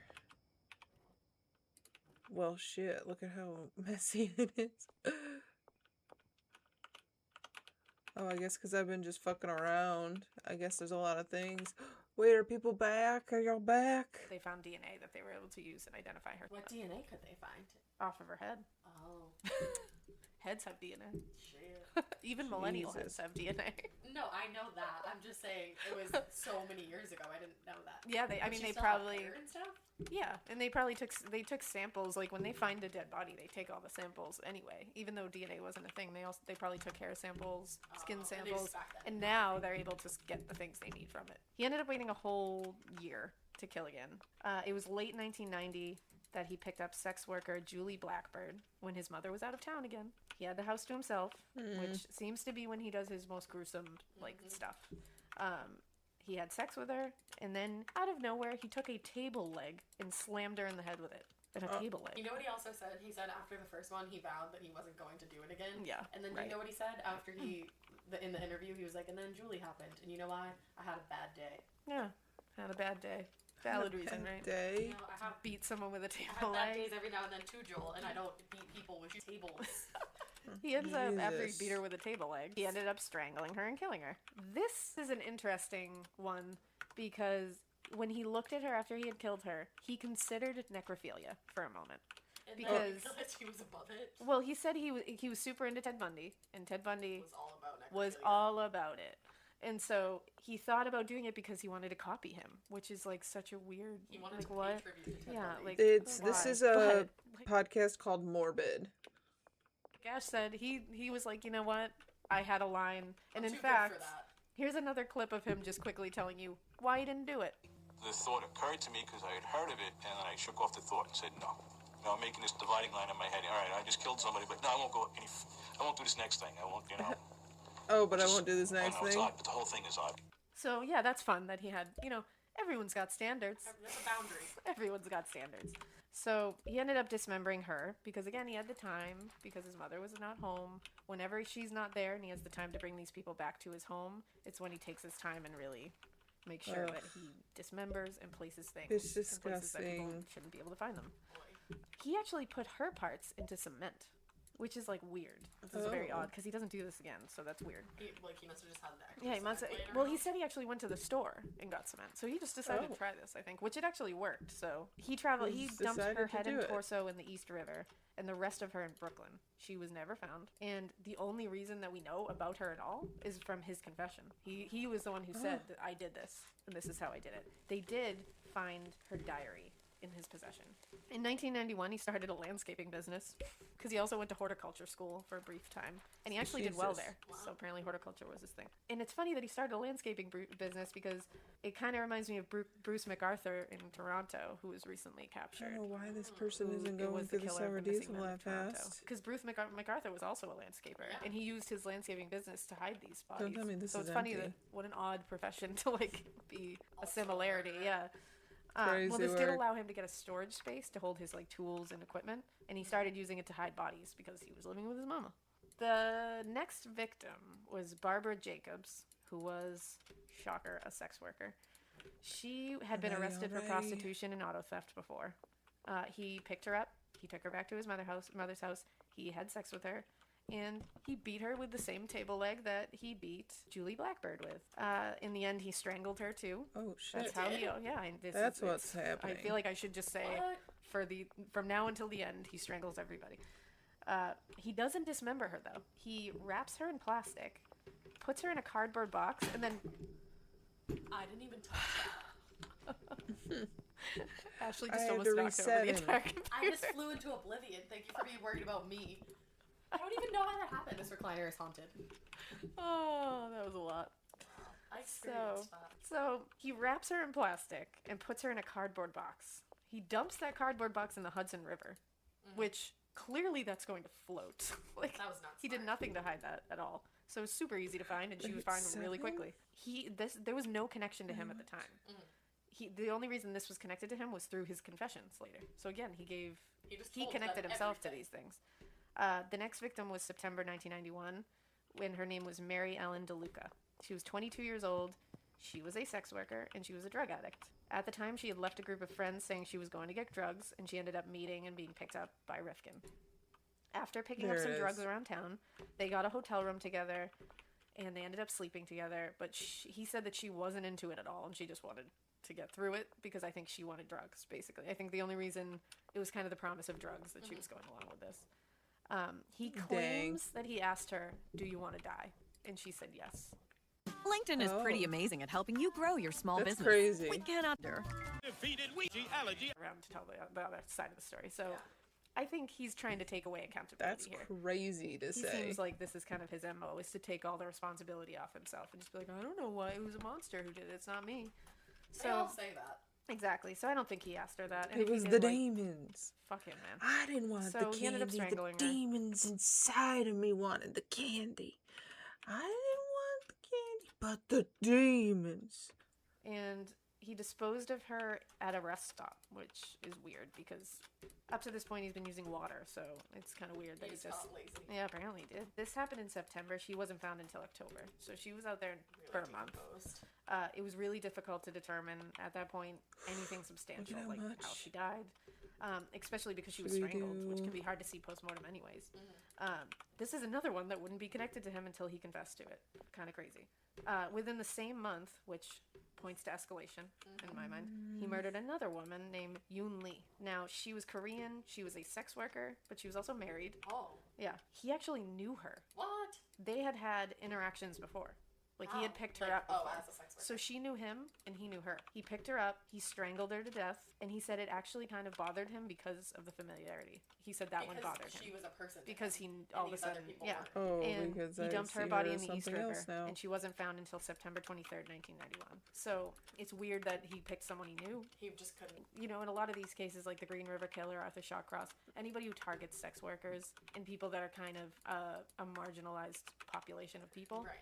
they're That kind of seen sucks. as, a lot of times they're referred to as less dead. Well, and it doesn't draw as much attention. Well, and You that's the don't thing. think of them They're as- less dead because they don't have a lot of connections to the world, basically. Right. Because a lot of these people are runaways or don't have good family ties. And you don't think of them. Well, I mean, we do, but the people that kill them don't think of them as They're having able to families, look at them like, you know. which is horrible. These women, though, had a lot of family. Oh, Mothers, I'm sisters, scared to even brothers, see what all some of you these- know, husbands, Oh boyfriends. my They all showed God. up, and we're all devastated. You gotta so be fucking he's a piece of kidding shit. me. So, yet another victim went How on unidentified, earth am and I is still supposed to catch unidentified. up? Rifkin can't remember her name, he said, which makes me really angry. This is the first time that he actually strangled Insane. a woman during the act of fellatio, which is a very weird, like, he's really taking a walk on the wild Sleeping. side doing that. Sleeping. Because you're in a very compromising position. Like, that's very odd. He wrapped her up in a tarp, and this time he put her in a 55-gallon oil drum that he dumped into the East River. While he was doing this, someone saw him. Someone Whoa. saw it? And he ended up convincing this person that he was just out there collecting junk. Like, he wasn't dumping anything, he was just collecting stuff. In the documentary, they said it was the cops. He said 2 of New York's finest. That would be even crazier. It was like an A&E documentary. I don't even know what I it's believe in called. A&E. Me too. Yeah, they're 'Cause reputable. he said 2 of New York's finest, and I convinced them that I was looking for scavenging for car parts. And Wow. they let him go. Wow. That's crazy. I didn't read that they were cops. Look at that. Yeah. Crazy. So, like, so going back to the idea of, like, targeting people that are quote unquote less dead, Robert Ressler, who is a former FBI criminologist who's kind of well known, about this case, he said there's a blend of hatred and sexual desire in men who prey on, he says, prostitutes, sex workers. It's misdirected anger. The killer doesn't appreciate the victim as a human being at all. So, like we were saying, they're seen as subhuman by these people. Like, they don't look at them as humans, they look at them as things that they can use and then discard of, and no one's gonna miss them. So he went right back at it in December 1991. Next victim was Lorraine Orvieto. She was 28 years old. She actually came from a pretty, like, wealthy family and was, like, popular in high school. She was a cheerleader. Unfortunately, she developed a cocaine addiction and a mental illness. So she was working the streets as a sex worker to pay for her addiction, which tends to be a story that, strings through a lot of these. He picked her up, and again, he strangled her mid-fellatio. So this is his new thing all of a sudden. I tried looking stuff up, but I got kind of creeped out looking it up about why somebody would do this or other serial killers who have done this, because I feel like I might have read something about this before. So was he strangling her, like, to kill her at that point? Yes. I didn't know if he was just strangling her during that, and then that ended, and No. started actually. Oh, no, he, like, killed her midway through. That's Yeah. bizarre. Yeah. It's just weird that this is a sudden thing that he's doing. Again, he put her in a 55-gallon oil drum, which is apparently his new thing now. He seems to be very all over the place. He's just trying out. He has the same MO of strangling and sex workers as targets, but he's really, like, experimenting crafty. with things. He put her in the 55-gallon drum, and he dumped her into Coney Island Creek. She was found July 1992, a whole year later. Whoa. So In water. Yeah. So that was a rough one. So the next one was Mary Ann Holloman. He strangled her the same way that he did the last two, mid-fellatio. What the fuck? She was, again, placed in an oil drum, and he placed her into Coney Island Creek as well, which is funny because for a little while, people were thinking, there's another pretty famous case, the Long Island serial killer, the Go-Go Beach murders. That's an interesting one that I'm sure we'll get to at some point. There was some people who later, when he was caught, were like, oh, wait a second, maybe he's that guy. Right. It doesn't turn out that it makes any sense because some of the things even happened after he was caught. And he said he wasn't, which at this point, he was very open about what he did. He probably would have said it. And one of his things was he said, no, I'm not that guy. That guy's super sloppy because he's putting his bodies in too small of an area. But this guy just dumped 2 bodies in the same area. Like, bitch, you're sloppy Right next to each other. It's like, you're sloppy as fuck too. Just interesting that he said that. So he actually went back to college in 1992 after his business was failing. He was getting himself in debt. He was kind of on the downward spiral in all aspects. He was hitting the dooms. He was hitting the dooms real hard. And again, he started skipping all his classes, not showing up. And around this time, probably because he was in so much debt and he was trying to work out of it, he kind of stopped seeing sex workers for a little bit and instead got really into watching VHS porn. So You should have just started with that. And you ended should with that. just go with that, man. Just if that's what you want to do, Yeah. be my guest. Just Watch don't it. kill people. Exactly. Unfortunately, that didn't last because his next victim was Iris Sanchez, who was 25 years old. She was a sex worker and a crack addict. Rifkin picked her up, he strangled her, and ended up dumping her body next to JFK Airport, where he stuffed her under an old mattress, right next to the airport. She wasn't found until he actually confessed later. He had to draw police a map to get to the spot. But she was, for years, Damn, that's so sad. she was sitting under a mattress next to JFK They Airport. never would have found her, probably. But how? She was sitting next to a goddamn airport. She was sitting right in the, like, that wasn't hidden at all. That's insane. It's bananas to me that How they didn't did find nobody her. see that? Exactly. Especially at the airport, there's people in and out of there at all Hundreds, times. thousands of people every day. It's like But insane. everyone's so focused on getting on the plane. Yeah, Like, he just put her under a mattress. That's crazy. I mean, this guy got so, like, I don't want to say Lazy. lucky, but he got lucky with what he got away with. Well, that was lazy. Yeah, that was lazy. The next victim was Anna Lopez, who was 33 years old, a sex worker. She had a cocaine addiction, and she was strangled as well, of course, and she was dumped along the highway. She ended up being found by a passing motorist, and it ended up that he had stolen one of her earrings. Like, she was found missing an earring. He stole some jewelry from a few people. Yeah, and again, we'll get into, he stole a lot of stuff Yeah, from he did. people, but this was a noticeable thing, I guess, because she had specific earrings. The next victim was Violet O'Neill. He ended up bringing her back to his house. Now, these other ones, I think were a little different because he wasn't bringing them back to the house. Been murdered in the car. Exactly. So he brought Violet O'Neill back to his house. He strangled her after having sex with her, and he dismembered her body because, again, he's got time. He's got a place to do it now. So he's going right back to his roots. He threw her pieces of her body into a river in Manhattan, and parts of her were found in the Hudson River. The next victim was another victim that he knew. He had been with this victim before, too. Her name was Mary Catherine Williams. She had arrived in New York to pursue an acting dream, and she fell into sex work because she developed an addiction to drugs. He smothered her to death after attempting to strangle her. Because she But fought so hard. she fought hard. LinkedIn is pretty amazing at helping you grow your small business. We can video. Undefeated witchy allergy. Her because she had a drug problem. He dumped her body in Yorktown, and she was unidentified until after he confessed and gave her name. The next victim was Jenny Soto, and that was in November 1992, and she was 23 years old. She had a drug problem. She was another one that really put up a fight. She ended up breaking all 10 of her fingernails, clawing him up. He was clawed up, so she really went at him. Unfortunately, he got the upper hand, he strangled her, and he tossed her body into the East River. She was found the next day. She was identified immediately from fingerprints. Oh, wow. And originally, actually, her boyfriend, because she had a boyfriend at the time, was suspected.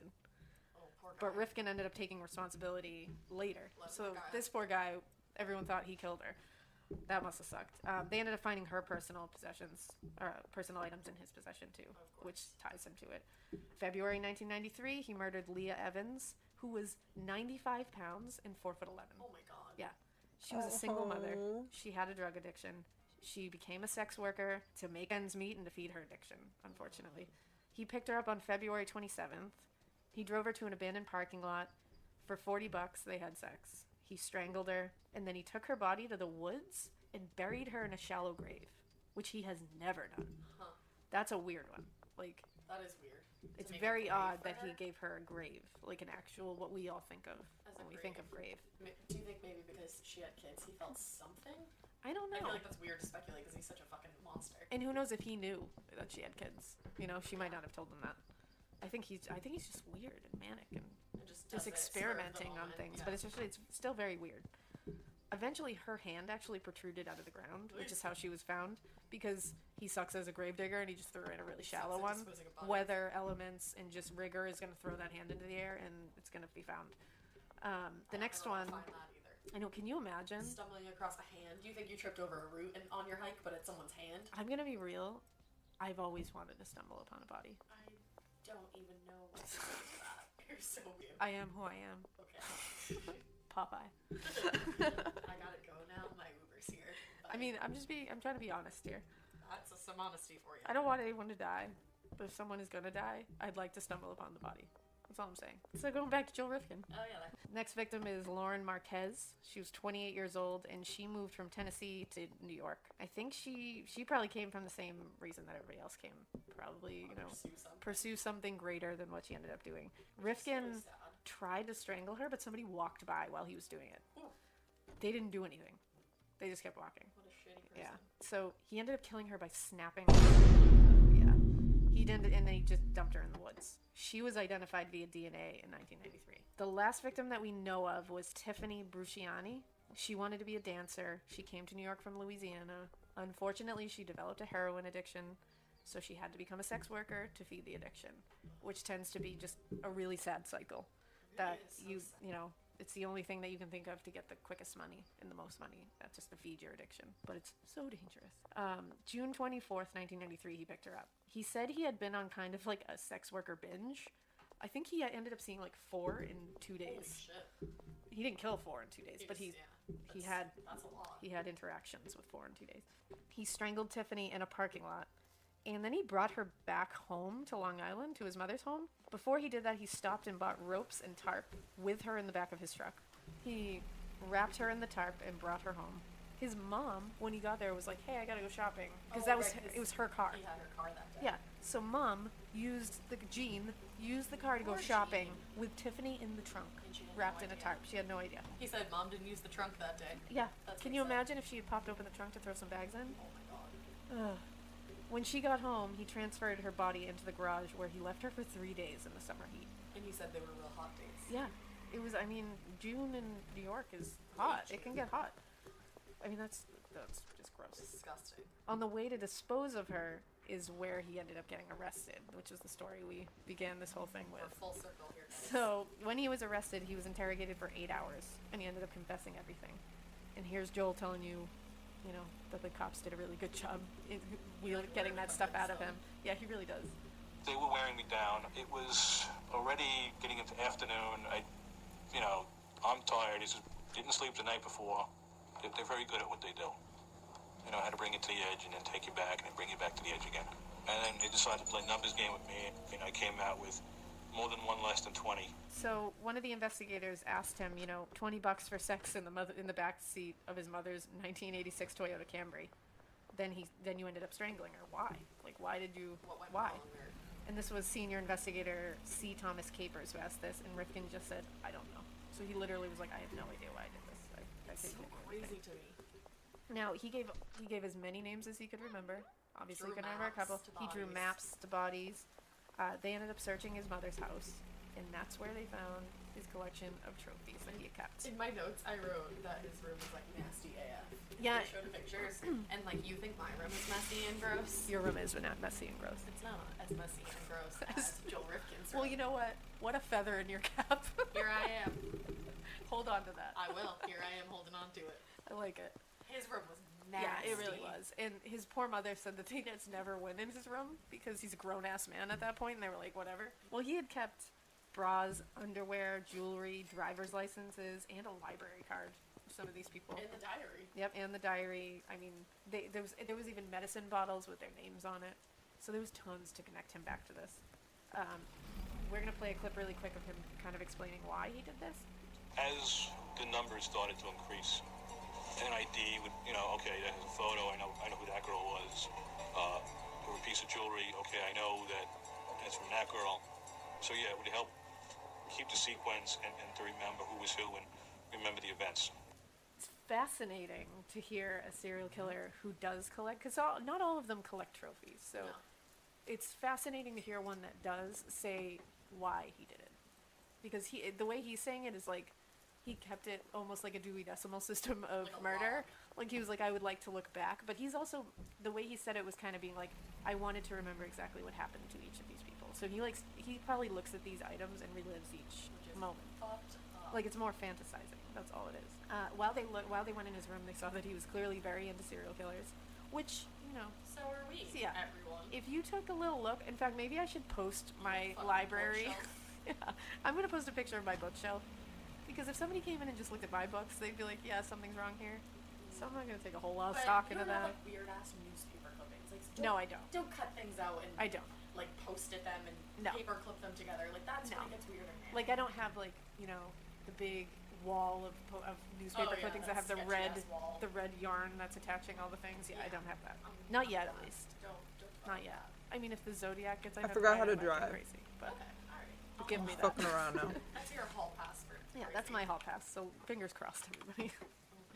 So he immediately pled guilty to Tiffany's murder because they had the body, so he couldn't really get out of that. His trial began in November 1993. They basically used his confessions, the fact that he led them to bodies. So the trial was only 6 months. In May 1994, he was found guilty of 9 murders and sentenced to 203 years in prison. And this is what the judge said. Yeah, this is hilarious, actually. This is my favorite thing ever. Yeah. Maybe I'll get this quote tattooed. Kudos to this judge. Just kidding, I'm not gonna do that. What I have done can never be forgiven. But I ask you to believe me when I tell you that I will never understand the part of me that caused me to do these terrible things to your children. Not only will I go to my death reliving these horrors, but I will go there never knowing why I did them at all. If you all think that I am nothing but a monster, then you are right. Part of me must be. Mr. Rifkin, in case there is such a thing as reincarnation, I want to be sure that you spend your second life in prison also. I almost wish more judges would do that.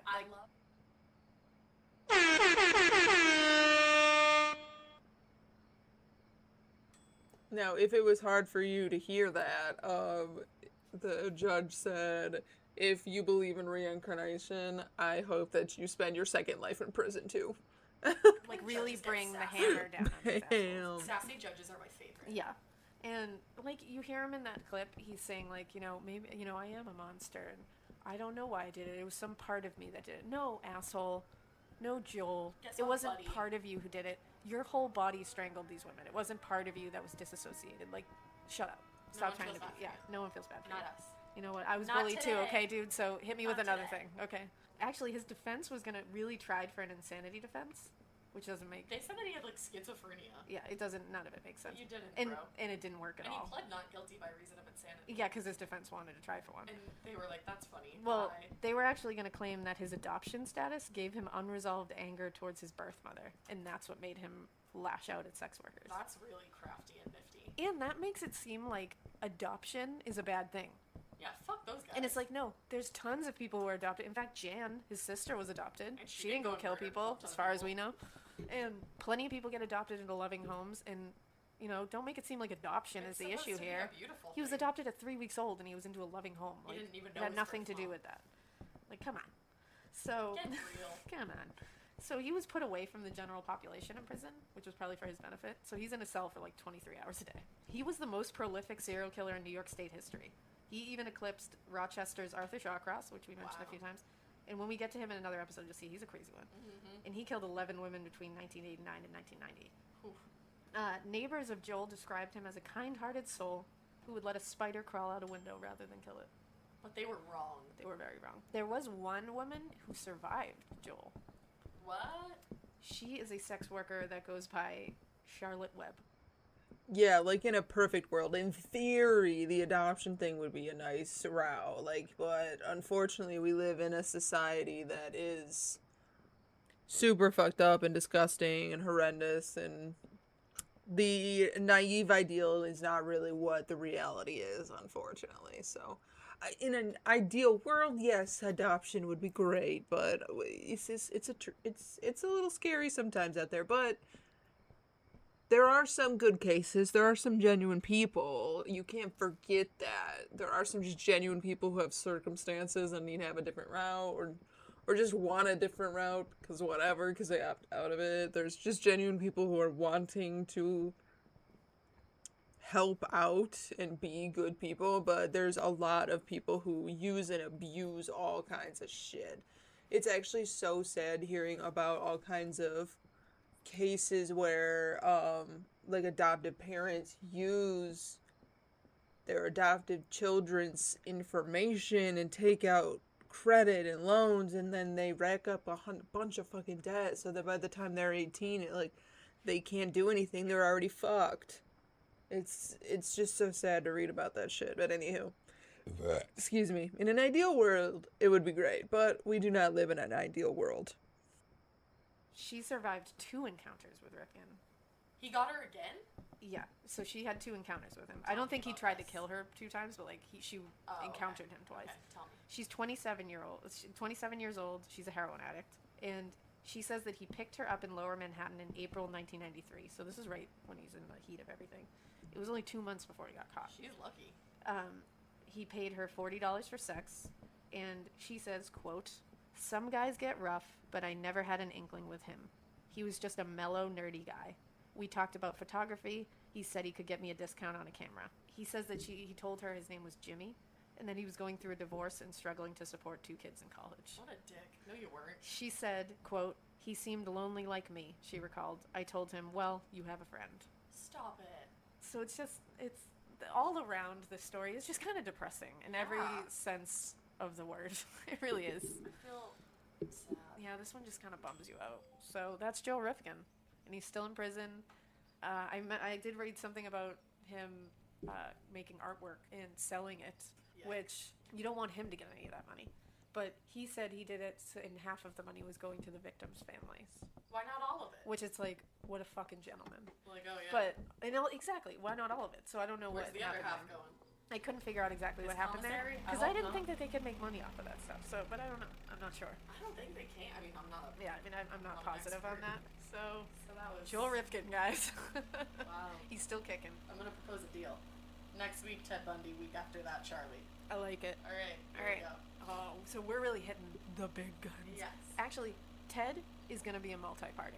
He's Yeah, there's too much. His is too much to put into one. I think good. we'd 2 have you here weeks for of like Elena 3 swooning. weeks. Everyone has a favorite, you know. Mm-hmm. So, Tata Son, I hope you liked Yeah. your suggestion. I hope Oh, This he's is very skedaddling interesting. around. Thanks for throwing it our way. Yeah, this was fun. Yeah, it's fun to do suggestions. Remember, just throw them our way. We'll try to get them Yeah, done guys. when we hear them. So DM us. DM us, Like the Facebook. get us on Facebook, all that good stuff, and subscribe to the podcast, please, and rate us. All right, Rate to and be review. fair, Rate and I review. think- We promise we'll eventually be able to like reward you for your because they're just talking about like the end of their episode shit, you know? We're on Stitcher. Whatever you're listening to a podcast on, we're gonna be on it. Hey guys, we hope you keep listening. Yeah, keep it weird. Bye-bye. That type shit. I think I'm gonna switch back over to music for a little bit. I'm a little burnt out. I don't know if I want to start a whole nother like hour-long episode. But we'll hit up some music. We'll turn it down, hit up some music, and hopefully have a fun little time. I'm gonna turn on some Bass Hunter. No, actually, I want to turn on our new people. I want to like digest all of their music right now. So, some new stuff. We're gonna jam for a little bit.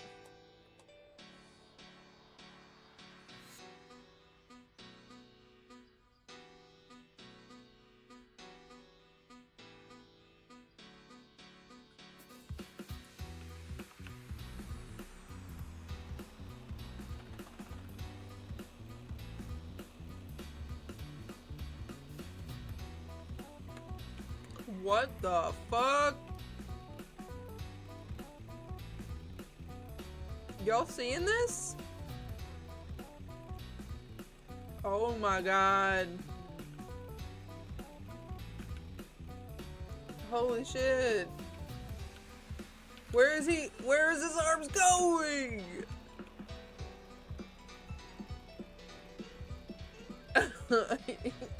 Yo, what the fuck?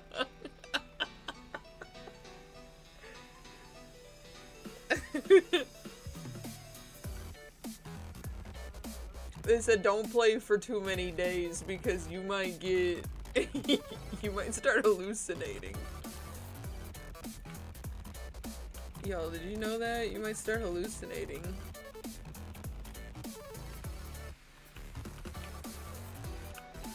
careful what you smoke in this game. Jesus Christ.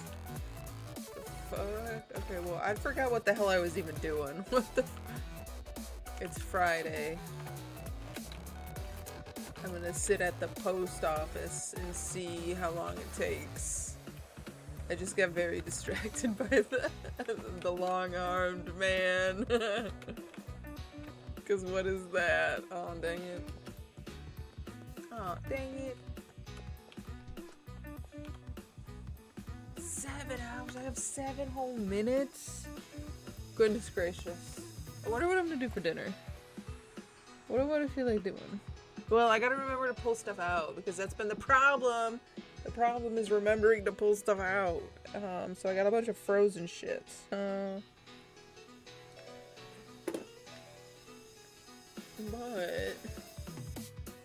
But I'm sure I can still figure something out. I think I can do a chicken Alfredo. Or there's burgers and fries is always a classic. Or I'd actually have to go look at what's in my fridge and freezers to come up with more of a detailed list, but I have to remember to pull shit out for the rest of the week, because then I'd have other options, but you know, other meats are frozen. What am I gonna do? Damn, it's been 1 minute. Oh my god. How's everybody doing today? So, oh my god, Maya, you must forgive me. You must forgive me.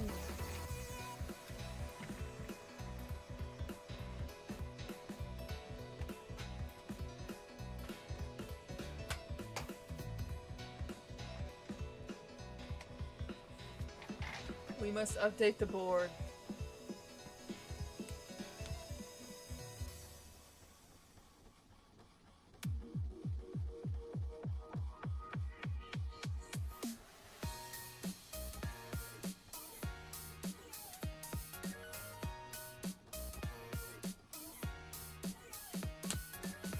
Hell yeah. Alright, you ready?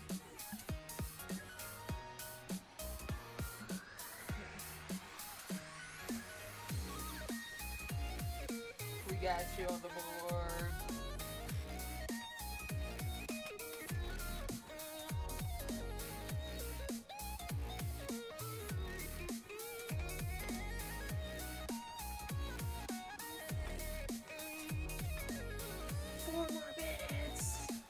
Goodness gracious, whatever shall I do?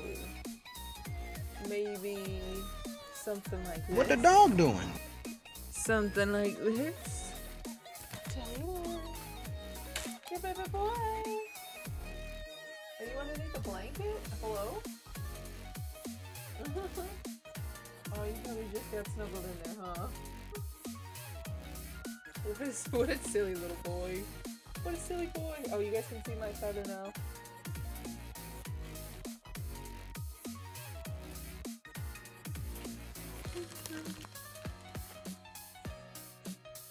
Alright. Bang my head against a wall, waiting for this money to be laundered. I'm scared to even... Every time I meet up with my freaking people, it's like... They have... so much money. Leo's gonna have like 100K again.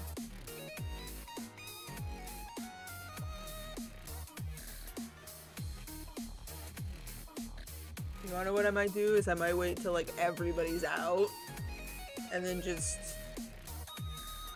well no, because I wanna do the freaking thing. I wanna do the achievement, so I can't just like take a break and let my online balance keep going unless I'm just doing shit on the DL outside stream, but I don't know if I really want to do that.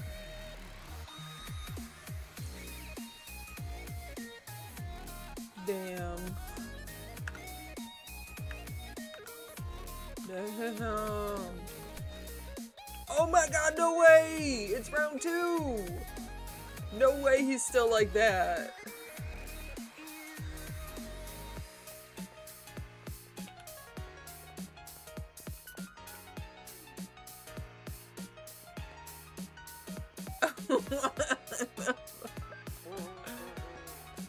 Damn, that looks crazy. Oh, I'm being searched. Damn, they don't like me. Womp womp. Look at him. How can I not stare? What do you mean? What do you mean? Doesn't it look crazy?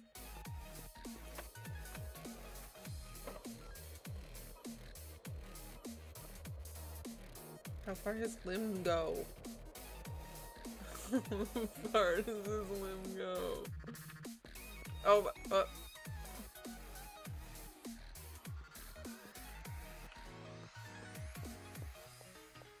no, for real, how far does this shit go? What the fuck? Inside of Leo's place. Oh yeah, speaking of Leo, I guess I'll grab my money. He's not home. Bitch.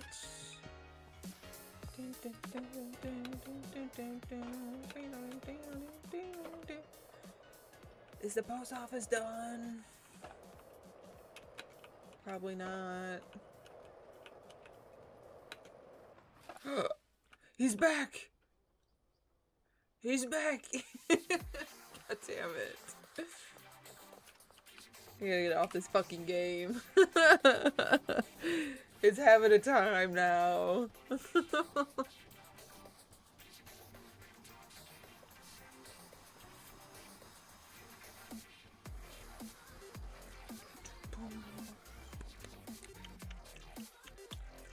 Alright, we must launder the monies. Money, money, money, money. Money.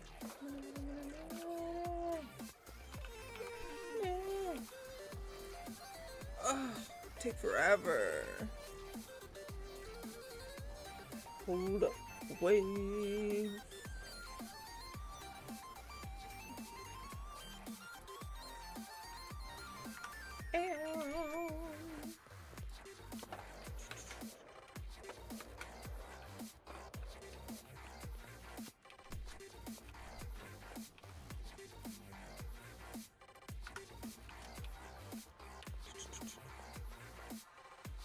Oh my god, because if this shit like tweaks again, I'm gonna flip out.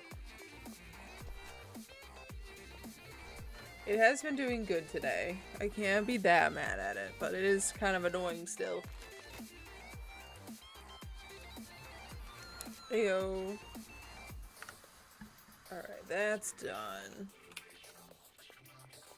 I think most of my places are decent with supplies. I don't even know if I care about the shrooms that much right now. I think I'm good on the cocoa seeds. Maybe I need some more soil at the warehouse. And maybe seeds, but I'm not too worried.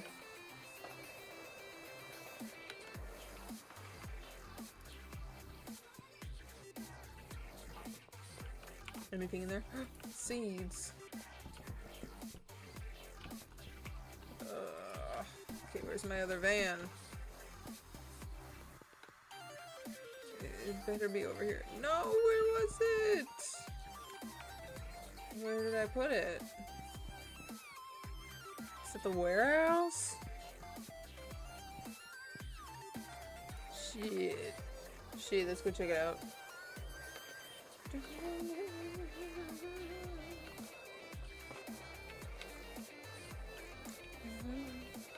I wonder where my net worth is at.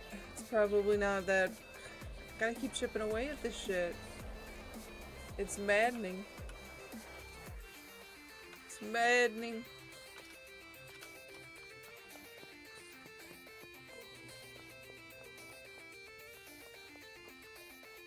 Alright, they're still doing okay here. See, that barely even gets filled.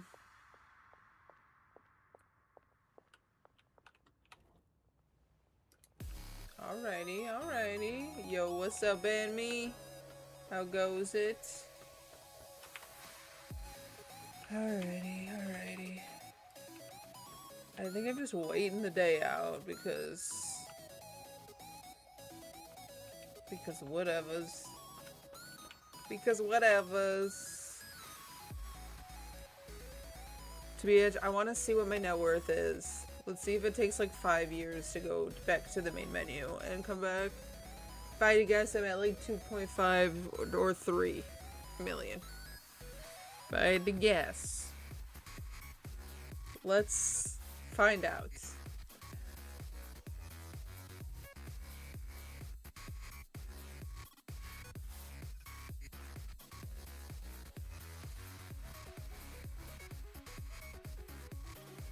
Wait, hello? Okay. No, because if this takes 5 years like it has been, bruh.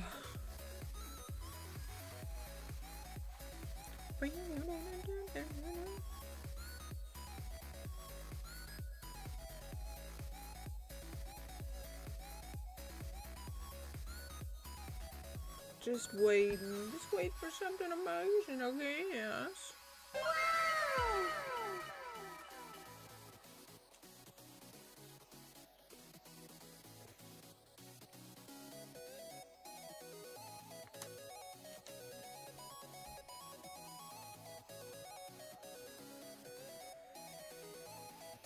I do enjoy the new update, but why does it do this all the time?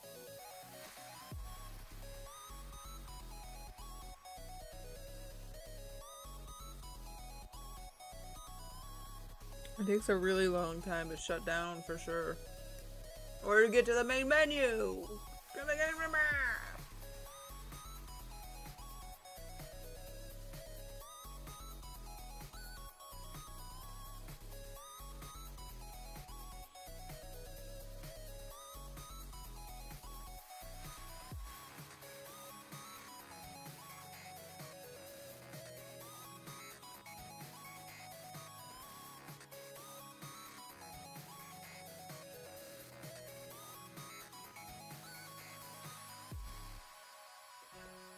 It's taking its sweet time, isn't it? Damn. Doing amazing, sweetie.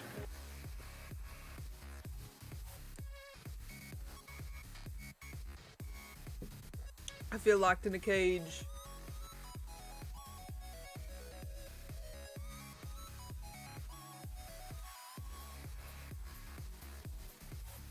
What's everybody up to tonight? What's your Thirsty Thursday looking like? I almost forgot that it was Thursday for a second. We're almost there.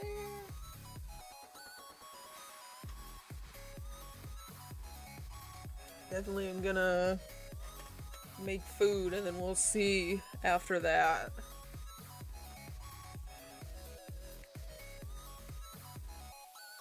Yeah, I feel ya. Gotta do some things and then I don't know. Only time will tell. Holy shit, get me out of here. I just want to see my net worth. They should update it to where your net worth is somewhere on one of these apps. You should know what your net worth is without having to go to the main menu. And I stand on that. And I mean business. Help me out, I'm going crazy. It's been like 2 seconds and I'm like, get me out of here!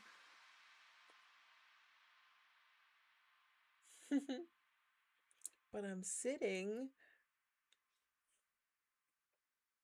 And I sit. I fits, I sits.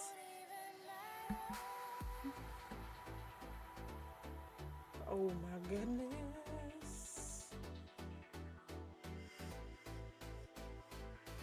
Because I'm stuck in the cage of this loading screen. And I'm just waiting till they let me out. Let me out, let me out.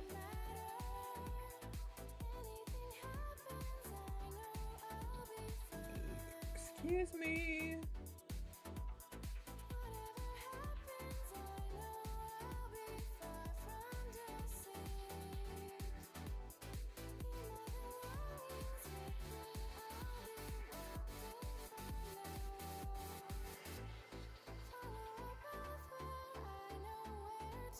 Damn, y'all. Damn.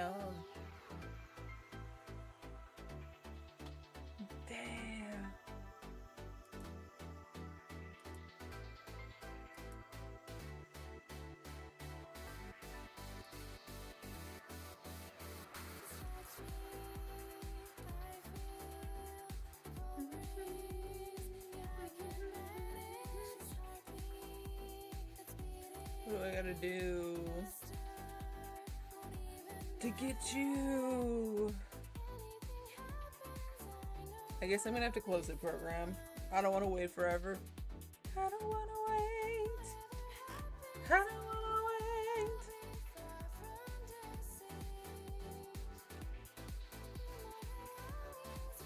Cloud status is gonna upload. I'm gonna give it a minute. I'm gonna give it some time to think. Alright, it's there. I'm gonna hit play because I want to know what my net worth is. Let's see how she goes. Does not condone. Alright. 2.4. I've only moved up 0.2 million. See, this is what I'm...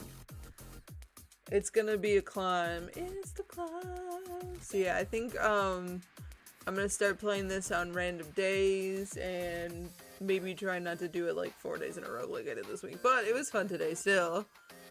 I don't know exactly. I haven't finished South Park, and then there's also Portal, so those are to come for sure. And then I want to get back into Minecraft soon. There's so many games and there's so many feelings, and when they line up is, you know, who's to say. But yeah, I think with that, I might wrap up here a little tiny baby bit early and get some foods and stuff and chill out and probably catch you guys tomorrow. I am thankful for everyone who hung out with me today. You know, all the check-ins. Maya's awesome for the subscription. Yeah, it went through, she says. Thank you, Aroma Monster, for the on-screen celebration using the 420 biddies. It was a blast. It was a blast. Yeah, I always have fun hanging out. I enjoy doing this. I want to make this my thing. I mean, not that it isn't my thing, but I want to make it my thing. But I appreciate you guys hanging out with me today. I will say goodbye to you. So good morning, good evening, good night, whatever time it is for you. Happy Thursday. Keep on thriving as best as you can. Princess Gabs says good evening, good night, good morning. And don't forget to stick around for the raid, and I will just catch you guys next time. Bye!